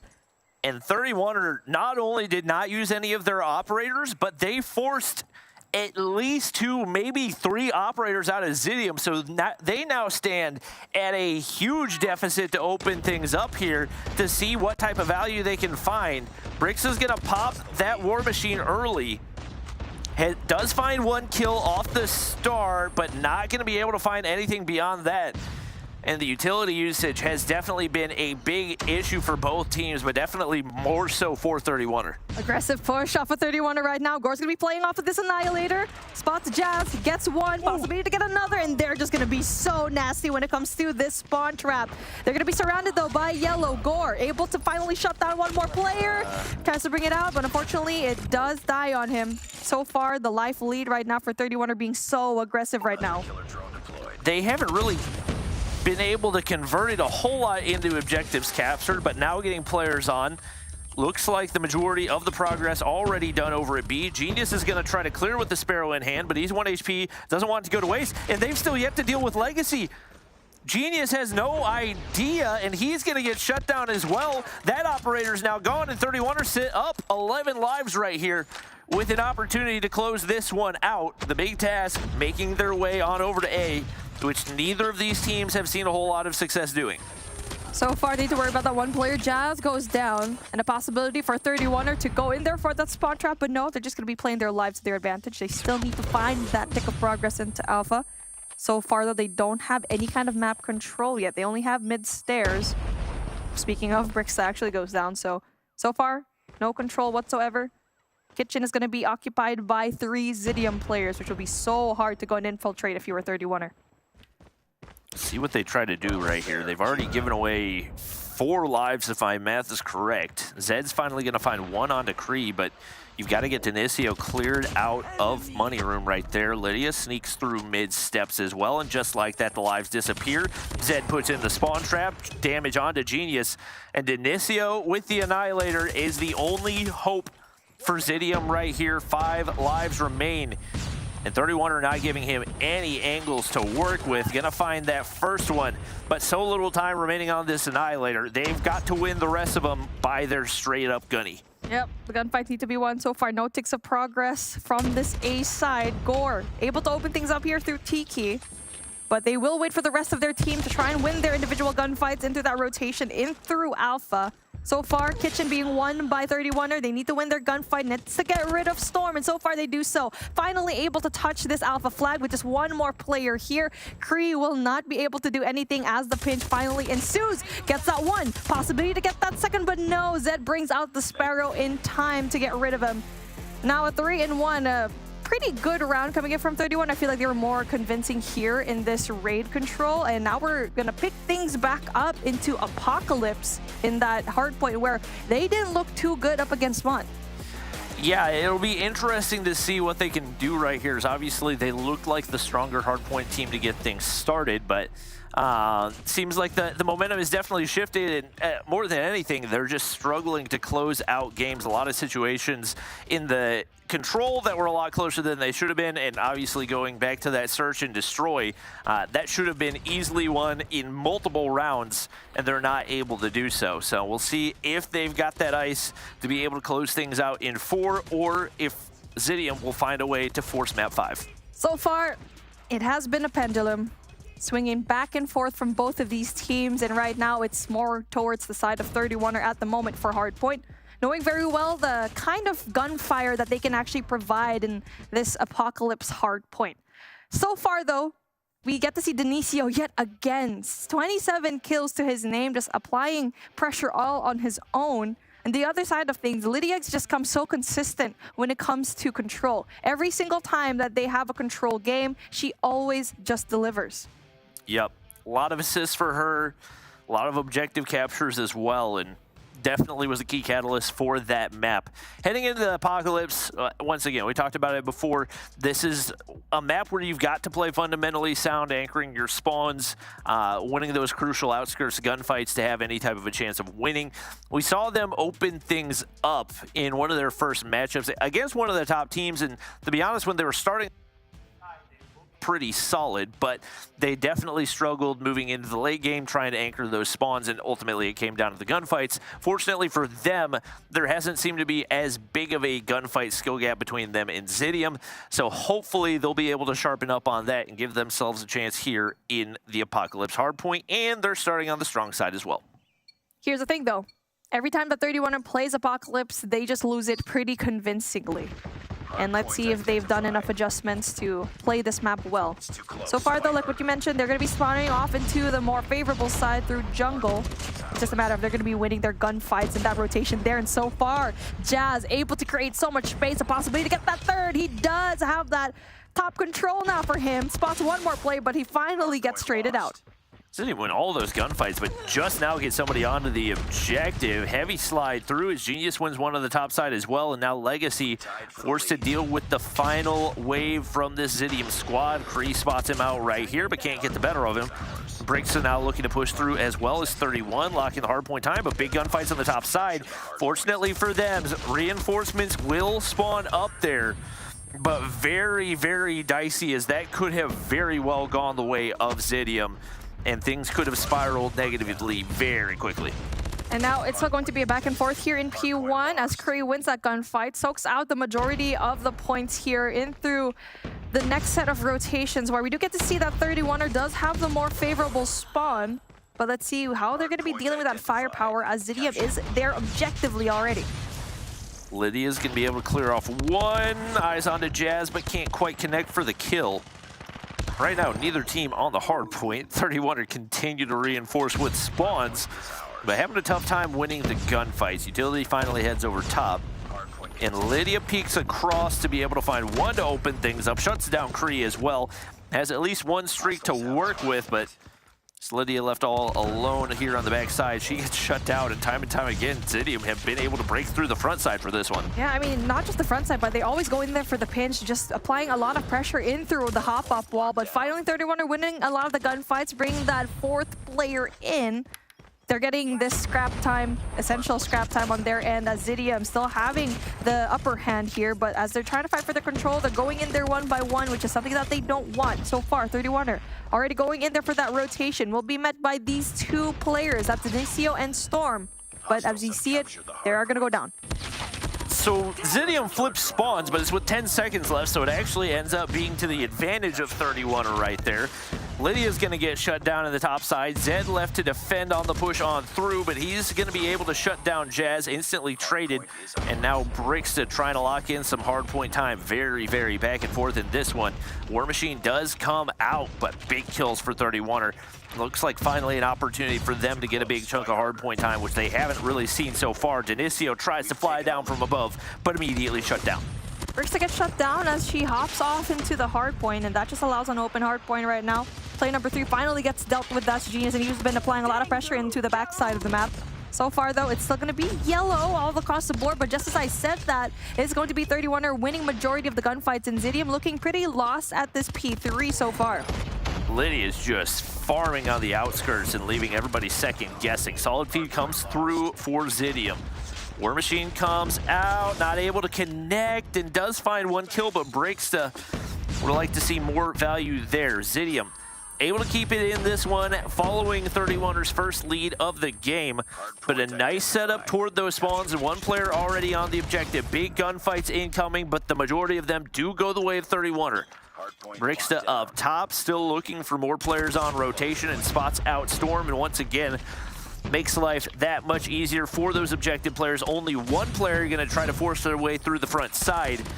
And the players on the objective have not really had to do that much work because the anchors have been so crucial on this hard point for 31er. It's been just so impressive for 31er knowing very well where to anchor those spawns. And so far they have it top side spawns. And they have to worry about that player number 2. That could actually deal a lot of pressure. Jazz has been phenomenal here in this Apocalypse hardpoint so far. And he's going to be applying a lot more pressure, and that allows his team to also get majority of the scrap points down here. Ooh, beams out of Lydia. Looking for one more. She clears off the objective, nearly finds the third on to Genius. Legacy's just going to say, I'll hop on the hardpoint if nobody wants it. I will. Genius over top, not going to spot him, but who else but Denicio to pick up yet another kill. Jazz stepping up more than we've seen in those recent games for him. A lot of utility going in, but it doesn't connect onto Brixta somehow. And she's going to get a free kill right there on top of 2 for Legacy, but nobody for 31er wants to get on the objective. I mean, Brixta just created a lot of space for her team, and there's no response for them when it comes to the objective. She goes down. Finally, Jazz gets that spot. But we are still seeing possible gunfights being won by Zidium right now, and no one's going to be stepping on that spot open hardpoint. And this just happens a lot of the time here in Apocalypse, and just because of how open this map actually is, when you try to step on the point, you get traded out. So far, though, Storm able to capitalize on that. 81 already to the side of Zidium.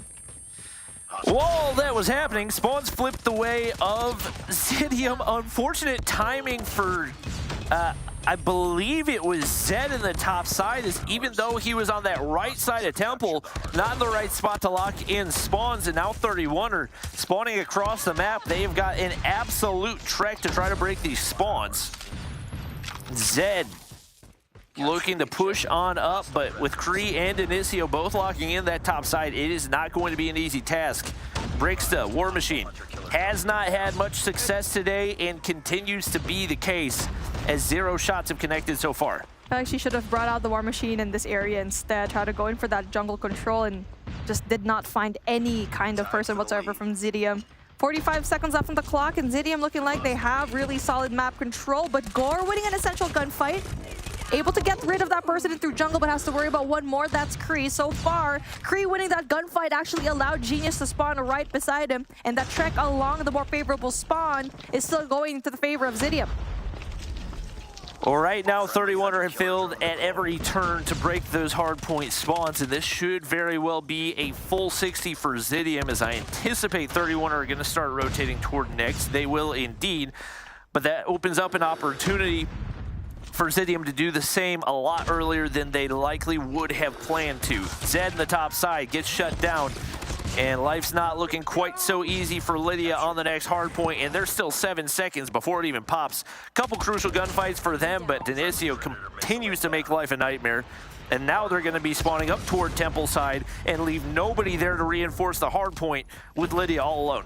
Speaking of, they were actually kind of stacking that P3 and just didn't have any kind of anchor spot whatsoever, even though that they rotated early. That allows Jazz to just go in there pretty easily with no contest whatsoever. Speaking of, another free kill on his end. 21 seconds after the clock, Purifier in hand, ready to go and defend this spot. It's going to be difficult for 31er to go in there for the push. As he gets that information down, he will deal a lot of that damage, but Gore is able to actually shut him down. Zidium have continued to extend the lead in this one, now setting up 50 points. The one gunfight that Gore definitely would have liked to go his way, he gets shut down. Lydia able to trade. It looks like some scrap opportunity for 31er, but they really need another solid P4. Definitely their best hardpoint that they played so far, but solid setup on the backside to anchor those spawns for Zidium. And with everybody spawning across the map, Brixta gets shut down as well. And a rough spot for 31er to try to break back into this one. They're now sent to trek all the way around the map. Utility goes over the top. She looks to connect, but once again, a heavy defense to push through, and Zidium get the better of the gunfights. Kree finally gets shut down, and that gunfight being won by Zed just allows the rest of the 31er players to spawn off into the left side of the map, the more favorable one. Lydia is, on the other hand, able to flush out the spawn all by herself and allowing her teammates to go and rotate. Finally, like what you mentioned, Bobby, P4 is a point of contention that Zidium just struggled to go and test. Well, somehow the claw shot's not connecting for Legacy. They were all right there. I don't know where the deflecting bullets went. And Zidium break back into the hard point even without the spawn control. Lydia continuing to absolutely cook on the map. She's sitting on 31 right now, but Zed has really yet to get going. LMG in hand just not having that same success. They close the gap a little bit, now down to about 50 points, and they have that top side control, but they have not done a very good job at holding it down, and they have got to improve if they want to be able to close the gap. This is a good setup for 31er so far. They have the more favorable spawn, that's Temple side, and also they have Brixta on a really good spot to possibly get those 2 kills. She does get stunned, and Jazz is going to be right there. She doesn't know that he's going to be right there on the right side. But still, 31er still going in there for the trades, having majority of the gunfights being won right now, but Lydia also has that Predator missile to play with. Well, she clears things off, full streaks to work with, and they win the gunfights as well. If they can continue to maintain topside spawns, which it was a little bit dicey, Zed got pushed a little too far down. Zidium, 20 seconds to work with. They don't want to pick up the scrap time right here. Gunfight's looking a little dicey as well, and both teams are like, yeah, why get hardpoint time when we can just, you know, play one big TDM match? Yep. Looks like Lydia gonna be the person here to defend. Genius spotted out. That headshot damage is so terribly punishing. Now the push out might be able to benefit them as Legacy in position to catch these players off guard, and an opportunity for 31er to maybe find their way back in. And this is where 31er could finally pick up the points that they lacked in that last set of rotation. So far, Lydia is just phenomenal at that objective control with the HVK in hand. On the other hand, it's going to be Brixta trying to go in there for that control, trying to stop that push in through front. But they do have that hop-up window to have that advantage to kind of stop that pinch. And so far, the score is looking like it's slowly going into the favor of 31er. Flashbang, flashbang, flashbang, flashbang, flashbang, flashbang! Boom. Panis. It looks like it's going to be enough for Zidium to break on through. Denicio does get shut down through the window, but the players are on. Zed trying to find a push up, but has not seen a whole lot of success in this one. It's heavily been on the back of Lydia, and somehow they break through the front side once again. 31er finally find a way to maintain the spawns, but can't really make a whole lot out of it. Gore's going to be able to pick up the scrap time here, and they get that lead down to 20 as Zidium is also spawning across the map. So 31er in prime position. Zed thinks they're going to be spawning behind him, but they've got all the space in the world to work with. Cree finally going to peek around the corner. Brixta definitely spotted out right there. But the feed comes through, and Gore has got to go big with the Annihilator in hand. 2 to open things up will be crucial, but more flashbangs to be found. There you go. He applies that pressure, but Jazz in there trying to go in there for that prone. But then for Brixta, it's just not enough. They just chuck so much util here and the operators that they were not able to capitalize. And so far, they're just entering into the side in just one direction. Needs to find a way to pinch and just get rid of that favorable spawn that Zidium actually has. Only 12 seconds needed for Zidium. Brixta's got to drop down and make a hero play. Finds one. Lydia's got to be there for the second. Not going to be able to connect. Legacy one last attempt, but he's not close enough to the hard point. And Zidium close out the map and force map 5. And we're going into an S&D game where things can go back and forth, like what we say. It's going to be a pendulum. We've seen the longest S&D already today.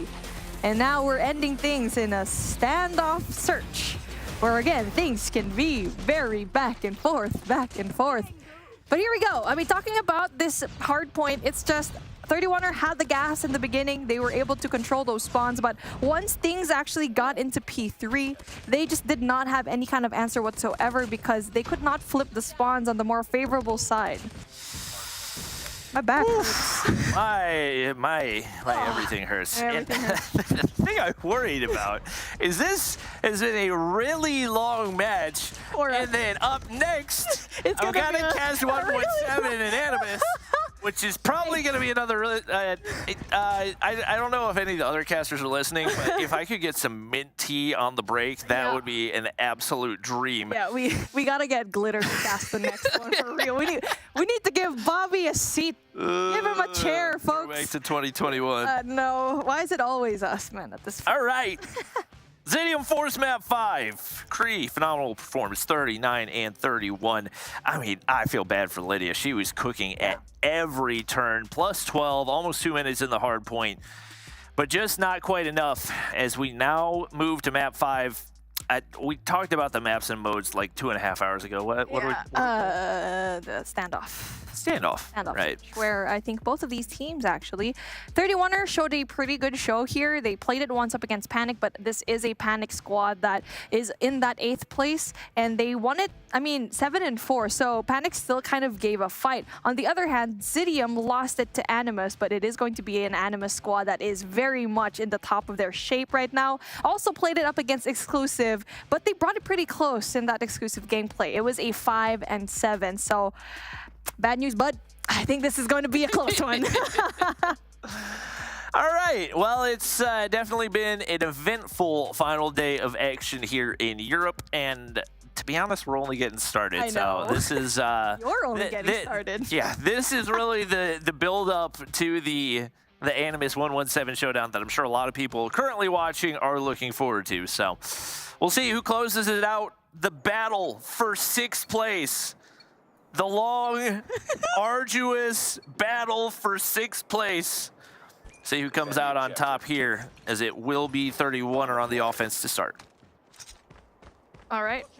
So for Zidium, looks like one player, I think, is stuck. Seems to have to connect. That's Genius.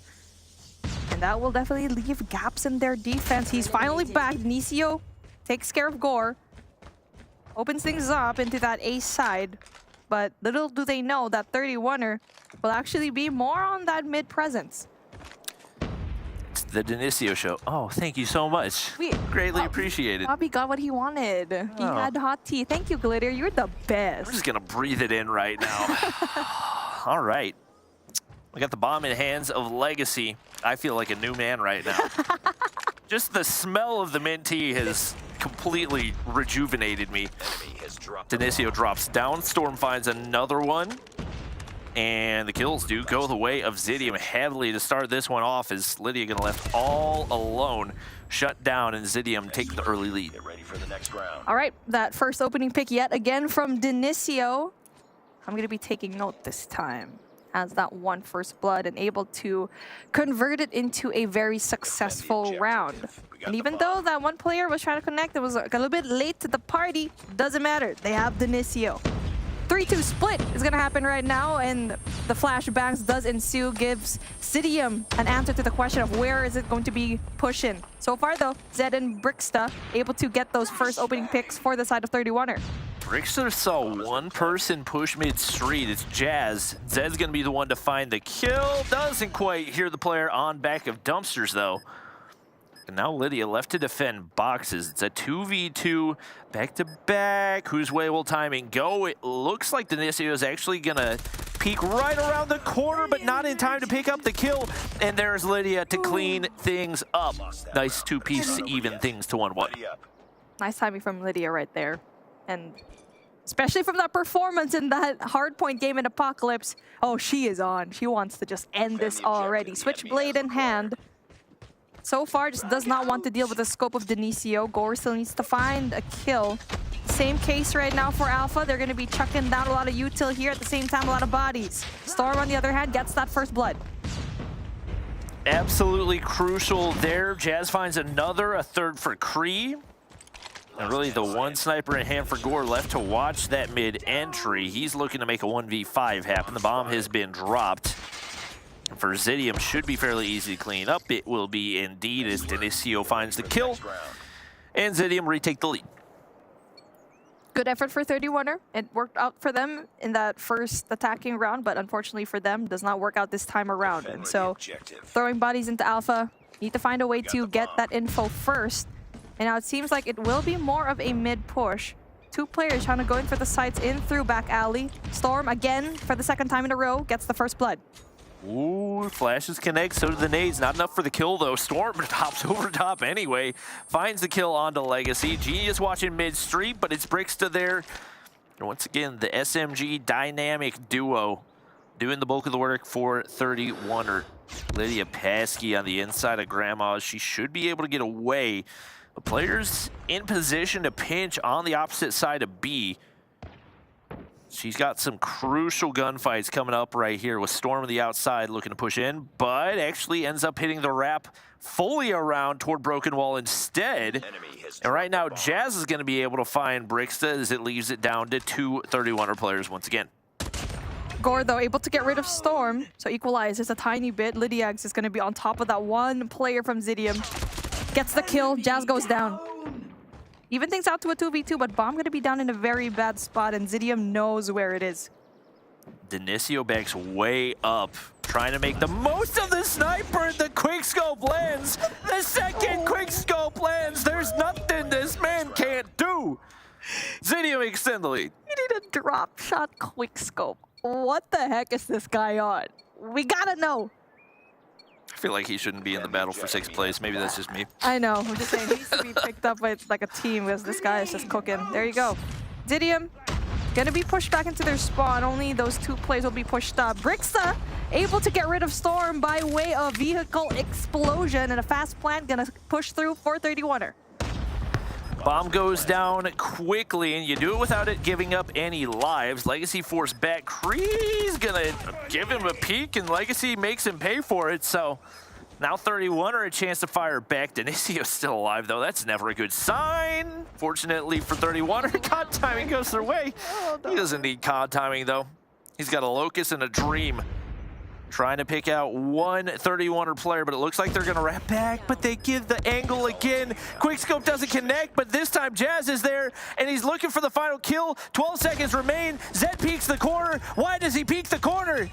Oh, no idea. Zidium! Another round. Bomb defused.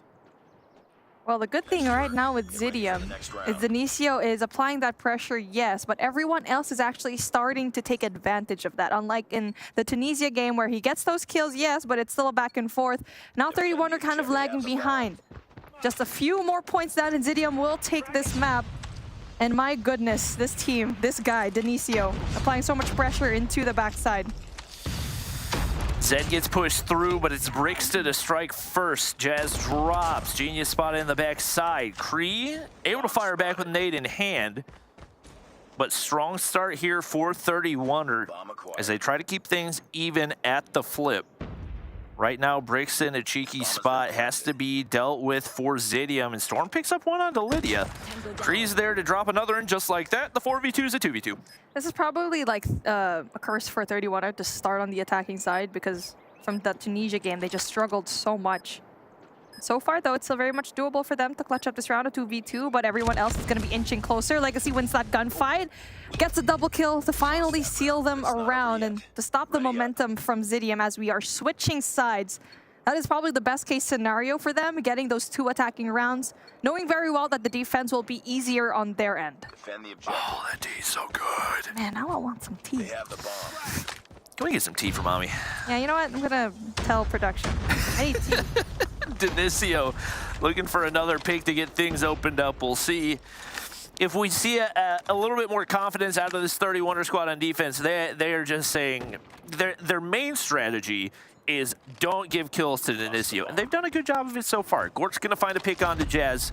That gives them the early man lead. Storm going to be able to trade, though, and just like that into a 4v4. Storm gets hopped up, but that may have given audio cues. Brixta didn't hear it, though.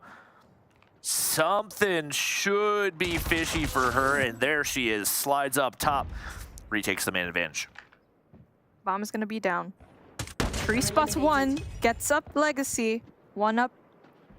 And now it's going to be a 3v2. And now the information for Lydia might be right there, but Kree doesn't overextend. He's just going to stay here in this area, but Bomb is going to be down.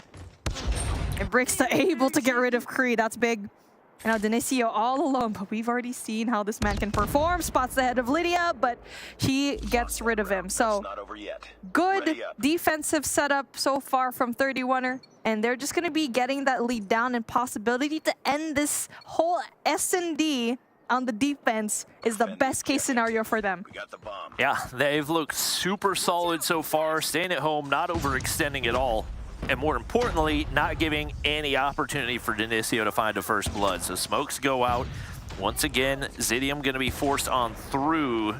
Nade's not going to connect, but Jazz does take down Brixta early. Lydia there looking for trades, able to find 2. And that is absolutely crucial to keep the push of Zidium at bay. 31er is just so good at trying to keep Zidium at bay here in back alley. Bomb is going to be down, though. Legacy, on the other hand, gets that kill. Oh, bless your soul, Glitter. She gives me some tea. And now here's the tea.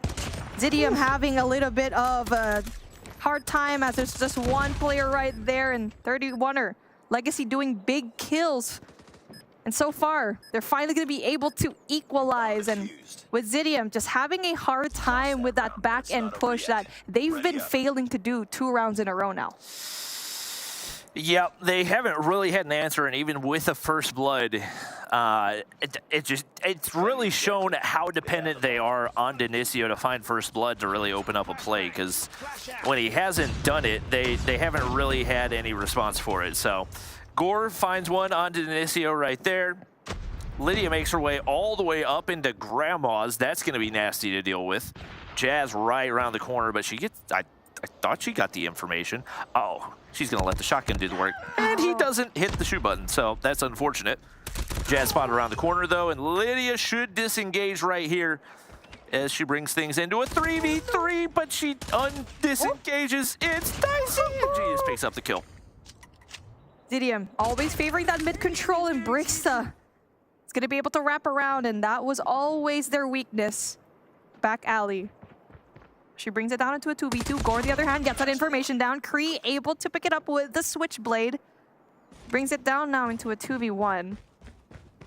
A minute to play with, and looking like they want to go in for that A side instead. But Brixta is going to be in a really good spot to get rid of that one player trying to go in there for the plan. But with the really good usage of the smoke from Zidium, it's going to be so difficult for her.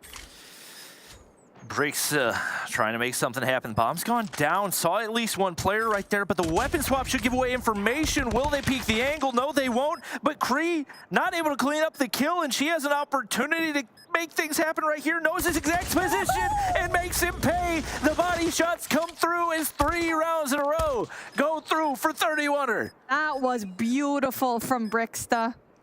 Playing that angle right. Bomb defused. Playing those corners, dancing around. Lost that round. The but it's back not end over push yet. definitely changed the Ready game up. for her to equalize everything. A 1v3. I'm not quite sure if she got those early kills, but for sure a 1v3. And now, momentum onto the side of 31er now in this Defend the S&D. objective. The enemy has the bomb.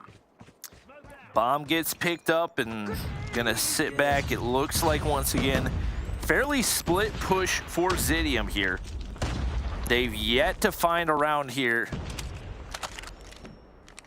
And it looks like getting pushed back. 31 are in a good spot as Lydia just continues to patrol that back alley.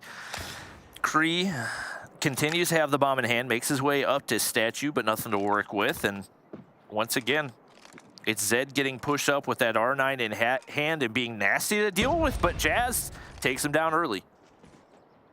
Kree, on the other hand, tries to get that information in through mid and also through Tractor.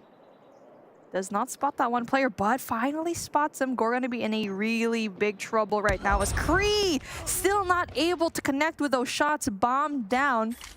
And just like that, the momentum is gonna be shifting into the side of 31er as Gore and Lydia get one apiece, a 1v3 now. Jazz, 10 kills to his name, but 3 players left to deal with. Desperately in need of a round, as Zidium just have not had anything going for themselves on the offensive side. Bombs down mid-tank. And might be able to get timing onto one of these 31er players. Right up above, it's going to be Brixta. But no trigger discipline right there. That gives away the information and should be enough for 31er to clean things up, and indeed it is. Brixta's just so good at having that flank. And she's changed the tide of the game multiple times in this S&D. And now match point for 31er. Series point as well. Defend the objective. As Zidium just needed to take it into overtime and to switch things again into the defense, but 31er is just so good when it comes to being the defender. Dinicio there to open things up, and that's one of the first opportunities that he's had on the offensive side, but Lydia gets way pushed up past gas station.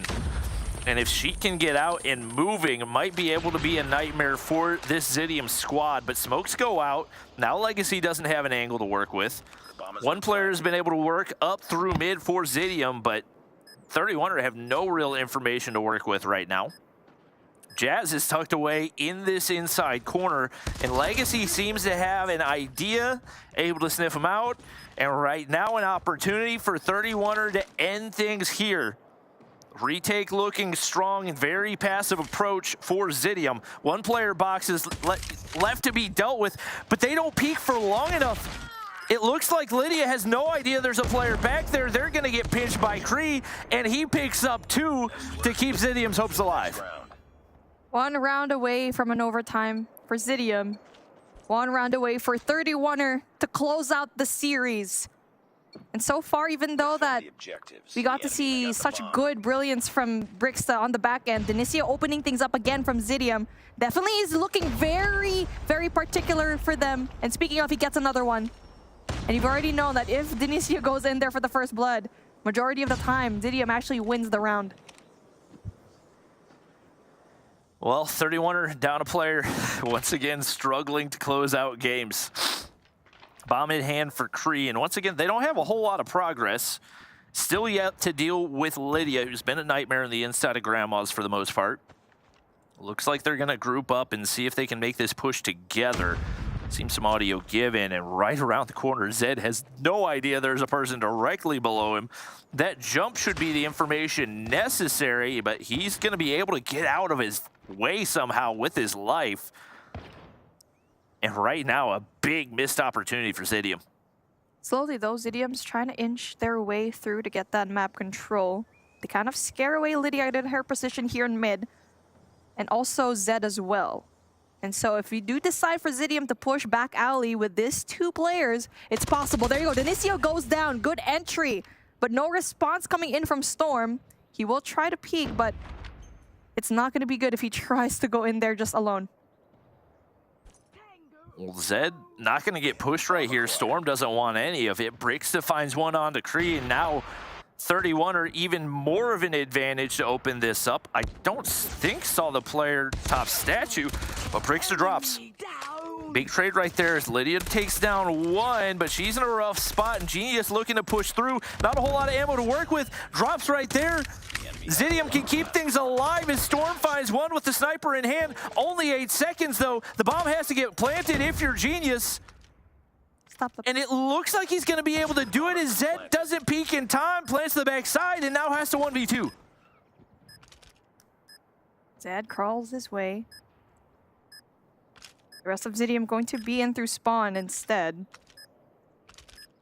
Holger in hand can definitely wallbang. That also allows player number 3, that's Genius, to go in for that information. Zed gonna slide through, gets 1, possibility to get that second, and he's gonna be spamming all the way through. And Storm still gets the kill.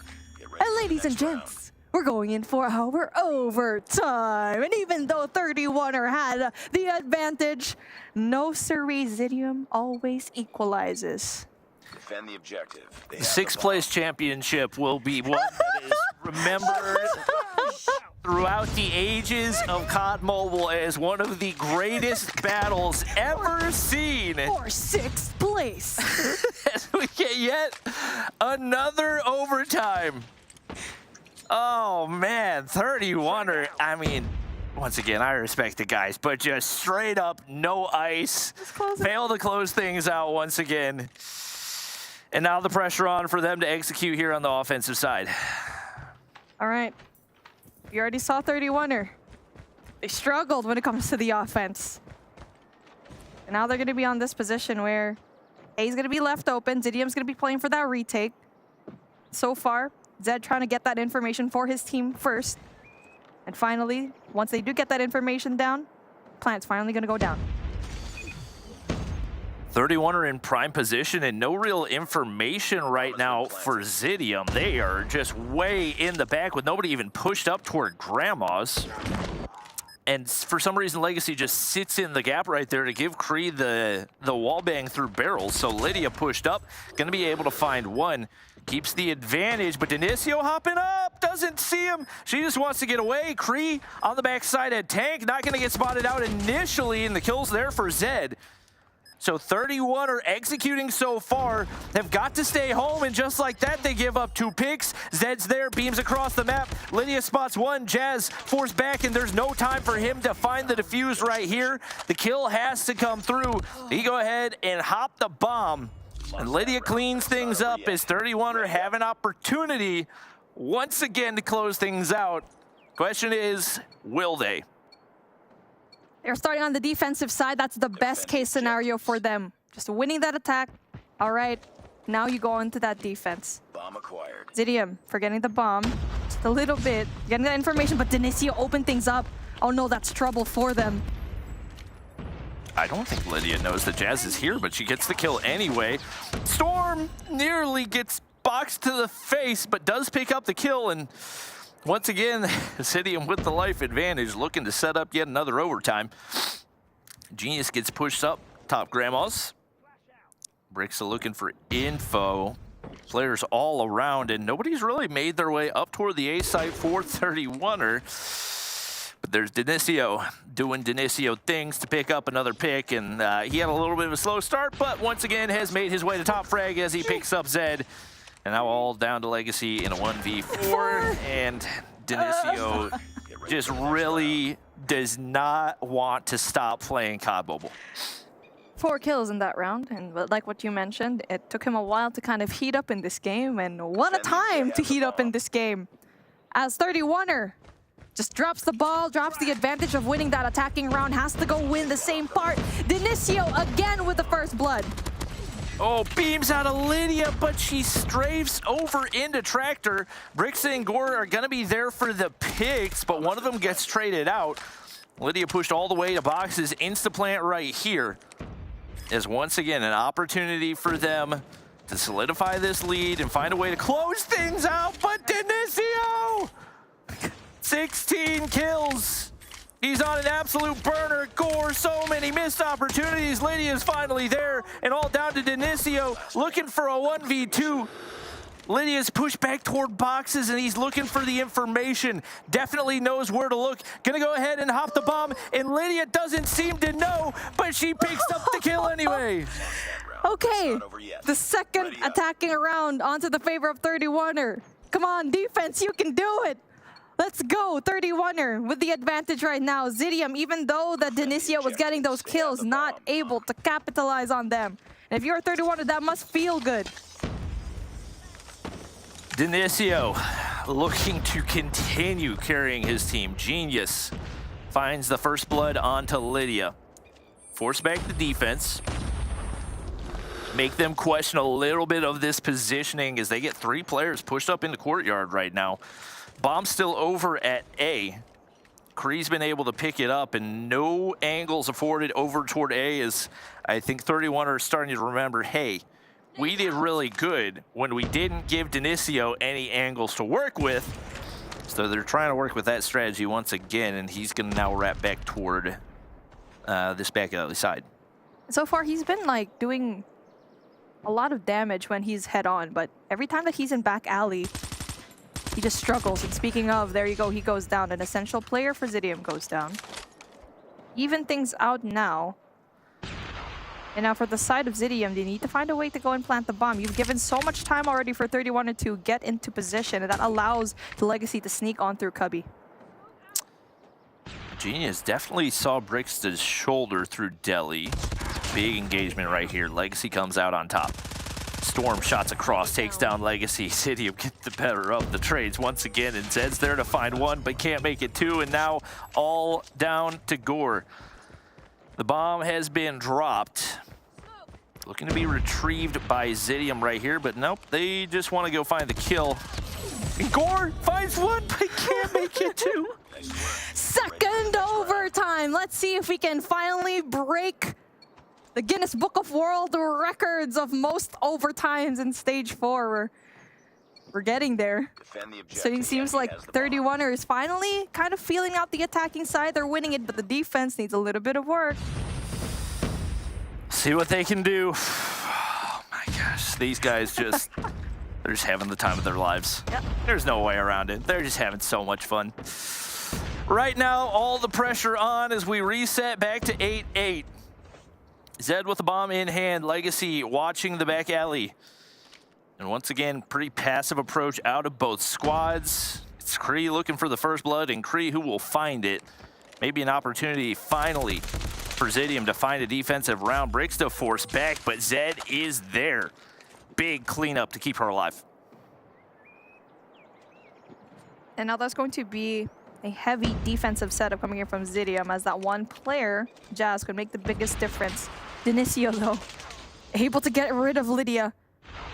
And now more players actually funnel through Zidium. Smoke comes through, but they're not quite sure if Brix is going to be right there. She gets the shots down. Possibility to get that second player down. Storm, though, able to get the trade. Brix is still there, but Storm gets the better of her. Denicio's still alive. Not a great sign for Legacy. He's trying to make the 1v3 happen right here. Bomb is in pretty much the worst possible spot that it could be, and Storm spots him out. That should be the end of the round for all intents and purposes. Yep, Denicio's there. Makes it happen.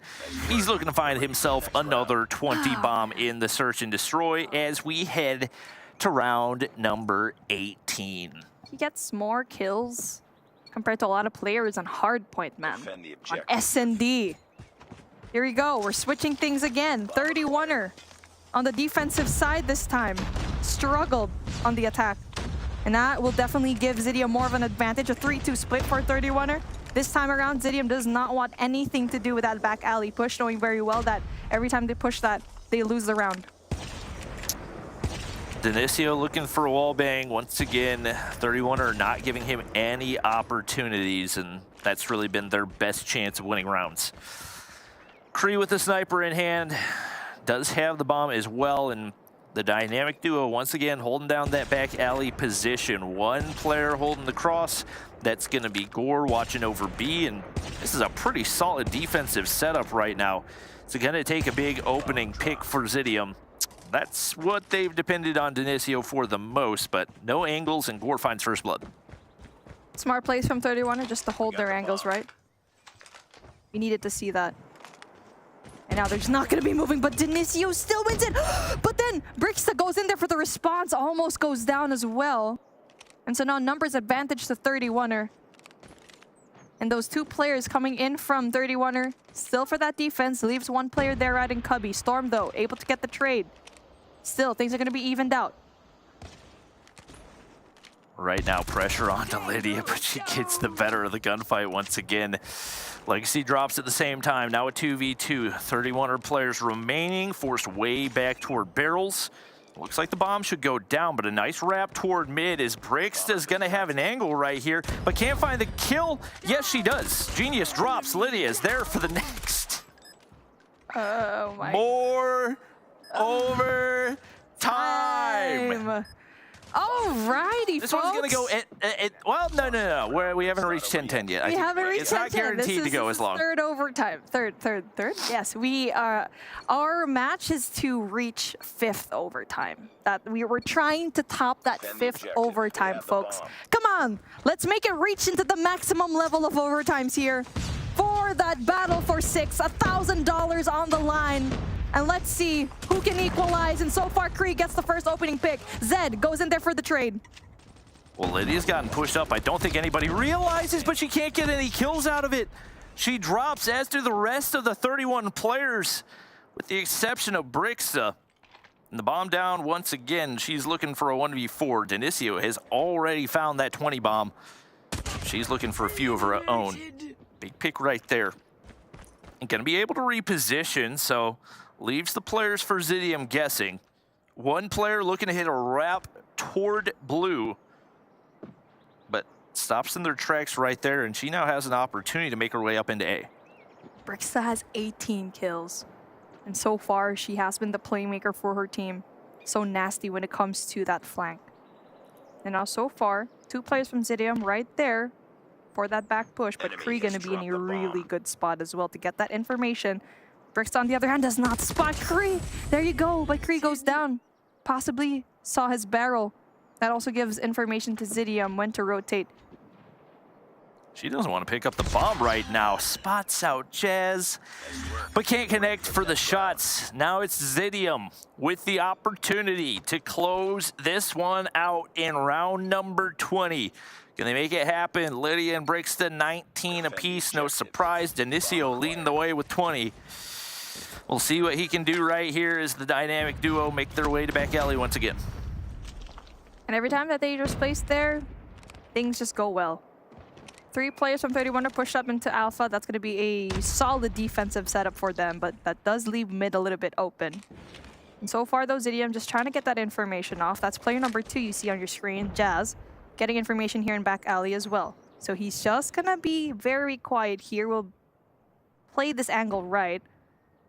And now for everyone else from Zidium, needs to find a way to get that information with how many players there are into this A side. Lydia does such a good job of patrolling this back alley angle. Jazz, no opportunity to push up, but who else to open things up? Denisio is there. Kill on Gore is found. That should open up the push, but in the same breath, he drops right there. Genius pushed up through courtyard. Could be lethal to 31, or depending on how they play this, but once again, you can sit back, play passive, and wait for Zidium to make the first move. Kree pushed up all the way. Legacy gets shut down right there. And finally, Zidium, a man advantage. 2 players drop, and now all down to Zed. It needs to be a 1v4 for the 6th place championship of Europe.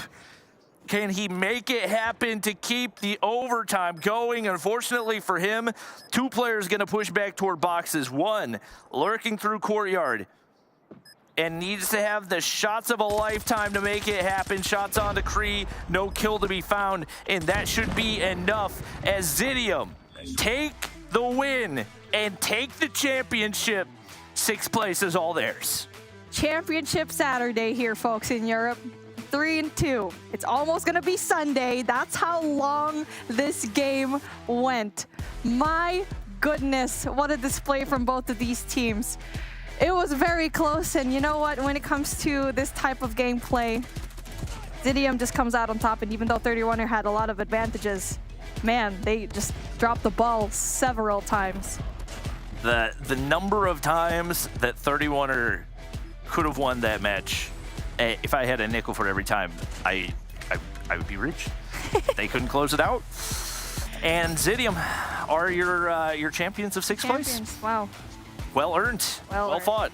I mean, if anything goes to show in this competition, it's Denisio is a cracked sniper. On the other side of things, Brixta could actually also perform really well. And Glitter, can I just say, thank you so much for being our T-girl and just making our throats feel so much better after that matchup. That was, you know, you were in there for the long haul. Had to make sure that you were good to go, making it through, because we're still not done. No. We still have more COD Mobile action coming around the corner. That one, not only did it go the distance, but like it really went the distance. Almost combined total for double-digit OTs on the SNDs. I mean, that was insane. Yeah, it really is an interesting series because you and I were kind of talking in the green room for a moment. Both these 2 teams are just playing for mere pennies on the dollar, essentially. But I do have to sit there and think, like, what would this Denisio player look like on a good team? Because in Search, the guy might be one of the best snipers in Europe, and then in Respawn, his team kind of falls apart when critical decisions need to be made, and they're not made fully correctly. So I don't know. I think we see some options out there when it comes to possible players that could possibly be the next possible star of other things that are possibly coming. I'm just going to keep saying the word possible because that's where I'm hooked on right now. No, I'm excited about Denisio. I think he played really well this series, and I think you put him on a good team, he could possibly be a star. I mean, the amount of times that he just had so many insane snipes. You guys were even hailing him for doing such a good job. Like, if he had that opening kill, then it opened up so much more for the entire team. So, I mean, I'm here for it. I think it was a great third match of the day. Yeah. We've got another interview, I think, standing by ready to talk to us, which I'm actually excited for because I feel like we're all going to have lots of questions after how long that went on for. First of all, Korea, are you good? How are you hanging in there after the very, very long full 5? I have to really use the bathroom. I've been holding it in for the past 3 maps, but you know, we make it happen. That is dedication. I'm here for it. Shift, what do you got? We will get you in and out real quick, brother. All right, I got you. So takeoff didn't quite go your guys' way, but the resiliency for you guys to battle through a tough map number 2, a really tight map number 3 for what it's worth, and then staving off the comeback in 4 and 5. You know, can you talk about the team's resiliency to get through that long series? I mean, we usually, even in scrims, when we come first map, we tend to lose. It's just like, it's kind of, we start off slow always. And we unfortunately didn't even get to scrim before this matchup. So, you know, we ended up losing the first map pretty bad.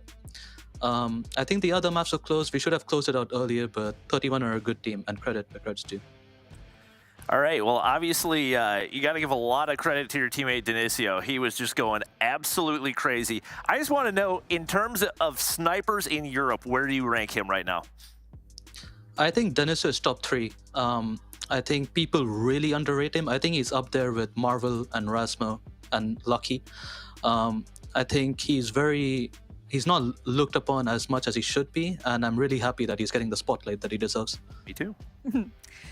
How are you guys able to bounce back on those S&Ds, knowing very well that 31er could have closed it, but y'all just were able to capitalize on those mistakes? And mind you, they're a really good team when it comes to S&D. How are you able to kind of adjust mid-game into those high-pressure situations?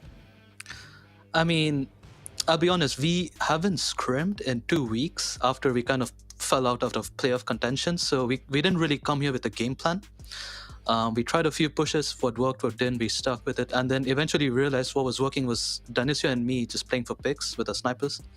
We were getting picks every round, and then we just decided to do that every single offense, and then it just ended up working for us. Well, if it ain't broke, don't fix it. I mean, you guys made it through, closed out the season with a really, really strong showing. Congratulations on getting that dub, bumping yourself up on that leaderboard, and I'm excited to see what happens in the next season. You guys come back even stronger because it was very fun watching you. So thank you for jumping on and chatting with us. Before I let you go, do you want to do any shout outs? I would like to shout out Zed, actually. He's a good friend of mine, and I think he played really great. So shout out to Zed. I love that. I love that. Aww. Well, thank you for chatting, Kareem. We'll let you go so we don't keep you too much longer. Okay. We'd keep that one short and sweet. All right. Oh, but that was... you guys good? Did you take like your deep breath after you made it? He said he needed to go to the bathroom. Same here. I really need to go to the bathroom after those OTs. We knew it was going to be close, but we didn't know it was going to be like 5 times OT close.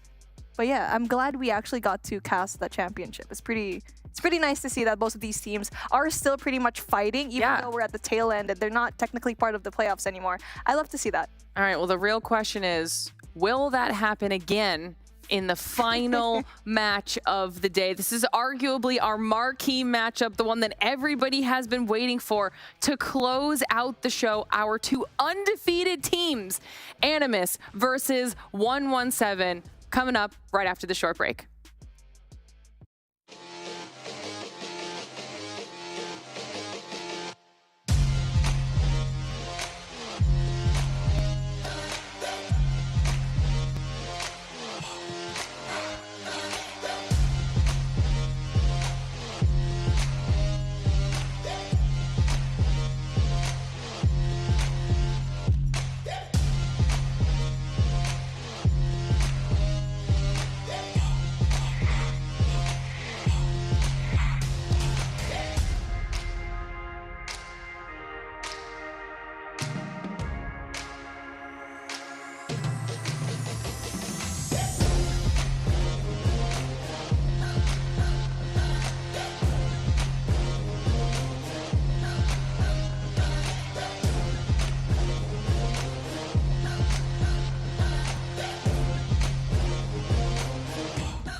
The Snapdragon Pro Series powered by Samsung Galaxy is brought to you by Snapdragon Elite Gaming, Samsung Galaxy S23 Ultra, and Monster Energy. Welcome back to the Snapdragon Pro Series. It is time for our last match of the night, and it is going to be an absolute banger. But after we saw the slog between Zidium and 31er, I'm not sure that they can really match that back and forth with that many OTs from match number 4. Welcome back to the show, everybody. We've got one more match coming up. Undefeated versus undefeated. Who will end the regular portion of the season on a loss? I cannot wait to see how this fight goes. If you don't know what I'm talking about, it's going to be 117 versus Animus to close out the day. We've been waiting the whole season for this matchup, Mommy. This is going to be a good one. This is a heavyweight that we've been waiting for, the matchup for the seasons to end the show very well. I love how this is the last day, the last matchup. But like what we've already seen today, things can go unexpected. And this is probably one of those games that will definitely go the distance. And this is the thing, right? Just to set things up, 117 went up against Animus in stage 3, brought them down into the lower bracket. And now for Animus, they're on a redemption run at this point. A little bit of a rivalry going on. Little bit of, there's got to be like a little bit of overconfidence from both of these teams having made it through the season and just being absolutely untouchable. I am excited to see if they've managed to figure each other out just by watching everything else unfold over these last few weeks, and if they're able to apply anything that they've learned here today for this matchup. What are your expectations, Bobby? I mean, I'm fully expecting it to be a banger. I think that it's going to come heavily down to, I mean, what each team specializes in, whether it's hardpoint or S&D, because I think you look at 117, they have not lost a control map yet, which is very, very impressive. Yeah. That puts a lot of pressure on Animus, but realistically, they haven't lost a control map since stage 3 either. So both teams, very, very strong record in the mode. I mean, you look at the numbers, and there's not a whole lot of difference that you can break down. Obviously, one more hardpoint loss if you're Animus, but both of those were on Hacienda, so assuming you ban out Hacienda, you're pretty much sitting even. And even the Hacienda was two different 230 pluses to 250s, so that's an anybody's game essential situation with the scoreboard overall. These two teams are very evenly matched. I think they both enjoy a lot of the same maps as well, so there's going to be, I think this one has the opportunity to go the length of all the way through 5. Yeah, it's definitely going to be a long match, to be sure. And even when you're looking at the numbers, it definitely doesn't tell the whole story either, because even thinking about match number 4, we saw the impact that a single solitary player can have when it comes to an entire team's performance. We'll start talking about some of these rosters. We'll start with 117.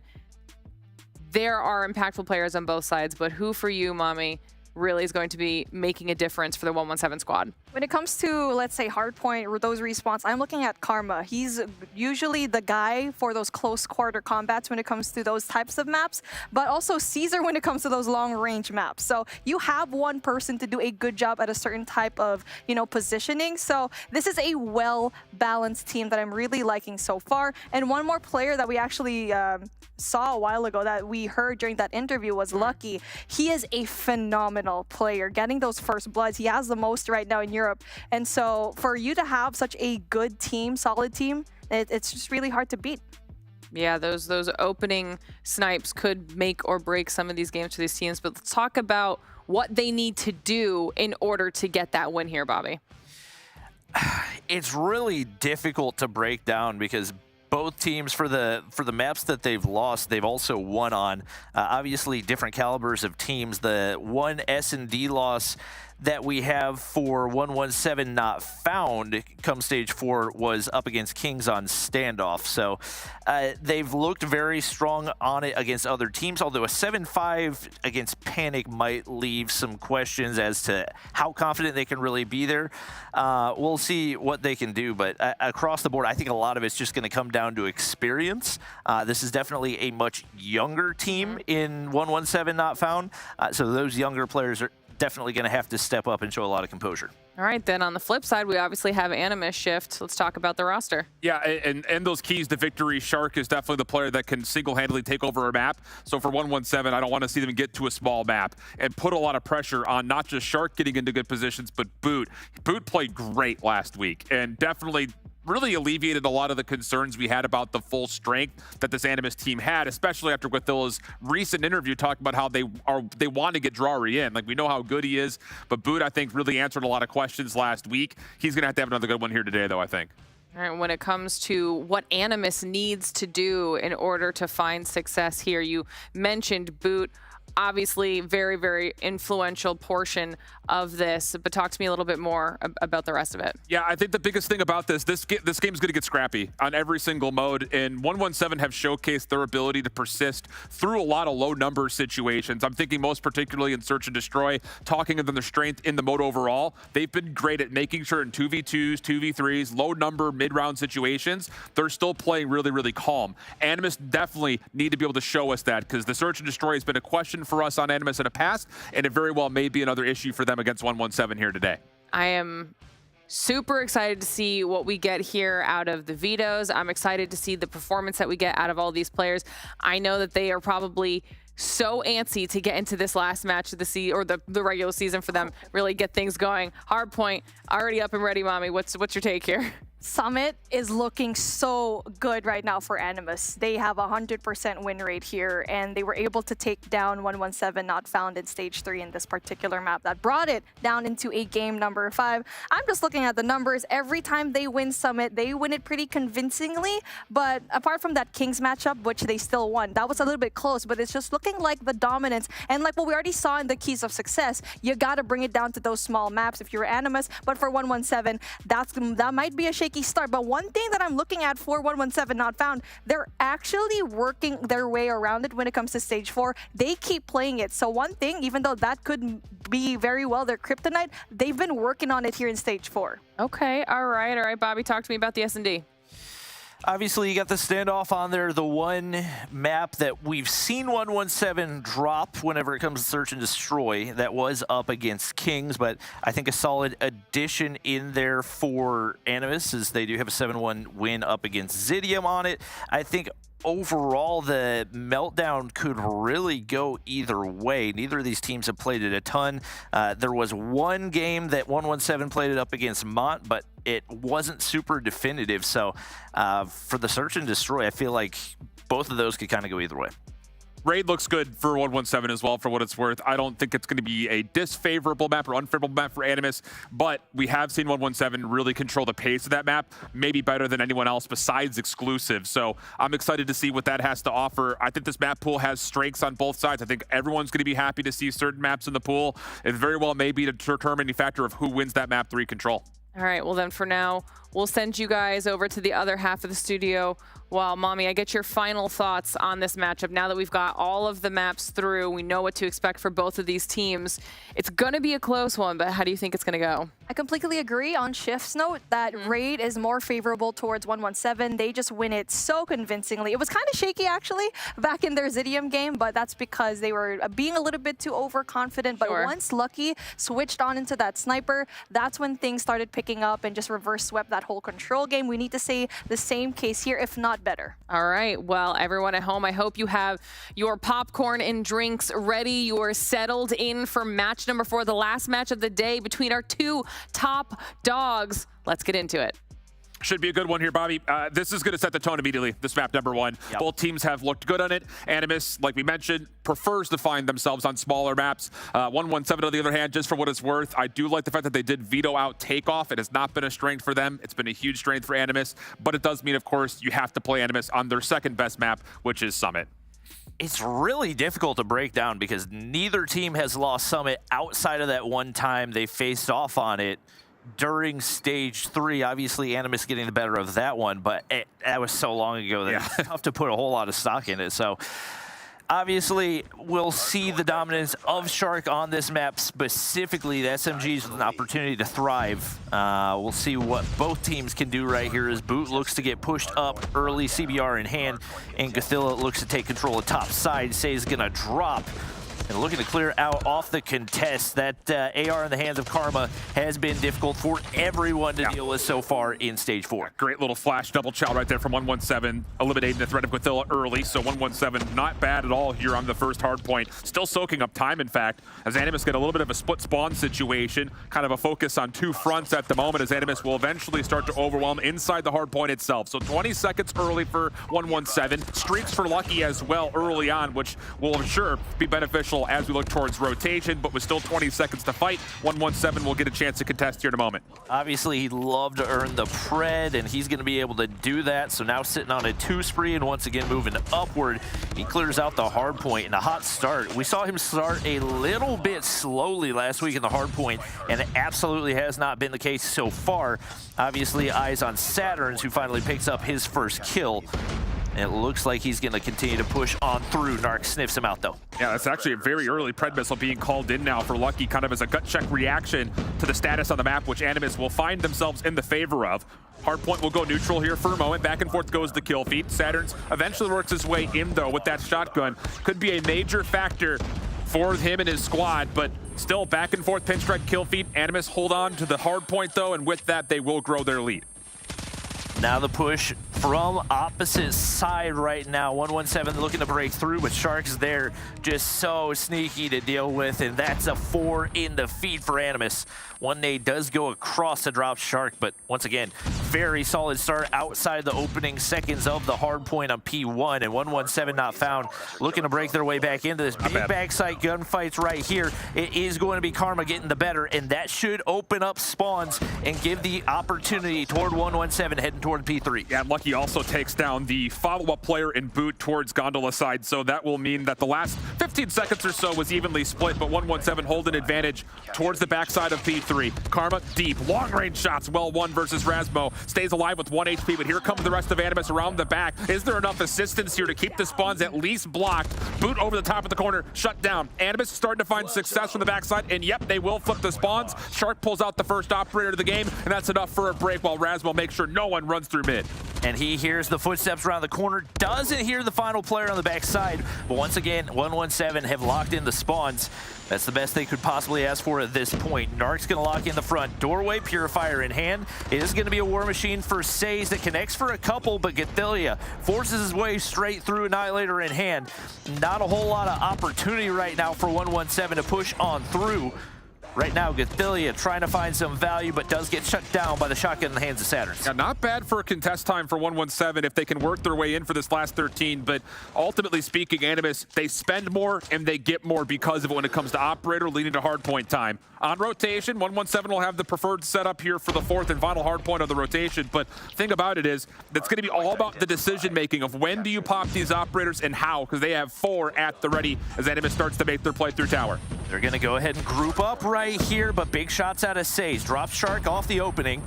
Boot and Narc still looking to work the backside spawns together. Rasmo finds one on Desays to open things up. One player still anchoring. That's going to be Saturn's in the backside.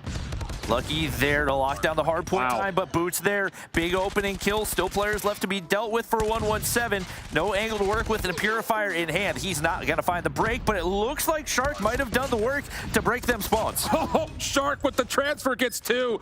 Oh, and an opportunity for more, just single-handedly gets it done. What a play from Animus.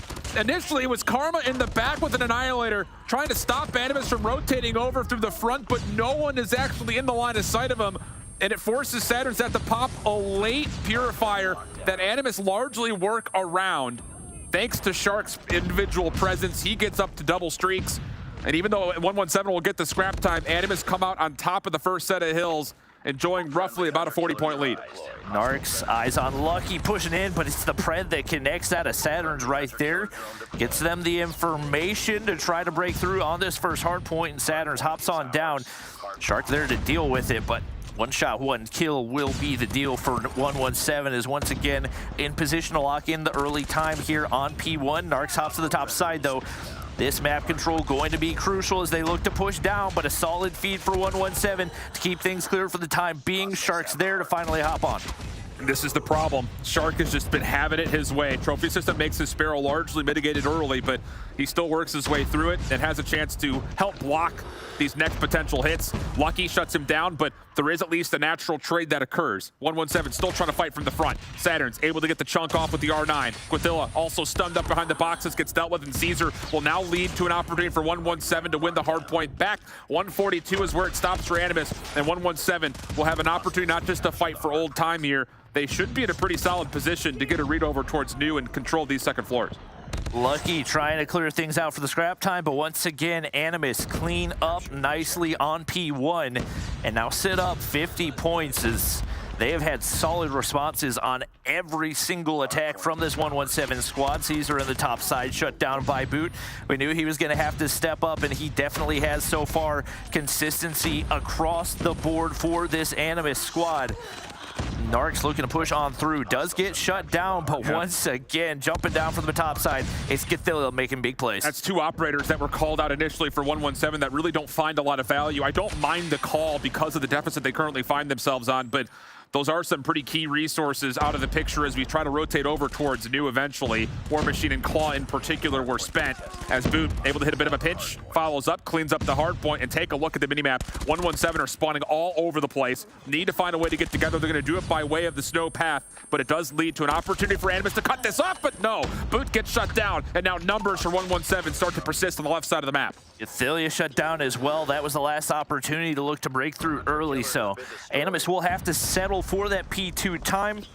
See what pressure they can apply toward that right side to look to break through. Says is there in wait and should be able to find one, open things up. It's actually going to be 2, and the push is going to be it should have been completely reset. Boot's there on the pinch, and Narcs might be able to clean up one more kill, but can't make the read behind the pillar, and well dealt with by 117. The Purifier only finds another single elimination for 117. Quithilla now hitting a route through mid. He's trying to get himself into a tricky position to help out this push from the back, which Rasmo, he gets behind the boxes. Saturn's in trouble. Shots don't quite land though. 117 staying inside the hard point, but they will be blocked from having spawns. Rasmo from behind, taking a while to find kills, but eventually gets their pistol on the way in, and there's not enough help for Animus to secure the break. 117 holds strong.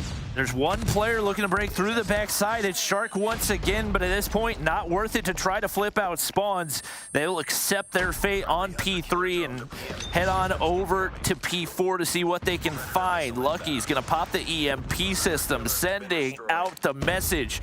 I've come to play. 8 streak going for him right now, and players rotating out early.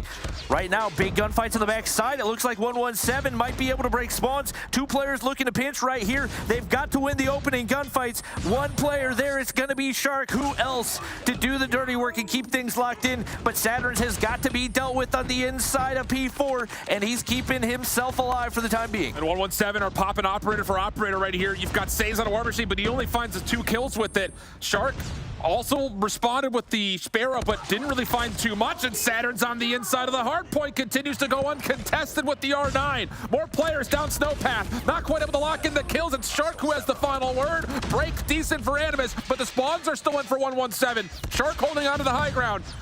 Oh, and how about Karma? A bold call for the Annihilator, but he gets the opener, and with that, 117 will break for scrap time.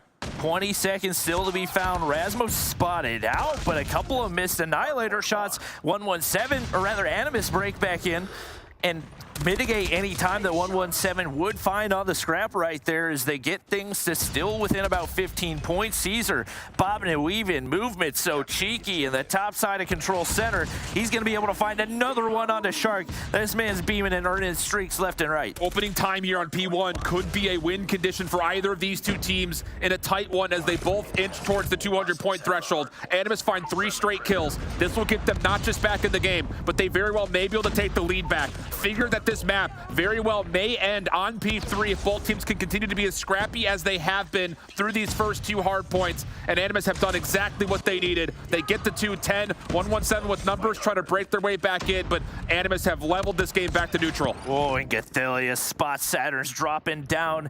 Even with the dominance he's had with the R9 so far, it's not going to be enough to find the breakthrough here. 117, solid feed, but Lucky can't win the gunfight there as well. Solid feed for Animus, and Caesar looking to get pushed through, but they don't realize there's one player pushing through mid. It's going to be Shark picking up the kill once again, and Animus now sit up by 20 points as we head over to P2. They just got 40-plus points on P1. They were at like 190 when they rotated in towards this neutral hard point. It's one that you expect at least goes 50-50 at best, but Animus all of a sudden have built win condition, and Will Thilla seems to think he can do it all himself. The Annihilator shuts down the play from behind. Animus set themselves up for the favored side of the map just in case this goes 3. Operator out as well for Saturn's. Purifier cleans out the hard point. Solo chow for Rasmo. He's looking to jump on in, and with kills from Narix, Animus will have numbers to try to break. He finds the kill right there. Saves the trade. Big War Machine, but he drops. Caesar pops the Sparrow boot. Gets no value right there, but Caesar takes himself out in the same breath. 117 get hot back onto the objective, and Shark's the one player there to contest, but he's shut down by the nades. So much utility for 117. And this is the thing. Both teams could technically still win here, but Animus is the team that also has to fight over towards the new side of the hard point. Here comes the break attempt, 240 to 241. Lucky has the claw out. He's shredding everyone coming down the catwalk. Boot only gets 1. Narc shut down. 117 can still win here, and they have streaks to play with. Oh, it went the distance, but Animus, after a uberly successful P1, did not quite hold against the presence of 117, and woo, how about those final operators? War Machine from Says, Lucky with the claw, gets the job done, and 117 strike first. I would love to know what percentage of the gunfights 117 won on that last hard point, because it looked like Animus could not find anything. Not only could they break over toward those next spawns, but it's just gunfight. And even with multiple operators going to waste, they were doing it with the guns in their hands. Animus did a fantastic job of setting themselves up off of that P1, but simply could not capitalize. Unreal stuff, man. What a battle. I think a lot of this moment right here, when you have an opportunity, didn't get to see a lot of it, but Animus try to work around the back. They do flip spawns out the second time we get to P3, but 117 bunker down so darn nicely and still walk away with about, we'll say, 40-plus seconds worth of time. That was a huge difference maker, put them up a massive margin. And to be fair, Animus did exactly what they needed to do, finding 40-plus seconds of their own, but on the first hard point. You don't often expect that to happen, but Animus just could not quite crack the code to keep their focus on winning the game on the second hill. And 45 kills from Lucky definitely assist. It felt like the majority of those came in the last moment with that final claw where you got like 5 or 6. Yeah, and you got to give a lot of credit to Saturn's. He was an absolute nightmare to deal with on the inside of P4, and it looked like every time Animus got grouped up for a big push, he was the one that was there to shut it down. And they did all of that on their only negative player being Karma, who has been their top fragger and hard point throughout the entirety of Stage 4. And he was still so key at a number of the moments when we were looking at rotation on that map in particular. So we expected this to be a tight one. We expected both teams to make great plays, and so far we've been treated to that, although the sample size is just one. Good news is we get to go to a map that both teams should feel relatively comfortable on. Both teams have played it so far in this group stage when it comes to standoff, search, and destroy. A couple of more reps for the side of 117, but when we saw Animus on this map, they looked dominant when they were playing Zidium just last week. No question. Getting aggressive off the start. That's been the go-to strategy for 117, but a lot of utility invested and nothing really earned off of it, as one smoke will shut down the entire push. And now they're sent to wrap back toward B, or at least toward the gas station side. Bomb does get pushed up slightly in that direction, but nothing to really work with right now for Animus. Yeah, and the thing about it is, even though First Blood is good in terms of numbers, look at the positions that 117 are at. They're going to play a crossfire setup on the defense at A. And yep, this is what I was about to say. You've got Saturn's at a good spot frontside Cafe to watch for any further pushes. That mid-map control for 117 allows them not just to get back to a 4v4, but it actually puts a ton of stress on Animus, who really don't have much of the map to work with to this point. Karma's going to continue to sit back, work that tank caddy. And Bomb continues to wrap back. It's just been swinging back and forth all round long. Still nothing to work with, as the foot going to be spotted through the tank right there. Githilia doesn't want to take this shot. I think he's waiting for an opportunity for his teammate to be in position to take it. But to be honest, I think it might be worth it just to get him cleared out of that position and open up a little bit of a push. Yeah. They're going to sit back. Just going to take the double chow here, Caesar. He will be there in a tradable position. He gets one. More on the way, though, and Shark will clean him up. Early pitch, though. Keep an eye number 4. Around the back, Karma's able to take down one. This puts so much chaos into Animus, who are now a bit stuck on site. Shark pops up, though. Big gunfight win versus Saturns. Now just down to Karma. HVK in hand. Bomb will be planted. Withilla will be allowed an exit. But Karma seems to know exactly where he is. He's just waiting to see if he can make contact with Shark, and he sees him. First shots are decent. Withilla slides away. The kill comes through, but Shark is there for the trade, and Animus salvaged the round. It's not over yet. Shark just doesn't miss those. He's going to be there every single time. 3 kills to open things up for 117, and continues to have a massive impact for this squad as they get started on the right foot here on the search and destroy. Once again, heading over toward the A side, but I'm anticipating every single time we're going to see that smoke to try to hold off the push, but Shark's going to push through anyway. Just like that, Cubby is all his, and everybody forced out. Rasmo finds him a first blood on Caesar. That first blood coming through. Yep, I was going to say, allows Narcs to turn his transitionary focus over towards the flank, in which he finds one before being traded, but Saturn's, he cannot be the first one to make a play here. You have to get some success from Karma, and unfortunately, as he drops, it really is just kind of waging the war on 2 fronts. Lucky misses his first chance. He will hit the quickscope versus Shark, though. Not going to get a follow-up chance. Onto Rasmo deep.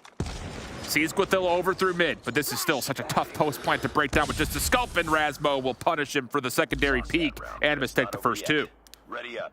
Right now, 117 need to find a different counter. They did a good job of forcing Animus back, but with Shark pushing through the smoke anyway, they really weren't prepared to deal with it as they're forced all the way back to the backside of A. Right now, anticipating a heavy push over on this side once again, and there's Lucky to shut down Shark.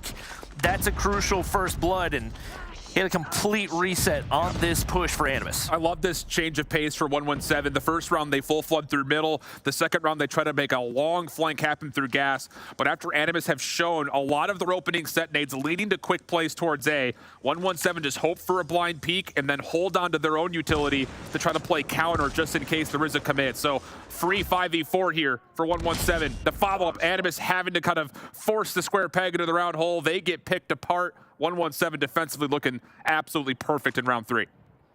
The bomb is going to drop there, but Rasmo gets the information onto Saturns, finds the pick, and brings things down to a 2v4.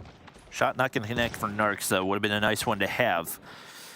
Bomb still yet to be retrieved, and they just got to kind of finesse these angles and try to see where they can find the picks. Obviously, 117 have the necessary information, and likely going to sit back behind these angles, trying not to give any opportunity in the long range. Yeah, and I like the idea here for 117 of not committing to playing on top of A. You should be able to just play retake here, but As Narks creates a problem through mid, yep, someone does have to rotate over, and Lucky will be there to put together the response. So now just down to Razmo, 1v3, 30 seconds on the clock. He will get a little bit of an opportunity to play through window, but he missed his chance. Says no chance he repeats that. And Razmo's gonna have to change up the angle, and in that moment as well, Saves actually bounces from tank and gets into a cubby, which would be a very tough position for Razmo to flush him out from.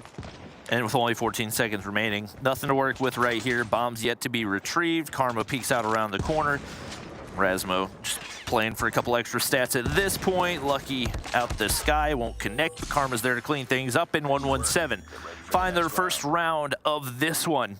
Solid early plays right there, and they capitalize at every turn possible. I expect to see Animus do something different here off of their opening. The first 3 rounds have been tons of nades over the top of tank to A.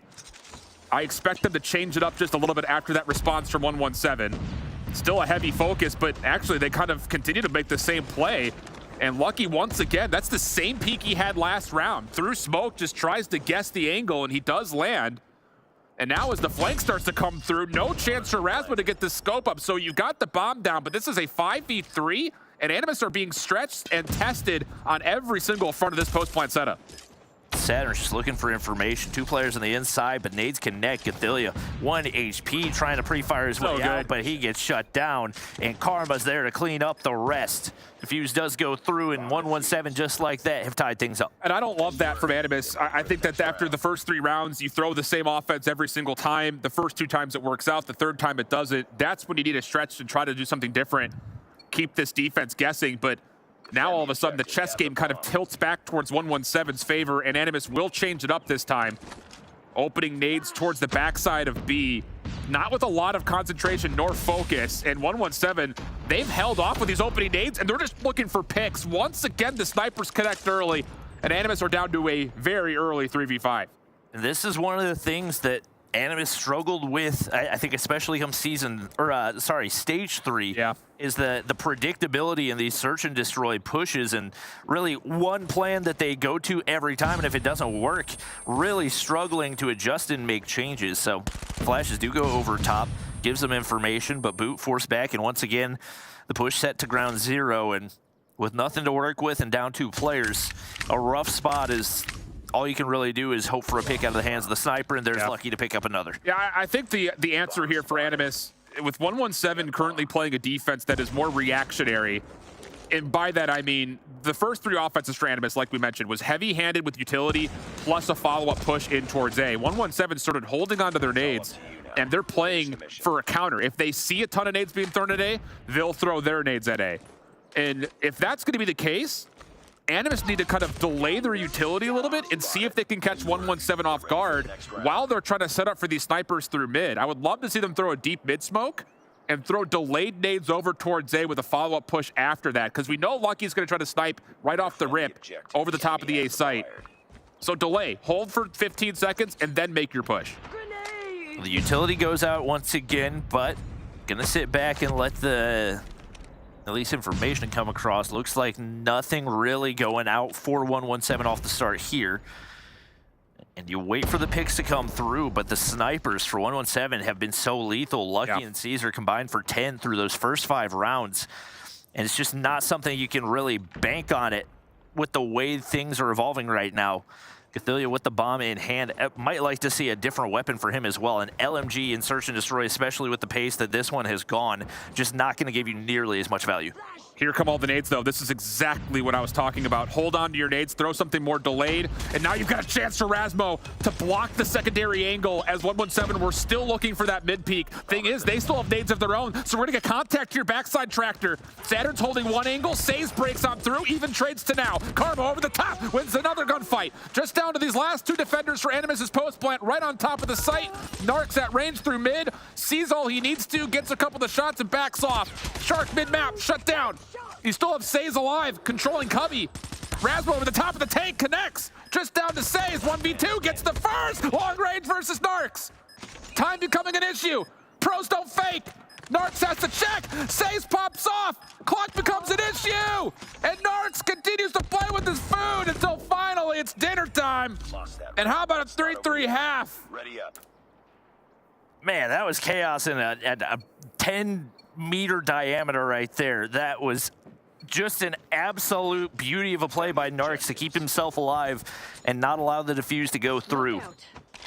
Just like that, we flip sides, and this time we'll see what 117 has, and looks like once again, we're gonna bank on those snipers finding opening picks, but Animus with the same defensive to keep them pushed back, and that's Shark to open things up in the back alley. 1-for-1 is fine for Shark. He shuts down that play completely because you just don't know if you're 117, if there's someone to follow up in Cafe or from Grandma's house. So now the hit for 117 has to lean towards A, which is not the greatest of news overall. Of course, they don't know it, but Animus are fully stacked up on this A site. It just comes down to Shark's kill, eliminates the ability for 117 to continue to play through back alley. Well, those players are going to remain stacked up, and right now you've got Rasmo in a nasty spot to watch over as much room as he wants to. They're forced in through the front side. 2 players with nice angles left to deal with the push, and the trophies are going to be there to shut things down. 1 player spotted over top in Narcs, but there's Boot. Gathili on the flip side. Beautiful crossfire, and now all down to Saturn's. 1v3 right here, and the bomb has dropped. A little bit of space for him to work with through mid. The problem about this is there's no reason for this double stack towards A to move. He's going to know Rasmo's playing towards Grandma's side with that stray shot being thrown out. And that looks to be the idea. He's going to try to play for a little bit of isolation. That works. Does he create enough doubt into Animus? And oh boy, he's seen Gathili cross, but no trigger discipline. He isolates Narcs on the other side, but the sniper comes out on Animus, take the shot. And again, it may seem like an insignificant kill. Because Shark is the one to find the first blood, though, you expect him to be the rogue player. Him going 1-for-1 is perfectly enough for Animus's defense to continue to sit there and say, hey, we very well may have more players backside B. 117 cannot commit to a full push just due to that one trade.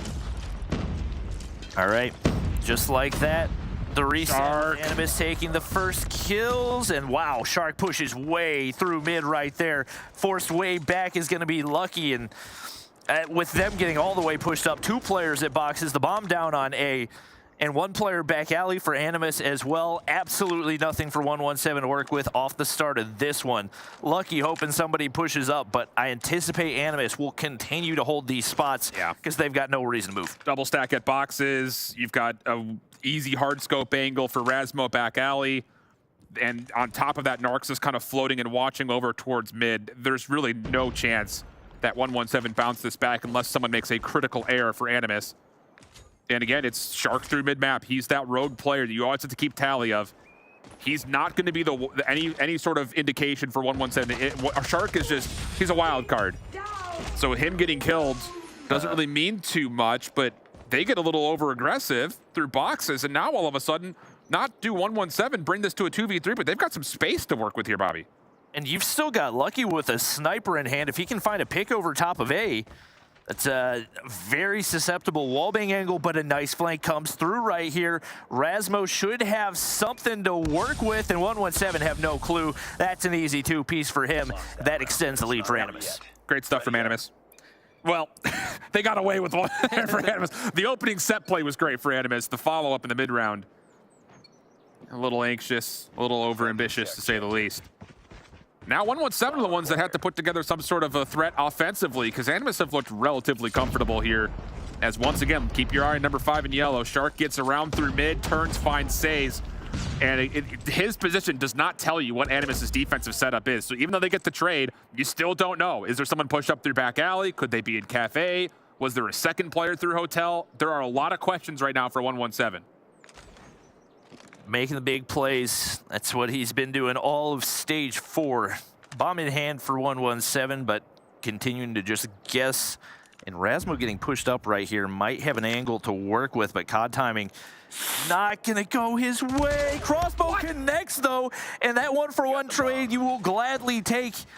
Lucky looking for an avenue to push in here, and it looks like the shot's not going to connect to open things up, but Gathili, wallbang connects. One of the upsides of actually using an LMG in search and destroy. He finds the damage, and Narcs cleans up the second. And all now down to Karma, 1v3, and not going to be able to do the rest of the damage onto Narcs, but catches Gathili on the rotation. Boot spotted out as well, but he picks up the kill. Wow. That is a masterclass from Gathili.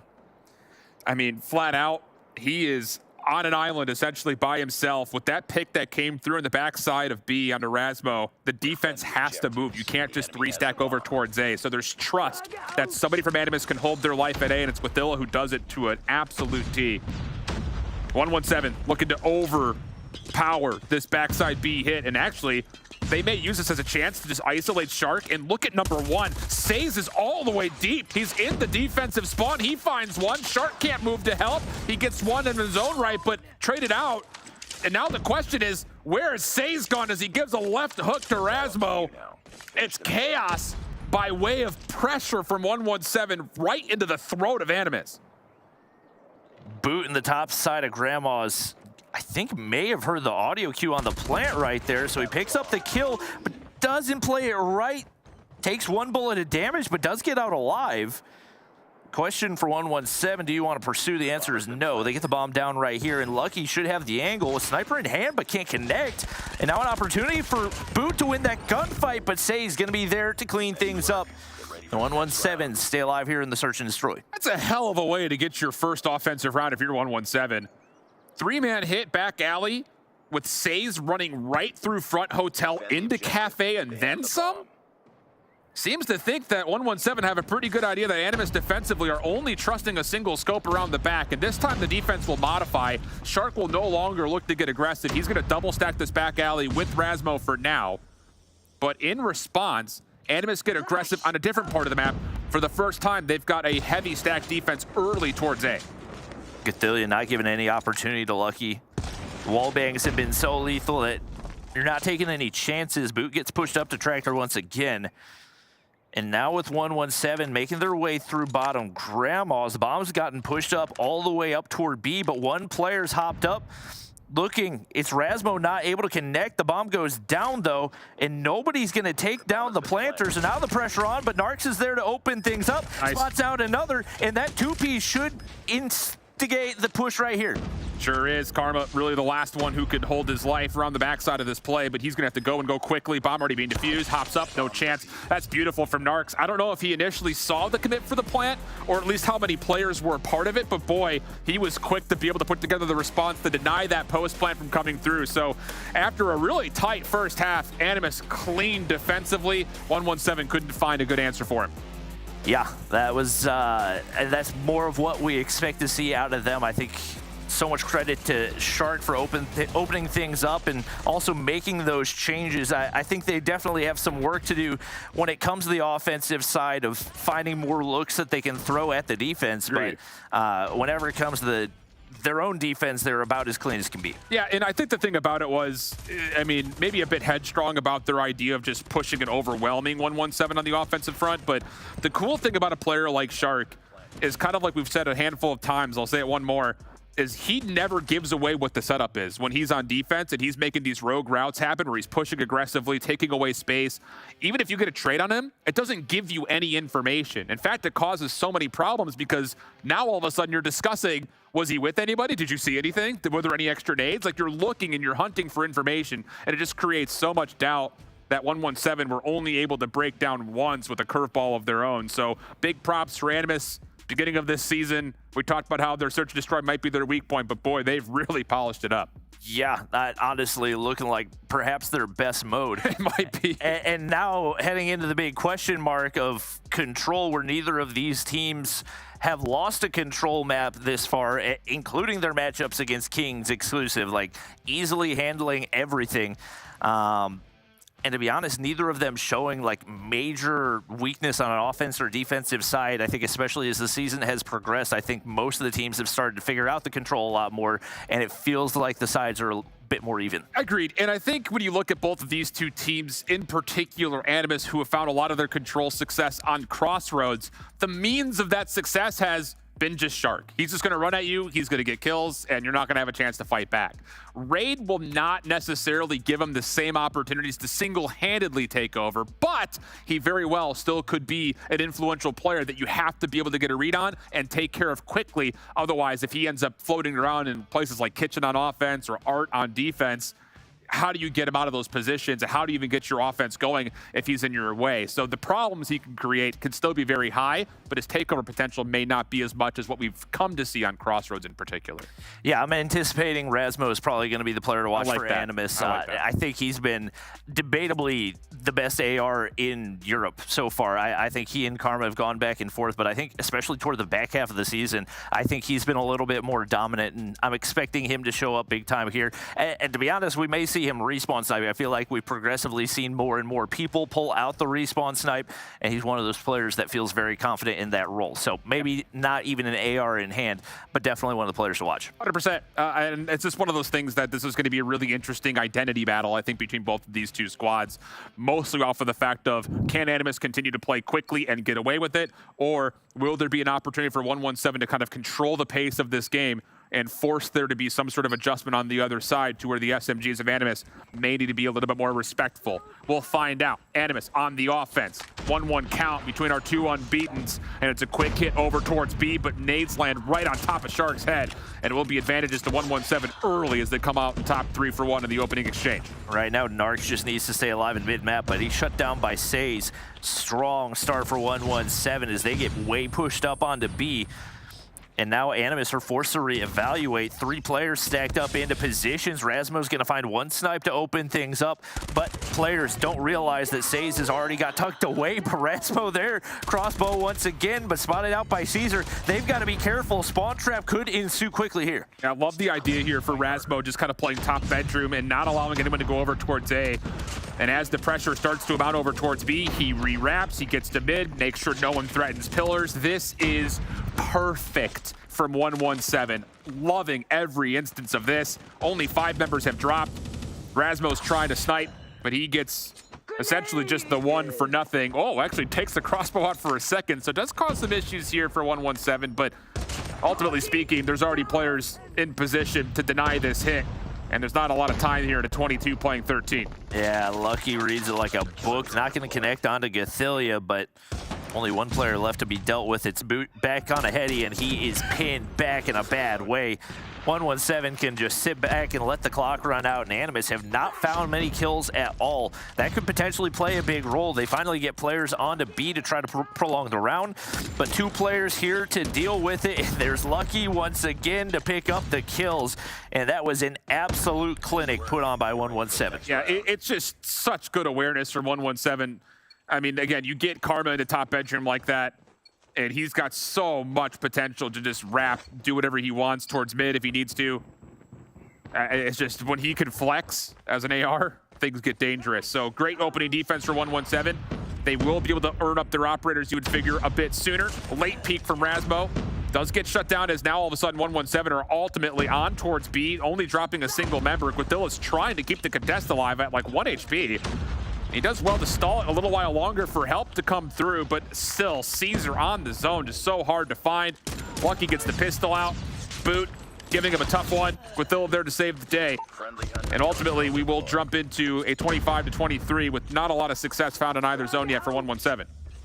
Saturns finally gets pushed up, AR in hand, and does get shots onto Gathilia, but can't quite clean it up. They're just sitting back and waiting for Animus to make the push on through, which they can afford to do because Animus are the ones that need to get pushed up. Lives drop, and now 4 operators charged up in a 4-life lead. 117 once again in a prime position as they get full B captures through, and now the pressure on to Boot to try to make something happen here in the mid-map. Caesar should be able to sniff him out right here, but can't get the shots to connect. And Boot somehow wins the gunfight. 2 for Narcs as well. And all of a sudden, Animus have reset the push, and they're going to be able to wipe the progress off of A2. Right now, the question of how far can they get pushed up to try to allow these 117 players to get pushed back. Boot just saved the round, if we're being completely honest. You lose mid-map right there, 117 are off to the races. But instead, it's Animus who have the life lead. Lucky still trying to find the pistol, but Shark will break his ankles, find the easy kill. And now the life lead gets to 2. 117 need to start putting together some sort of an offensive hit over towards A. Smoke blocks out the top money window. Caesar a chance to start to make their play. Karma also, Annihilator out, number 4 in blue. Already finds the first, he's watching the pinch. Caesar jumps on. Not going to get challenged yet. It's Narcs on the other side, but he's waiting for help, and help is not arriving because these operators are just shutting the door on this play. First take is locked, second on the way. And we've got players for Animus wrapping toward top laundry right now. You don't have time. You got to get the objective cleared off. Players finally arrive, but Lucky, big shots once again as Karma now makes his way down mid steps and now very heavily coming down to the TDM. That one flank around does get shut down as Rasmo is not going to find anything, but players still spawn top laundry. The big question for 117, can you hop on the objective? And with a War Machine in the hands of Boot, it's not looking great right here. Karma gives away information, and Boot might have some throwaway shots to work with, but he just lets it disappear. 117 do a good job, but Rasmo extends the life gap once again. This is a tough angle for Karma. He just has to predict it correctly, but Says assists. Hold on a second, but Dilla steps into top window. Karma tested from multiple angles and eventually gets taken down. Lucky couldn't quite find a way to get involved with that final push. Not over yet. But Animus, really well done to kind of mitigate a lot of the operator usage over towards A. It got real tight for a moment there, but just enough trades came through to keep the defense alive for Animus. We go 1-1. And that was a big investment for 117. I think majority of the operators were used. Now with only 2 left, it's basically back to a tie game despite the fact that 117 were ridiculously dominant off the start. They do get off to a hot start here, but only 2 for 2, and Gathillia playing his life. Gonna start that objective capture, and Rasmo's gonna pop the claw and see how much he can clear out right here. Keep an eye on number 4 in blue, though. Karma, a long wrap, will actually force the spawns deep towards the bottom side of bedroom. Ah, it's Saturns, that's filthy. Gets 2 up close with the Kilo Shark eventually for the trade, but damage has been dealt. 117 quick to pick things up. And just as much as there was success on one side, shut down, the same could be said for Animus, who do clear out their spawn. Lucky in a little bit of trouble here, doesn't get an angle. Rasmo finds the freebie, and now all of a sudden Guathilla can take tree control. And if he can get pushed up right here, Karma's the only one left to be dealt with, and Rasmo's there, sniper in hand once again. He's already sitting on 15. Gathillia makes his way into Money Room, and they have complete mid-map control. Haven't gotten anybody on the objective, but are content to wait for reinforcements. Wow. But as that happens, 2 kills come through for 117. Shark fights back, a nice double kill right there, and that opens up A. Shark looking to push forward, but Lucky watching it the whole way through. A bit overambitious to try to control basketball like that, you would think, in retrospect. But as the progress stops at A, a threat starts to occur over towards B. Boot keeps his life top money window. And the only defender here at A is honestly just Lucky. And he's not in a position to do too much. So once more, the clock stays stopped at 41 seconds. And there's going to be an extra 60 seconds added here as Rasmo gets activated. Drops up to a CBR, doesn't quite get the better of Saturns though, and everything stops for a moment as we get a 15v14. 117 trying to fight off the spawn trap. The big group up right here, they're gonna be able to push down from top laundry. Narcs, nobody to contest him, and the players spawning in for 117 have got to get that top side cleared out. Gathillia finds one in the mid-map as well. Animus only set up 1 life, but Shark has gotten pushed up, so as Narcs, Lucky's gonna sit back, but the Sparrow shut down. Lucky, a double kill with the Locust in hand, and that might be enough to save the round, but they've still got to pay attention to lives. Tons of time still left, but yeah, Sparrow just gets eaten up by a trophy system. So the first threat of a spawn trap eliminated. 117 still trusting their setup largely around A. Karma, big gunfight through money window. Shark following up because of course he is. Lucky steps away, avoids the gunfight. Karma there to save the day. Lucky pulls out the claw, says not in my spawn, not today. Guathilla trying to do the opposite though with the Annihilator. Gets tagged up and shut down. Those are bounce shots off the claw from Lucky.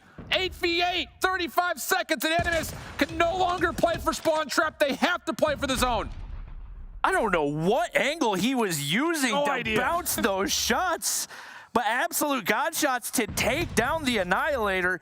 And the Locust shots have been on point as well. Gathillia peeks across, hit marker connects. Surely doesn't peek again. Oh, what? He picks up the sniper for Rasmo and does the same. Unreal stuff. 5v4, 10 seconds on the clock, but Rasmo can't quite lock down a shot. Pred missile called in as Says has fully streaked out of his ears.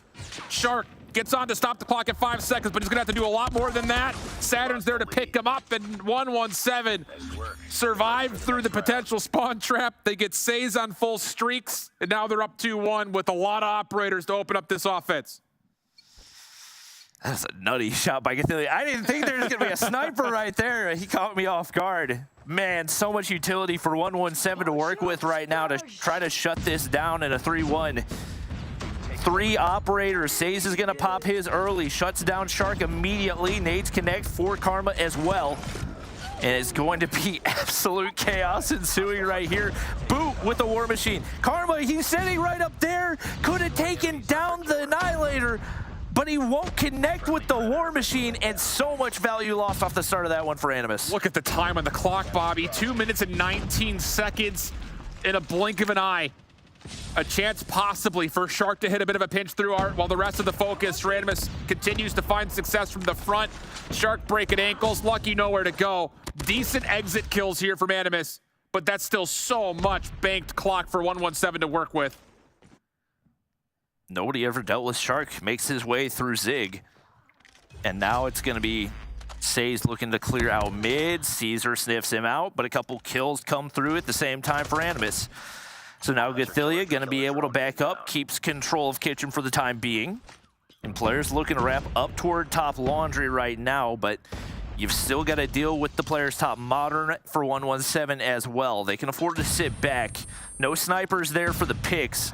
And right now, Rasmo can continue to reign supreme, holding down that top Laundry position. 117 are starting to gain ground little by little here, putting a lot of pressure on Boot. Goodness, off screen through pool stairs. He shuts down the play from the front, allows his teammates a chance to keep their focus on mid. Says down to 1 HP and rocks. He gets dealt with. Unbelievable control from Boot. And now that he's got the opportunity, he steps into the action, finding another kill, and Animus can start to push forward defensively. Shark doesn't get traded out there either, so he can continue to go back and forth from mid steps to Zig. Gets pushed up right here. Teammate made gunfight around the corner, and Narcs has decided to invest the Purifier. Definitely in a usual spot, but able to find at least 1 kill out of it. Shark finds 1 more before getting traded out, and probably 1 final wave for 117 right here as they get players pushed on. The question is, how long can Karma stay alive and keep the clock from ticking down? 30 seconds remain. Smoke does allow Karma to get on, but Shark pushes through in his own right. Saturns is going to pull out the offensive Purifier. Gets at least a little bit of space through Kitchen, but he doesn't actually find any kills with this. Just a lot of damage. It does allow 117 to jump on, and Caesar seems to think they can win the game right here. Sparrow gets popped. He's using this to just control money window, but Rasmo gets 1 snipe. Boot from the front takes down another, and Animus perfect on their retake of the zone, and now a 9v4. That could be a costly Sparrow use right there. Almost 0 value for 117. Boot continues to control Cabana. If they want to push out, they got to go across this heady, and he's not letting it happen easily. 2 players remain, 1 more sniffed out, and that's a solid finish to the round for Animus, who now have 4 operators charged up and ready to go. That is huge on multiple fronts. First and foremost, it actually starts with Shark ultimately pushing through the smoke. The same thing that we saw from Karma on the other side. That stops the progress from coming through. And then, of course, the Sparrow usage doesn't really find the value you're looking for. Says opens up towards a B defense with the War Machine. Answer from Animus with the War Machine of their own, plus also the Sparrow. Boot takes 1 kill. Shark gets another. Karma through mid-map, cleans out a couple of players through pillars. More to come, though, and more is needed to happen, but Quathilla shuts him down, and that'll be 2 ticks of progress gone at B. Cheeky kill out of Caesar, playing his life in the top side of top Laundry, but nothing really to work with. Quathilla, nice jump shot. Annihilator in hand, but can't make the second happen. Gets the information. Players there for the trade for Animus. And they've been able to get that B captured so fast. Big stack for them, and a huge life lead as well. Not huge, but relative to how many kills have been found so far, it's pretty sizable.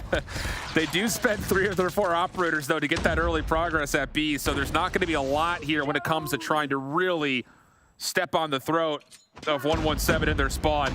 So focus goes back towards mid-map. 117 have pieced together a couple of good kills to keep the life lead largely neutral. Claws out, trying to win Kitchen here for Animus. And Rasmo gets 1, trades from Says! How does he get 3? Oh, in the face of the claw, and 2 players sliding in. Says gets essentially a 1v3, and now 117 hold the map control. And now it's Animus with the operators wiped off the table, absolutely no spacing as they prioritize the B capture, but B has been the tougher one, or A has been the tougher one every single time. Gathilia is able to get pushed up into kitchen for free and should be able to find that kill, making his way through to money window. Lucky wins the gunfight. But Animus now down 5 lives, sniper in hand for Lucky, and there are no easy angles for Animus to make a push. And they're running out of time for this spawn trap. It's just this tree control for Karma is just automatic for him. Lucky also assists with the sniper rifle, and now Animus, they have to get it done from the front in the face of 2 operators, and Shark and Rasmo, hold on a second. They do gain a little bit of space through mid. Shark still trying to work his way a bit further forward as he's trying to get a part of this, and operators are out for 117, and that looks like a very well made B. It's just not enough kills here for Animus. They would have to try to hold on to the face of a Pred missile, Claw, and Annihilator, and it looks like the lifeline has largely been expended here. Man, I think a lot of that comes down to how many operators they use to get that B capture, rather than having a little bit of patience right there and trying to space it out, see if you can create some room over toward that pool side. They get a little bit ahead of themselves in that one, and it costs them. And I think just ultimately when you kind of pick apart at the nuances from Animus's offense, just getting a little bit too cute, continuing to try to play through laundry for that spawn trap. Obviously, it's kind of a built-in win condition if you can pull it off successfully, but 117 had a perfect response for it almost every single time. You got to give a lot of credit, I think, to Lucky first and foremost, who was the one coming off of spawn. He dropped the trophy system in 1 round, got 2 snipes, so he shut down a Sparrow, plus he also got 2 kills. There at the end, he's working alongside Karma to make sure that the further push through laundry never actually gets into jungle. And it just felt like Animus continued over and over and over again to try to work their way to top jungle when there were maybe more opportunities for them to work around in through kitchen, mid, or possibly even through in the front from pool, considering that 117 really never got too far forward on the bottom side of the map. But I mean, we're picking at hairs at that point in time, and that was a great game of control between both these 2 teams. But yeah, there's a lot of little factors that definitely ultimately got us to that 3-2 score. And as expected, Rasmo absolutely crucial for Animus, but the rest of the squad had a tough time keeping up. Obviously, Sharks started to heat up a little bit more toward the late game, but just too much 117 across the board. Obviously, Lucky was an absolute nightmare on the flip side with the sniper in hand. Yeah. And he had just so many of those long lanes locked down with no real response from Animus. FaZe also 1v3'd in a couple of moments, at least one in particular we saw on broadcast, but there were also a couple of moments where he kind of did the same thing Shark would often do, which was get into a tricky spot, finesse his life. That's how he got onto full streaks at one point in time in the middle of that map. But the swing map goes the way of 117. Now we look over to Hacienda for the hard point. Both teams have played this map a couple of times. Sure, for Animus, have not necessarily won it yet, but a 232 to 250, and I think like a 241 to 250. Both maps that they've played on there have been close, so it's not necessarily bad news. But I think the series with that map 3 win going to 117 starts to stack in their favor just a touch.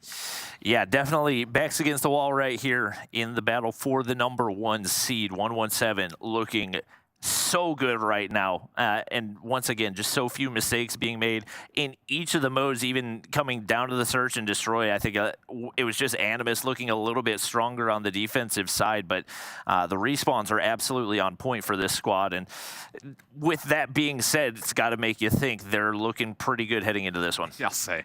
I mean, again, there's not much margin between these 2 teams of what we've seen, not just through the group stage when they played common opponents, but also here so far through 3. So expect to see more fireworks here, friends, as we jump on in the treacherous terrain of Hacienda. Biggest thing I think is going to be down to kind of the same instances we saw in Summit. A number of great operator plays for Animus gave them a lot of length when it came to their break attempts. The problem was they've never fully locked in full setups, and that allowed an opportunity for 117 to eventually outlast them on a final rotation. This map plays very differently, though, where I think you kind of have to get away from the chaos and just play good methodical Call of Duty if you're going to come out on top of Hacienda. So that's kind of the ask right here for Animus. Not necessarily a do or die, but a lot of bragging rights and the power of coming in as the first seed to the Stage 4 playoffs. See how it goes. It'll be 117 starting from the favored side. Animus looking to break through, find a way to take over this map early. It is the question of whether you go against Exclusive or whether you go against Kings, and nothing against Exclusive, but I would definitely much rather play them, especially just with the amount of talent on Kings. We'll see what Animus can do to bounce back. It stays getting hopped into the objective early right here. Smokes everywhere. Nobody there to find information, but Boot does find the kill, and Gathilia gonna play that objective LMG rule. Not something we see super often, but something he does so well. Yeah, Animus, just something a little over-flooded to getting on top of Fountain here instead of necessarily just kind of waiting out the control through windows and then finessing down low. I think a little bit of early pressure from 117 kind of forced their hand to touch. Good bounce back, though, off the second set of spawns here for Animus mostly. Look at Boot's route. He's already into Lambo at the moment, with Dilla locking things down through open staircase, and the trades and kills allow a 50-50 battle to start to occur here through driveway side. Looks like Boots there, set up early. The objective guy for Animus, and Gathilia there to reinforce. So this doorway is not going easily, and they play that to perfection. Now 117 forced to push in from Rocks. Boot, shots over top of Lambo, not going to connect, but once again, you keep 117 pushed back. Utility does go across. Smokes offer an avenue for them to get pushed on through, and Karma's gonna be able to shut down Boot. Just like that, only a couple players remain. Karma finds one more, and if you can clear out the top side, it'll be big, but Shark is there for the kill. That is unbelievable. Quithilla from the top of the Lambo heady largely shuts down the play from the front, and then as soon as the jump up play through water comes out, it's Shark who steps in, and that was essentially a 2v4 for Animus. They still hold on to the hard point. Spawns will flip a little bit. Split spawn situation. 117 hitting from both sides at the same time, but again, Animus put together a brilliant read. Quithilla looking to finalize the last 1v1, which he does. Holy smokes, what a start for Quithilla. How do you move like that with an LMG? I just don't understand. Bombin even continues to pick up the kills. It's a 5-3 before he's shut down, and 117 find themselves battling for scraps right here as it allows 3 Animus players to lock down topside control early on. Lucky the one player on the objective has a lot to deal with right here, and that's going to be the Hunter Killer to the face as Animus once again in control. Quithilla's looking to just dominate early. Has already popped out the Annihilator, but he, to be fair, only gets a single kill. Narc sliding over through office. Says gets the better of him, and 117 start to build a chance here to break from the front. Quithilla sees the heady angle and says, nope, not interested. Let's take our focus back towards where our War Machine is, which Boot uses nicely to get a little bit of a break from the back. Unfortunately, hits the fence right in front of him, so takes himself out of the picture, which, as Animus get a chance to jump into the hard point, 117 still hold office control. Now it's their turn for the operators. Gathilia spots out Saturn's crucial kill right there. Trying to find those last players behind fences, but can't connect. 117 remain in control right here, but Narc's on the top side, gets shut down. One player left to contest, it's Shark, and he spotted out. So now 117, opportunity to pick up scrap, but still very late in the clock to be making that fight, and big plays happening over toward that next objective. It is going to be Gathilia on early. Yeah, 117, not the worst news, but not the best news as far as how things occurred over there towards Fence's side. And now Saturns will try to get control early with the Purifier, but immediately take it down. He will get the post-mortem burn, but still, Animus shut down the threat, and now have an opportunity to pop out operators of their own. Rasmo try to clear with the claw. This gets to work, spamming players down, but the team shot's good for 117. They get the neutralization. Quithilla around the corner. Goodness gracious, could anyone stop this guy? Narcs follows up with his Purifier, and Animus will lock in as 30 seconds still occurs to fight for. Gathilia looks like he has flipped a switch. 22 kills in the first rotation of hard points, and single-handedly keeping Animus on the point right now. Karma hops up, able to get things clear. Still 16 seconds to be gained. Reads out Shark right there, but doesn't get the timing right.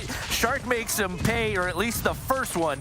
Karma keeps his life for the time being and looking for the boxing shots. Who else but Gathilia to start pushing back in? Yeah, really good first set of hard points for Animus. A lot of it comes down to their heroic holds. I think we can use that as their stapled kind of moniker for success. It happened at Lambo, it happened at Fences, and it happened right there at the end on Rock. 117, Smoke will cover Says as they will start to chip away at this lead on P1. Animus working for map control at the moment, just kind of taking their time and making sure they do this the right way. But Karma in a good spot. He takes down 2, eventually gets flushed out of the hard point, and yep, the window control eventually goes the way of Animus, and they'll neutralize the time. Lucky gets pushed up. I don't know if he knows Gothilia's around this corner, though. Should be a free kill, that it is. Does get shut out on the top side. Beautiful trades out of 117 around the corner. Can't quite connect onto Narcs, but once again keeps him pushed back, and that allows them to continue to pick up the hard point time. One player spotted across. It's Razmo, and now Saturn's starting to get locked in. Finally traded out by Boot, but 117 continue to lock in the time. Animus will take the scraps gladly. But right now, it's Karma set up early with the head glitch to work with. Yeah, split spawn situation here for 117 late in that hard point. Says trying to save this rotation by pulling out the War Machine. He does stall the hit from behind, but Animus will win the spawns. Is there going to be any sort of a follow-up? Yeah, the claw comes out. Lucky gets 2 with that. The timing is near perfect. Boot gets a shutdown with the War Machine. That will start to allow Animus to make their way forward. Narc's first one in. No one slid in with him. So Saves will get the kill plus the reload. Karma off the top of the jump heady. Takes down 2 by way of the Annihilator. And Animus are still struggling to break through from the favorite setup. And that's a nasty angle for Karma to work. Gonna find 2 more, working on those streaks. And he should be able to sniff out the last one in Razmo, who gets isolated on the backside. Streaks start to go out, working on the Pred now.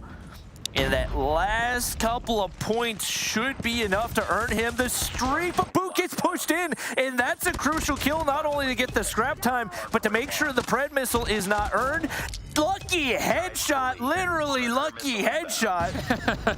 And that's going to be a big one on rotation to open things up, but Shark is there already. Yeah, Saturn's popped a late Purifier. That's a miscue. He's not going to find any value with that. He was looking to just soak up the final seconds, but there's only about 8 or so left, and nobody from Animus were even worried about contesting that scrap time.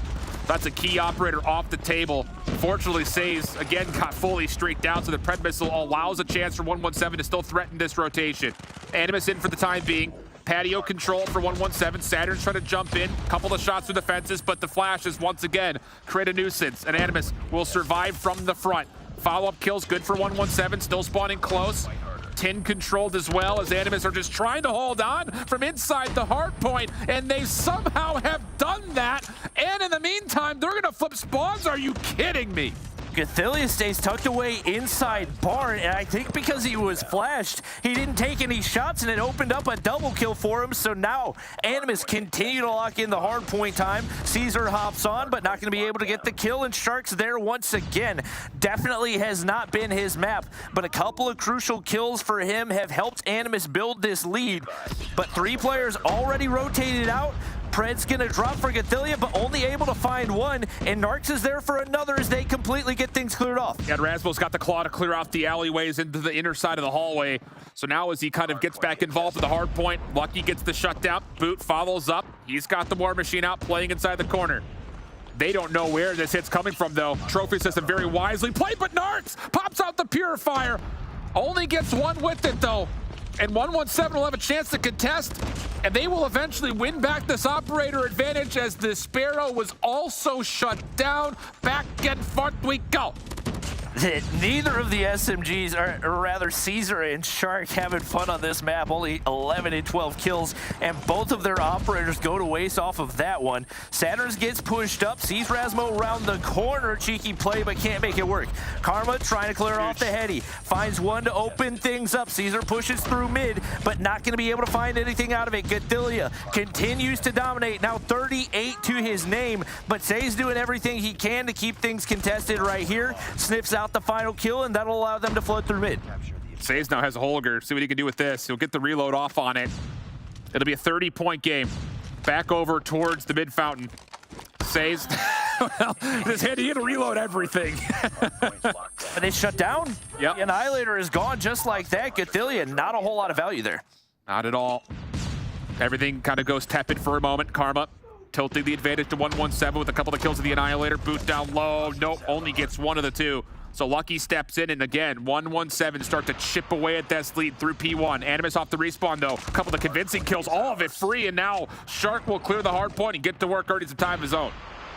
Starting to heat up right now. Caesar, crucial kills on the top side. Flicks on does Shark, but can't quite get the kill. He's gonna hop down, looks to get aggressive. Does shut him down, but traded out by Boot. And time again, he has been there for some big time trades. Boot locking into hard point time as well. Says does not want to challenge. They hit the rotation toward P2. And once again, it's 117 set up early. But big time pressure coming in from both directions. Pinch is set up and only one player left to contest. The Purifier is shut down and suddenly Animus are set up perfectly for a big P2. Yeah, this is the game right here for 117. And the unfortunate part about this is they've used a couple of operators and none of them found value. So Animus will open up the hard point to their name, and 117 have to do this the hard way. Lucky will have a claw eventually. Good flash comes through. 117 just push through trophy. Narc's in the corner, gets one, but nothing more. And as Lucky and Rasmo go back to back with essentially these claws, it's Rasmo who comes out on top. Say's too far away, and now Animus have a chance to put this game well out of reach that they can hold. Rasmo saw one hop water side, but Caesar hops back up. Couple of big kills. Narc's the only one there. They get shut down, and a crucial break coming through for Animus right here. Not really anybody in position to contest, and Animus have already chalked it and headed toward P3, but one player on the top side in position to make the play. Uh-oh. Right now, Lucky's finding those kills, but he's getting traded out. Boot with big-time plays time and time again. Phil trying to hold his life at mid-connector, needs to hold this position to keep the pinch safe, and yep, Saves will back off of this. Boot, Shark, put in themselves to their operators. War Machine and Sparrow at the ready, but 117 are not actually threatening at the moment. And these are pretty desperate shots coming out. Boot doesn't really get too much. He only takes down one. 1v1 on the hard point. Narcs pre-fires, but doesn't get the win. Pred missiles being called in. Animus fighting back. 230 to 186. And with Animus holding onto the spawns, they have the advantage. They've got an opportunity to push this to a map 5. Shark finds one. Middle of the smoke. Absolute chaos. Just trying to find something. It's Boot that connects and another crucial double kill. Able to keep things clear, but 117 push back in once again. Rasmo, the top side, has got to be dealt with if you're 117. They're both on the backside of fences. He can keep things contested, and Shark hops in to reinforce once again. 2 players, 1 HP. Not going to get cleared off, though. Caesar, Sparrow still in hand, and they hold the line. It's going to be tough, though. Where does 117 spawn? They're still spawning backside winery. There's not a chance for Animus to win here anymore, though. Are there any tools for 117 to win this rotation? They cannot afford to be pushed off this break attempt. Says will have a War Machine, but Narcs is holding into a corner, and he's got a Purifier at the ready and pops it immediately. You got to find a way to break. Narcs getting a couple saves, takes himself out of the picture. It's going to have to be Karma and Sanders. They've got to go. They've got to touch. Narcs still holds his life, and the kill comes through. Animus send us to a map 5. Whoo! This one did not disappoint. Cathilia 49, 22 on the first rotation of hard points. And Animus find a way to stay in the series. They force a map 5. They now head to a search and destroy that is more and more starting to look like their best mode. Yeah. Wow. What a hard point, though. It really, for me, comes down to a couple of key moments.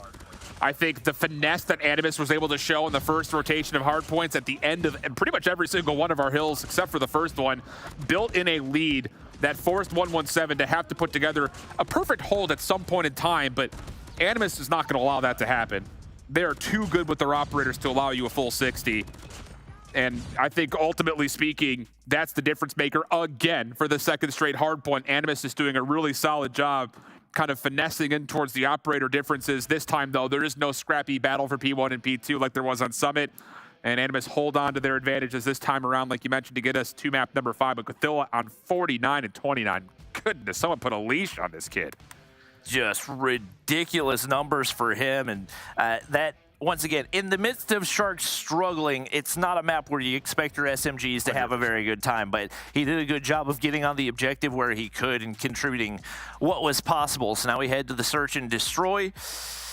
And for, once again, you hit the reset button, and I think ultimately both of these teams have opportunity to make something out of this, but I think definitely got to lean the way of Animus with the strength that they've shown, especially late in the season. I like that. And I think on top of that, we only have seen 117 play this map versus Mont. So, I mean, at the end of the day, it really isn't enough for us to tilt the advantage to their 7-4 win that they had, whereas Animus have yet to play this map, but figure they've got something up their sleeve here, because like you mentioned, their Search and Destroy has looked super polished, and that doesn't come by way of just practicing one map over and over again. They're putting in the rehearsal reps across the board, so this should be a real good one. And again, kind of like Standoff, I'm expecting to see the identity of this map be dictated right off the get-go. Think about the key moments that we were talking about for Animus and where they found success. Animus, in particular, finding value out of Shark, either getting aggressive and kind of being a nuisance, or on top of that, finding a lot of opportunity with their sniper rifles to lock down lanes completely. When we eventually got to their offensive side, or defensive side, pardon me, 117 just could not put together any sort of an offense that seemed to figure out Animus's setup. Expect those same things to still be there as we jump into Meltdown. It's going to be a spicy one. It's one that has played very closely in the majority of the matches that we've seen as well. I think just because so many of these teams feel especially solid on either the offense or defensive side, it lends itself to a lot of close finishes. So it is one that I feel like the sniper presence of Lucky is probably going to be the game changer for 117. It was absolutely the case early on in their first game, but I think once he started to slow down, I think Animus did a good job of countering a lot of the things that he was trying to do. Yeah. Lost a little bit of his effectiveness, and I think a question is whether they're going to hit that aggressive A-side push and just trust the SMGs to do the work, or if they want to sit back and play things slow. And the thing is, you have to expect that Saturn's is going to be fine taking out a shotgun on this map, so that's another thing that kind of lives in your mind when it comes to trying to put together solutions here for potential problems. So we'll see. Is it going to be slow and tepid starts, or are we going to be trading power pieces early?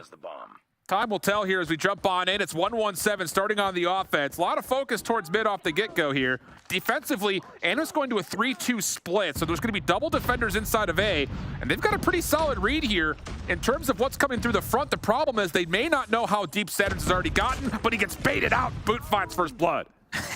Beautiful bait and switch. Clean to pick up the early kill, and Lucky can't connect. Narcs is there to fire back as well. Finally, Karma, the first kill for 117, but they've been pushed back, and Say's the one man here to defend. So much pressure from this entryway. Shark takes him down. The flash is connected, now all down to Karma in a 1v4. Yeah, I love that flash execute from Animus. I mean, Say's had an opportunity there maybe to hold the corner and just hold down the trigger once that flash and pop execute comes through, but you can't deny him. At least the idea of trying to push forward, find a kill, just got read by Shark. Yeah, and the execute off the flash, perfect for the retake for Animus. So they take the first opening defense. Smoke will be over towards the mid-cross in Reactor. Nades the follow. This is a very similar nade setup overall for 117, but they're trying to hit this more so from the pinch, and they have all eyes on Shark. This time, no chance they start to push through. Saturns will hold off just a touch.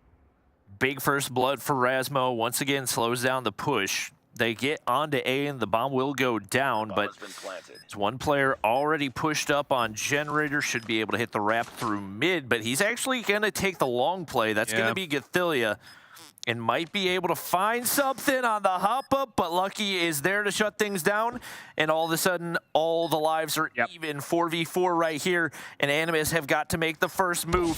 Seeming a little bit passive off the start of this one, and they've got to commit. It's the 117 boys there to make them pay, and now down to Rasmo for 1v3, 14 seconds, and nothing for him to work with. Hoping for something out of the crossbow, but it is not meant to be. Yeah, that's everything just off the timing on the backside play. You called that perfectly. With Dilla's long flank, if you were looking at Lucky's arrow, he was focused on both mid and the pinch around the back. If he gets caught looking the wrong direction, that whole post-plant setup gets overwhelmed because there's just too many angles that Animus can hit through. But once Lucky gets the shot, his focus can purely go towards mid, which means the post-plant defenders can all focus on the front. And it works out beautifully for 117, putting together a response. Quick hit up through middle this time. Animus pushing into the smoke, but it's Saturns with a shotgun to find one. Trade comes through, and actually Boot, who got tagged, doesn't necessarily get red here. And the timing of this pinch could be critical. Gathilia getting pushed on the other side, though, so trades on either end get us to a 3v2 in favor of 117, who may still be in a comfortable enough spot to plant. And yep, they're going to give it a go. And Boot doesn't opt for flank. He goes to Boiler Room instead. So as a result, Animus still sit down a player. And as the bomb goes down, naturally, you're going to send Caesar to watch that mid lane. It looks like Animus not going to commit to anything and wasting an awful lot of time thinking that 117 is going to push out when there's absolutely no reason that they would. Yeah, I think this is just them trying to create a little bit of doubt in this post plan, thinking that this is taking so long, they could be around the back. But the problem is you've got, Caesar in a prime position to watch that cross, and he takes care of both. Yeah, tough situation. I could kind of see the idea of kill noise, create a little bit of doubt, make Animus or 117 think that we may be coming along a long flank, but I mean, the post-plant positions were just too easy right there for 117. And Caesar will get the benefit of the final two, and 117 now an opportunity to change things up as, once more, a lot of focus through mid, but they've got eyes towards B after their successful third round. Trophies out. Once again, pressure on over to B. Bomb gets pushed up immediately. It looks like 117 gonna opt for the early plant right here. None of the snipers for Animus in position to take him down, and flashes do connect, so they know at least one player's up here. Shark getting pushed up, bomb goes down, but Says with a nice angle to find whoever the first entry is, and a nade well cooked should land on Erasmo as well, but Shark takes him down before it can go out. I don't love the idea of him cooking a nade from that position when you're the first point of contact for that post plant. I get the idea, but once you lose that first defender or that first offensive player defending the plant deeper in towards Jenny's, you have to hold your gun out and hope that your teammates can kind of help you out from that platform push if it comes through. So small miscue. You can see the idea, but Animus punish. We go 2-2. And another key part of that last defense for Animus was they got boot through A very quickly, which allowed them to get their numbers defensively rotated over to B. And now they're going to blind predict an A hit. They've got 4 defenders here. Say's throwing out a couple of opening shots. Nade exchanging on both sides. All of it's hitting. We may get full contact here from both teams. It's just no one wants to make the first move, and everyone shakes off the flash as we reset. I don't know how Stays stayed alive. No idea. 3 flashes. Nobody wanted the peak for Animus. The bomb goes down, and now on for the 5-man retake. Couple players going to wrap through mid. Big gunfights coming through right here. This is going to be Narcs and Gathilia side by side. Rasmo finds one onto Lucky, and now it's Rasmo continuing to sit back, but only 27 seconds to work with. Says, I think, has the read onto one of these players. They're going to go ahead and push through mid, and he's able to shut down one. Caesar's there to do the rest, and now all down to Rasmo in a 1v3. He's shut down and perfectly played by 117. That is unbelievable team awareness from 117. Lucky's in a similar spot as he was a couple of rounds ago, where he's watching mid and also the one responsible for the flank. But this time, Animus pull him out of the position, and the only thing 117 can do is hopefully get information off of shoulders to where this retake is coming from. And you're absolutely right. Say saw it, but let it exist, knowing that that tunnel was going to be hard to push through. He helps out his teammates, trusting that Caesar can watch his back, and it's perfectly held. And now a little bit of a passive setup for the first time for 117. Smoke deep towards the B platform. It gets Saturn's into position, but he's still not necessarily in a playmaking spot at the moment. It's 117 looking to see if they can catch Animus, trying to play around the flank first. Bomb's currently in boiler room, so they're going to let him sit back, but Saturn's gets aggressive with the FFAR. Gathilia shut down. Rasmo there to trade out one, and Rasmo's going to be continuing to push up, crossbow in hand. Shark patrolling the mid map. Nobody spotted on the push toward the upper side, but it looks like Say's slowly making his way up and might be able to get timing to go his way. This is all about who sees who first through mid. Shark does not have to make a play, but that slide, you saw the instant reaction from Says. He gets one, turns his focus, but it's Boot who trades him out. Caesar, bomb in hand, made his way up to B, and both teams fairly grouped up right now. Sniper still in hand, but Lucky with Overwatch towards Sniper's Nest. Nothing really to work with, and it looks like Animus content to sit back and let this plant go through. Narc's gonna play the back angle, but with a deagle in hand, SMG Showling and 117 make the read on both of those kills, but Shark has been able to sneak through mid, able to find one to open this up, and leaves the other 2 players guessing. They're gonna let the bomb go down right here, and with only 11 seconds, we'll see if he can catch either of these players off guard, but a cheeky spot right here as he spots out Caesar, finds the kill, and trying to make the 1v3 happen. Slide peeks onto Karma. He's going to be forced back. Still 30 seconds to work with. Not a bad spot for Shark. And if he makes this read on the top sniper's nest, Karma gives away location, but the clock continues to dwindle. Shark still trying to wait out Karma. Here comes the check. Oh, Shark, so freaking icy. The 1v3 just holds his ground and says, "Tell me if you want." What a clutch play. And again, big playmakers making big plays when it matters most. We get a 3-3 half. That guy is really good at COD Mobile. I'll say. Gosh. His balls of steel on that one. Holds the generator angle as long as he possibly can. And keeps things even as we now flip sides, and it is going to be Animus this time on the offense. Heavy hit over toward B, and heavy defense for 117 as well. Utility usage going to be crucial, but Saturn's looking to set up a flank right here. Boot is on flank watch, and it looks like the flashes do connect for Animus across the top. Shark gets the bomb down, and 1-for-1 trades right here. Shark makes his way up to generator. Nobody there right now. Caesar. Overwatch across, and it's 2 kills that come through for Animus right here. Rasmo's watching. Karma looks to hop toward the bomb, but he connects there as well, and back-to-back rounds through for Animus. Unreal. That is a clutch shot, and talk about just the knee-jerk reaction as Animus get essentially into a contestable spot. 117, you thought they may have been able to win back the site, but everyone from Animus holds strong in the face of also planting the bomb. That is a massive round. Remember that one if this ends up being an Animus 7-5. Saturn's by himself inside of A, gets one, traded out. So defense will have to make an adjustment. And keep your eye on Rasmo. He's playing in towards Boiler here, and his timing could be everything for Animus, holding down to mid-map and forcing 117 not to hit this from behind. Ooh, and Boot spots out one from below. Wow. So the 117 player is going to be forced back off of that one. Makes his way back up to the top side. Says there to take down Rasmo, and now it's only the players on the inside of Pizza.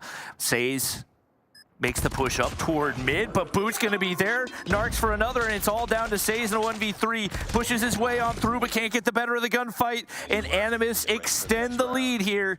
Now only 2 rounds away from a 1 seed. Yeah, and that's just unreal finesse from the SMGs of Animus, but again, Rasmo's delayed pick through mid puts so much pressure on 117 to have to retake from the tight choke points on either end of the bomb site. So now 5-3, like you mentioned, and Animus are looking to heavy hit over towards B. Says sliding forward, no fear whatsoever. Hides in a little cubby.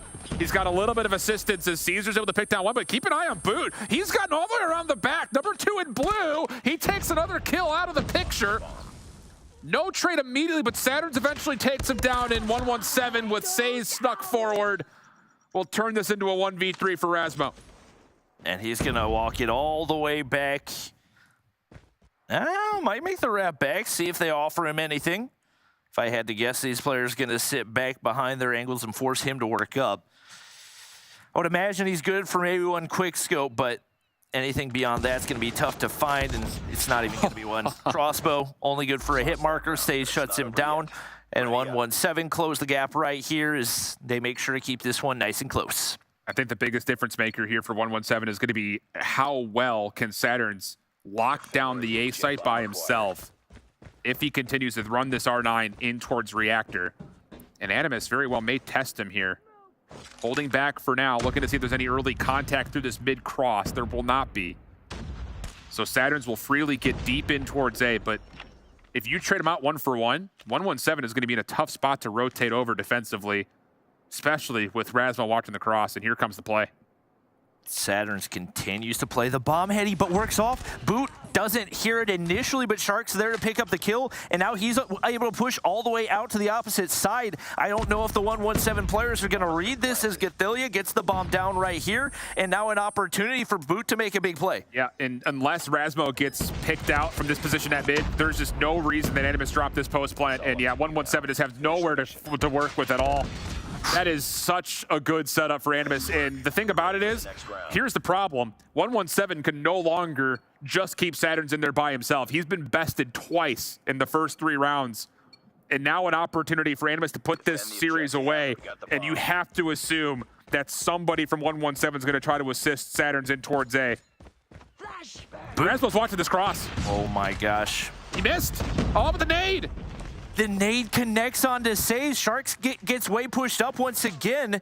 And 117 do not have any space to work with. Saturn's around the corner. The only hope to find any picks right here. He's able to find one, but immediately traded out. Shark doesn't get timing, but I think Herd Caesar cross right there should be good for the kill. And just like that, it's all down to Lucky. 1v2. He's backed way back and going to allow the bomb to go down. And right now, Animus, an opportunity to close this one out. Rasmo lurking way on the backside. And Lucky's going to be forced to make a hero play right here to have a chance at prolonging the series. And there's no way you predict Rasmo in this close corner. Nope, sure won't. Rasmo's right behind him. First shot lands. Rasmo? Rasmo? What? What are you doing? Hey, oh my goodness. I think he was looking for the execute. I think he was looking for the execute. He couldn't find the button, and he nearly gave away the round. But Animus take the series and take the 1 seed for Europe. Oh, dude, that's not the time.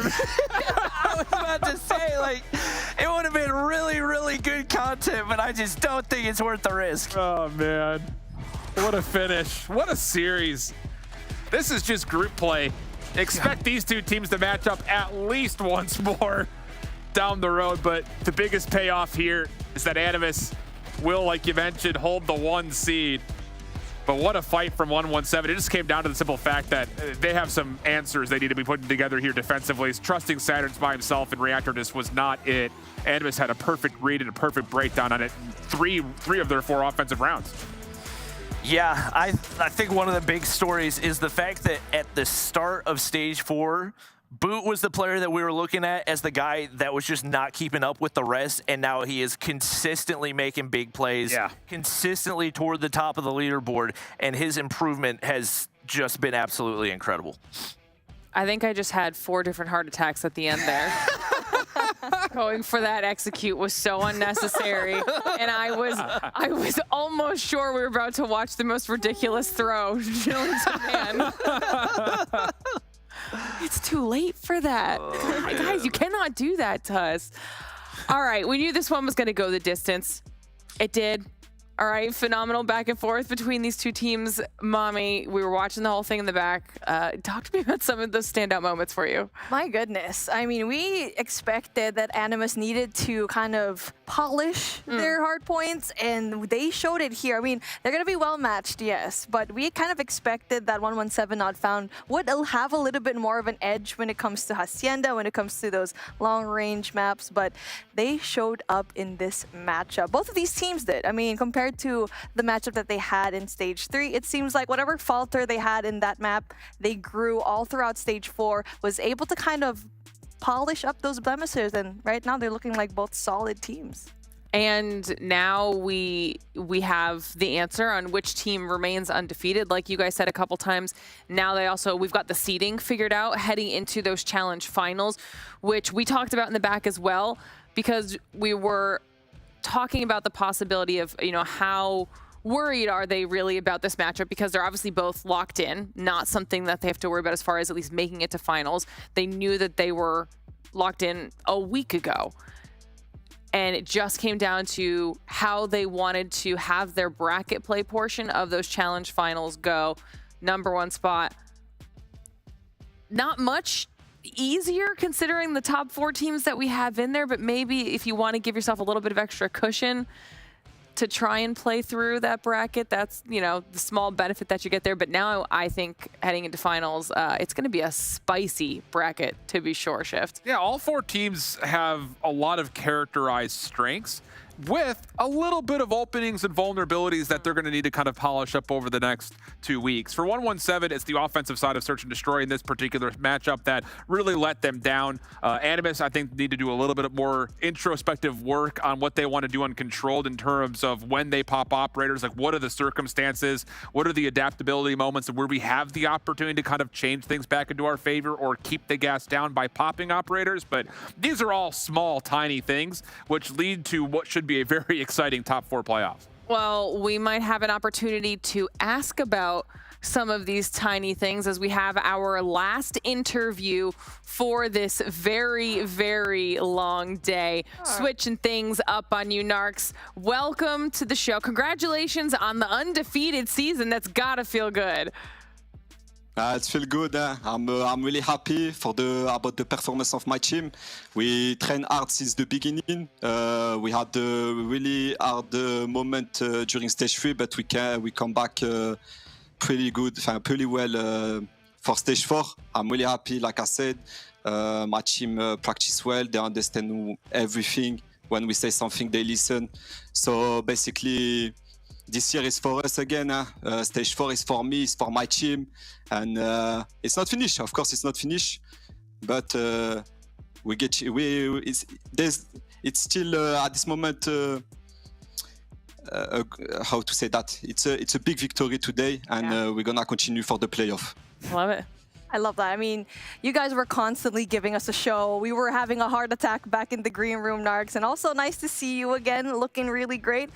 Okay, your performance, speaking of, has been really good. You're one of the more consistent players that we've seen here in Animus. I want to ask you personally, how does it feel like this time around, this Animus squad, knowing very well that Guathilla has been saying that you guys have such solid comps, knowing that you're a French team? Yeah, but I'm not gonna lie, I played 3 years with a player that don't talk French. It was kind of hard to talk to each other, to understand well each other. And this year it's really different. We all talk French. We all have the same, how to say that? We are really good friends. We understand each other. It's simple. It's more simple for us to practice, to make good things in game, and you can actually see by our performance. But like I said, the French help a lot. Yeah, of course, the language help a lot. Narcs, you guys have won 6 straight Search and Destroys after what was, to be fair, a pretty embarrassing loss on Slum Search. What was kind of the maybe catalyst towards this recent success, being able to win map 2s, and in particular 2 different map 5s, one here versus 117 and the other versus Kings, to allow you guys to be undefeated overall? Like I said, like he told Gichila last time, basically after the loss, when we lose, basically we just practice. We just see the mistake, and we just improve. We just try to fix the mistake, and that's it. I don't have anything to say about this. There's no secret. When we do a mistake, we try to fix it, and that's it. That's how we work. Simple. Love to hear it. I think we've all really been impressed with you guys' improvement. I think especially looking back, I think a couple months ago, watching Mobile Mayhem, and you guys dropped out of Mobile Mayhem outside top 3, top 4. So to see the improvement from there to then stage 3 getting knocked down to the lower bracket by 117 to now finishing stage 4, the #1 team without a single loss. Is there any one thing that you would attribute you guys' improvement most toward? Not gonna lie, we improve on everything every day. I don't know, but during Mobile Mayhem it was kind of hard because it was we took Boot, we took Rasmo. It was hard to play again with a new player. But the fact that they understand well, they try to improve every day, and like I said, it's simple. Like it's simple compared to the other years. This year is really simple. Like I said, when we do a mistake, we try to improve, we try to fix it, and yeah. We had bad moment during Mobile Mayhem, finishing top 5 or top 6. I don't remember. After stage 3, we lost to 117. But like I said, always improving, always fixing the mistake, and that's it. Yeah, of course. All right. Well, can you let Rasmo know no more executes there at the end like that? Because I was not prepared for that. No. We were so afraid. Not gonna lie, we were so afraid. We saw the action, we saw the moment, but no, my heart, like I was about to die. Even my teammate, they were like, what's happened? But yeah. But yeah, thanks God he's really good at sniping. He did the no scope at the end, and yeah, thanks God. And I don't have anything to say. Like we were so afraid. Not gonna lie, we were so afraid. But 7-4, 3-2, 7-0 during the range challenger. When we're waiting the playoff in 2 weeks, and we're getting ready again. We are here to improve. We're gonna improve. We're gonna play 2 weeks every day, practicing, finding new thing to do, and yeah, this is how we work in Animus. All right, well, thank you so much for jumping on and chatting with us. Congratulations on phenomenal season so far. I am very excited to see what you guys bring to these challenge finals. Before I let you go, do you have any shout outs that you want to do? But I want to shout out who I want to shout out, but everyone who supports us in Animus. I want to shout out my team also, because they work every day with me. They understand me when I talk. Even if it's Gichila this year who is IGL, we try to understand each other and we do the effort every day. I want to shout out Brickstar. And yeah, everyone who supports us, basically everyone who supports us, and thanks everyone. It's just the beginning. It's been 4 years we are playing for most of us, and like I said, we still have the mental to play, to keep improving, to keep winning, and it's not finished. It's just the beginning. I love it. Well, and thank you. So sorry. I just wanted to say that Boot had so many issues. At the beginning. He had bad Wi-Fi. So understand his bad performance during this moment, because you can see that he improved a lot this past 2 weeks because of the Wi-Fi. I just wanted to say that because it's important to tell everyone. I love it. But he had bad issues and he persevered. Right now, he had. Yeah, of course. Everyone in the team, everyone. And shout out to Drari and SC also. Of course, SC and Drari, they work hard also with us, even if they don't play, but they work hard. So thank you, everyone. Thank you for the support. All right, well, Narks, thank you for jumping on and chatting. It's very nice to get to talk to you. We will see you in Challenge Finals. Of course, you will see me and you will see my team, and we are ready. We're already ready, and we're going to improve. Sounds good. Thanks a lot. Thanks also for the caster, Bobby, and the other. Thank you. Thank you so much. So cute. We'll see you later. All right. That was a day. Yep. That was quite the day. That was a day. We have gotten through all of our matches. We have our top 4 seeded, set, ready to go for the Challenge Finals 2 weeks from now. Okay. 2 back-to-back full 5, completely going the distance in most of the modes on all of the maps. Where is everybody's mental at right now?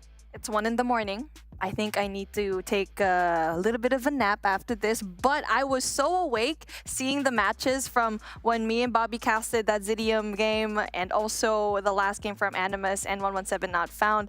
It just goes to show that these teams really love to have this kind of format, the long format. Everyone just wants this kind of game mode to improve later on. So I'm excited to see what is to be in Challenge Finals. I live for this, man. Right? Give me more. Like, come on. There's not enough search rounds played today in my mind. You are wrong. I won't say what I said yesterday about how the Search and Destroy is being played, but it was, today was a great day, and it's just a teaser of what we're going to get when we eventually get the playoffs. All right, well, we've got the leaderboard pulled up so you guys can see the official Animus being the only undefeated squad here as we close everything out. 117, 6-1. Kings an exclusive, rounding out your top 4 for the teams that we'll be seeing in the Challenge Finals in a couple weeks here. Bobby, your thoughts? I think it's just really satisfying that there's no ties. Like, Correct. you have one of every number on both sides. That is like the perfect finish right here. And I think ultimately we absolutely ended up with the best possible top 3, or best possible top 4, and they're absolutely going to give us a show come playoff time. All right. Well, I talked about it a little bit heading into the finals. It will be a bracket format. That's why we talked about the seeding a little bit, why it mattered, where our teams were going to be finishing on that leaderboard. So we'll be paying attention to that heading into the next couple weeks because, you know, you get first place, plays fourth, second place third, then they move through the bracket. It's a whole thing. So we'll explain all of that in 2 weeks' time when we get it all nailed down so you can see it all visually as well. But as far as us here, I think, are we done? Sure. I think we're done. Okay. We've made it through the day. Like we said, top 4 is locked and loaded. Animus, the only undefeated squad after the season. And finals in 2 weeks. I think it's going to be fantastic. All of our teams are going to be preparing like crazy over the next 2 weeks to get themselves ready, because do not forget, those top 2 spots for the World Championship are what will be on the line, plus our cash prizes for the Challenge Finals. It's going to be an epic competition, especially after what we've seen over the last few weeks in this region. So trust me, you're going to want to be there, whether that's paying attention to our social media, making sure you're following along with us there, whether you're joining our Discord, hanging out with the community, making sure you're in there. Just be on top of all things Snapdragon Pro Series, because this is going to be an epic finale to the challenge season. As always, a huge thank you to Snapdragon Elite Gaming, Samsung Galaxy, and Monster Energy for making this whole thing possible. As for us, it's time to say goodnight, and we'll see you back here in 2 weeks. Ain't got no time for no fear. I work too hard to get here. Ain't got no time for no fear. I work too hard to get here. I don't got the time, put me in, coach. I've been going hard, time to let it show. Everything raw, give it to me now. Let me have the spot, man, it's going down. Gotta get it here, I don't wanna wait. Take what I want, then I go train. Gotta get a win, I won't lose the game. This is my year, I ain't gonna break. Strap in, cause it's gonna be a long ride. Working on me every single day and night. There comes a time when your worlds will collide. If it's holding you back, push it right to the side. On another level, I will never settle. Mind over matter, get the gold medal. On another level, I will never settle. Mind over matter, get the gold medal. Ain't got no time for no fear. I work too hard to get here. Ain't got no time for no fear. I work too hard to get here. On another level, I will never settle. Mind over matter, get the gold medal. On another level, I will never settle. Mind over matter, get the gold medal. On another level, I will never settle. Mind over matter, get the gold medal. On another level, I will never settle. Mind over matter, get the gold medal.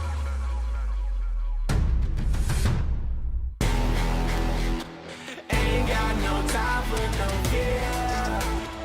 I work too hard to get here. Ain't got no time for no fear. I work too hard to get here. Ain't got no time for no fear. I work too hard to get here. Ain't got no time for no fear. I work too hard to get here. Ain't got no time for no fear. I work too hard to get here. I don't got the time, put me in, coach. I've been going hard, time to let it show. Everything raw, give it to me now. Let me have the spot, man, it's going down. Gotta get it here, I don't wanna wait. Take what I want, then I go train. Gotta get a win, I won't lose the game. This is my year, I ain't gonna break. Strap in, cause it's gonna be a long ride. Working on me every single day and night. There comes a time when your worlds will collide. If it's holding you back, push it right to the side. On another level, I will never settle. Mind over matter, get the gold medal. On another level, I will never settle. Mind over matter, get the gold medal. Ain't got no time for no fear. I work too hard to get here. Ain't got no time for no fear. I work too hard to get here. On another level, I will never settle. Mind over matter, get the gold medal. On another level, I will never settle. Mind over matter, get the gold medal. The Snapdragon Pro Series powered by Samsung Galaxy is brought to you by Snapdragon Elite Gaming, Samsung Galaxy S23 Ultra, and Monster Energy. Welcome to the place where dreams come true. Where everything you want can be yours. If and only if you're willing to work for them. You're willing to hurt for them. But most of all, you're willing to be first for them. Ha! Look, I'm going straight to the top. I don't know how I would stop, like it or not. I got some goals that I'm hitting. You hear what I'm spitting, it's hot. Look what I got, whole lot of passion and pain. The road to success is insane. Stay out my lane, cause I'm on a mission. I'm getting what stands in my way. Yeah, I'm a beast. I wouldn't play with me, baby. The way that I'm training is crazy, and I do it daily. You wanna talk about drive? I got more drive than Mercedes. I've never been lazy. I'm in the room, it's a red alert. You wanna compete? Well, get better first. I got 10 toes in the dirt, push through the hurt just to show them my worth. I'm the best. Yeah, I'm the best. I never stress. I know what's next. I'm who they test, like we playing chess. But I'm unimpressed, so now let me flex. Yeah, I'ma work through the struggle and hurt, cause I know my worth, and I gotta be first. Yeah, I gotta be first. Look, I don't want anyone's sympathy. I understand what is meant for me. I give my focus and energy. If it's meant to be, then it's meant to be. But mentally, I'm undefeated. They hear that and say I'm conceited. Like there's no reason. Like I don't beat them and come back again just to teach them that when you work under pressure, you reach higher measures. They'll try and bring you down, but you cannot let them, and only get better and focus on cheddar. Eye on the prize and you'll become a legend. Like when I'm in the room, it's a red alert. You wanna compete? Well, get better first. I got 10 toes in the dirt, push through the hurt just to show them my worth. I'm the best. Yeah, I'm the best. I never stress. I know what's next.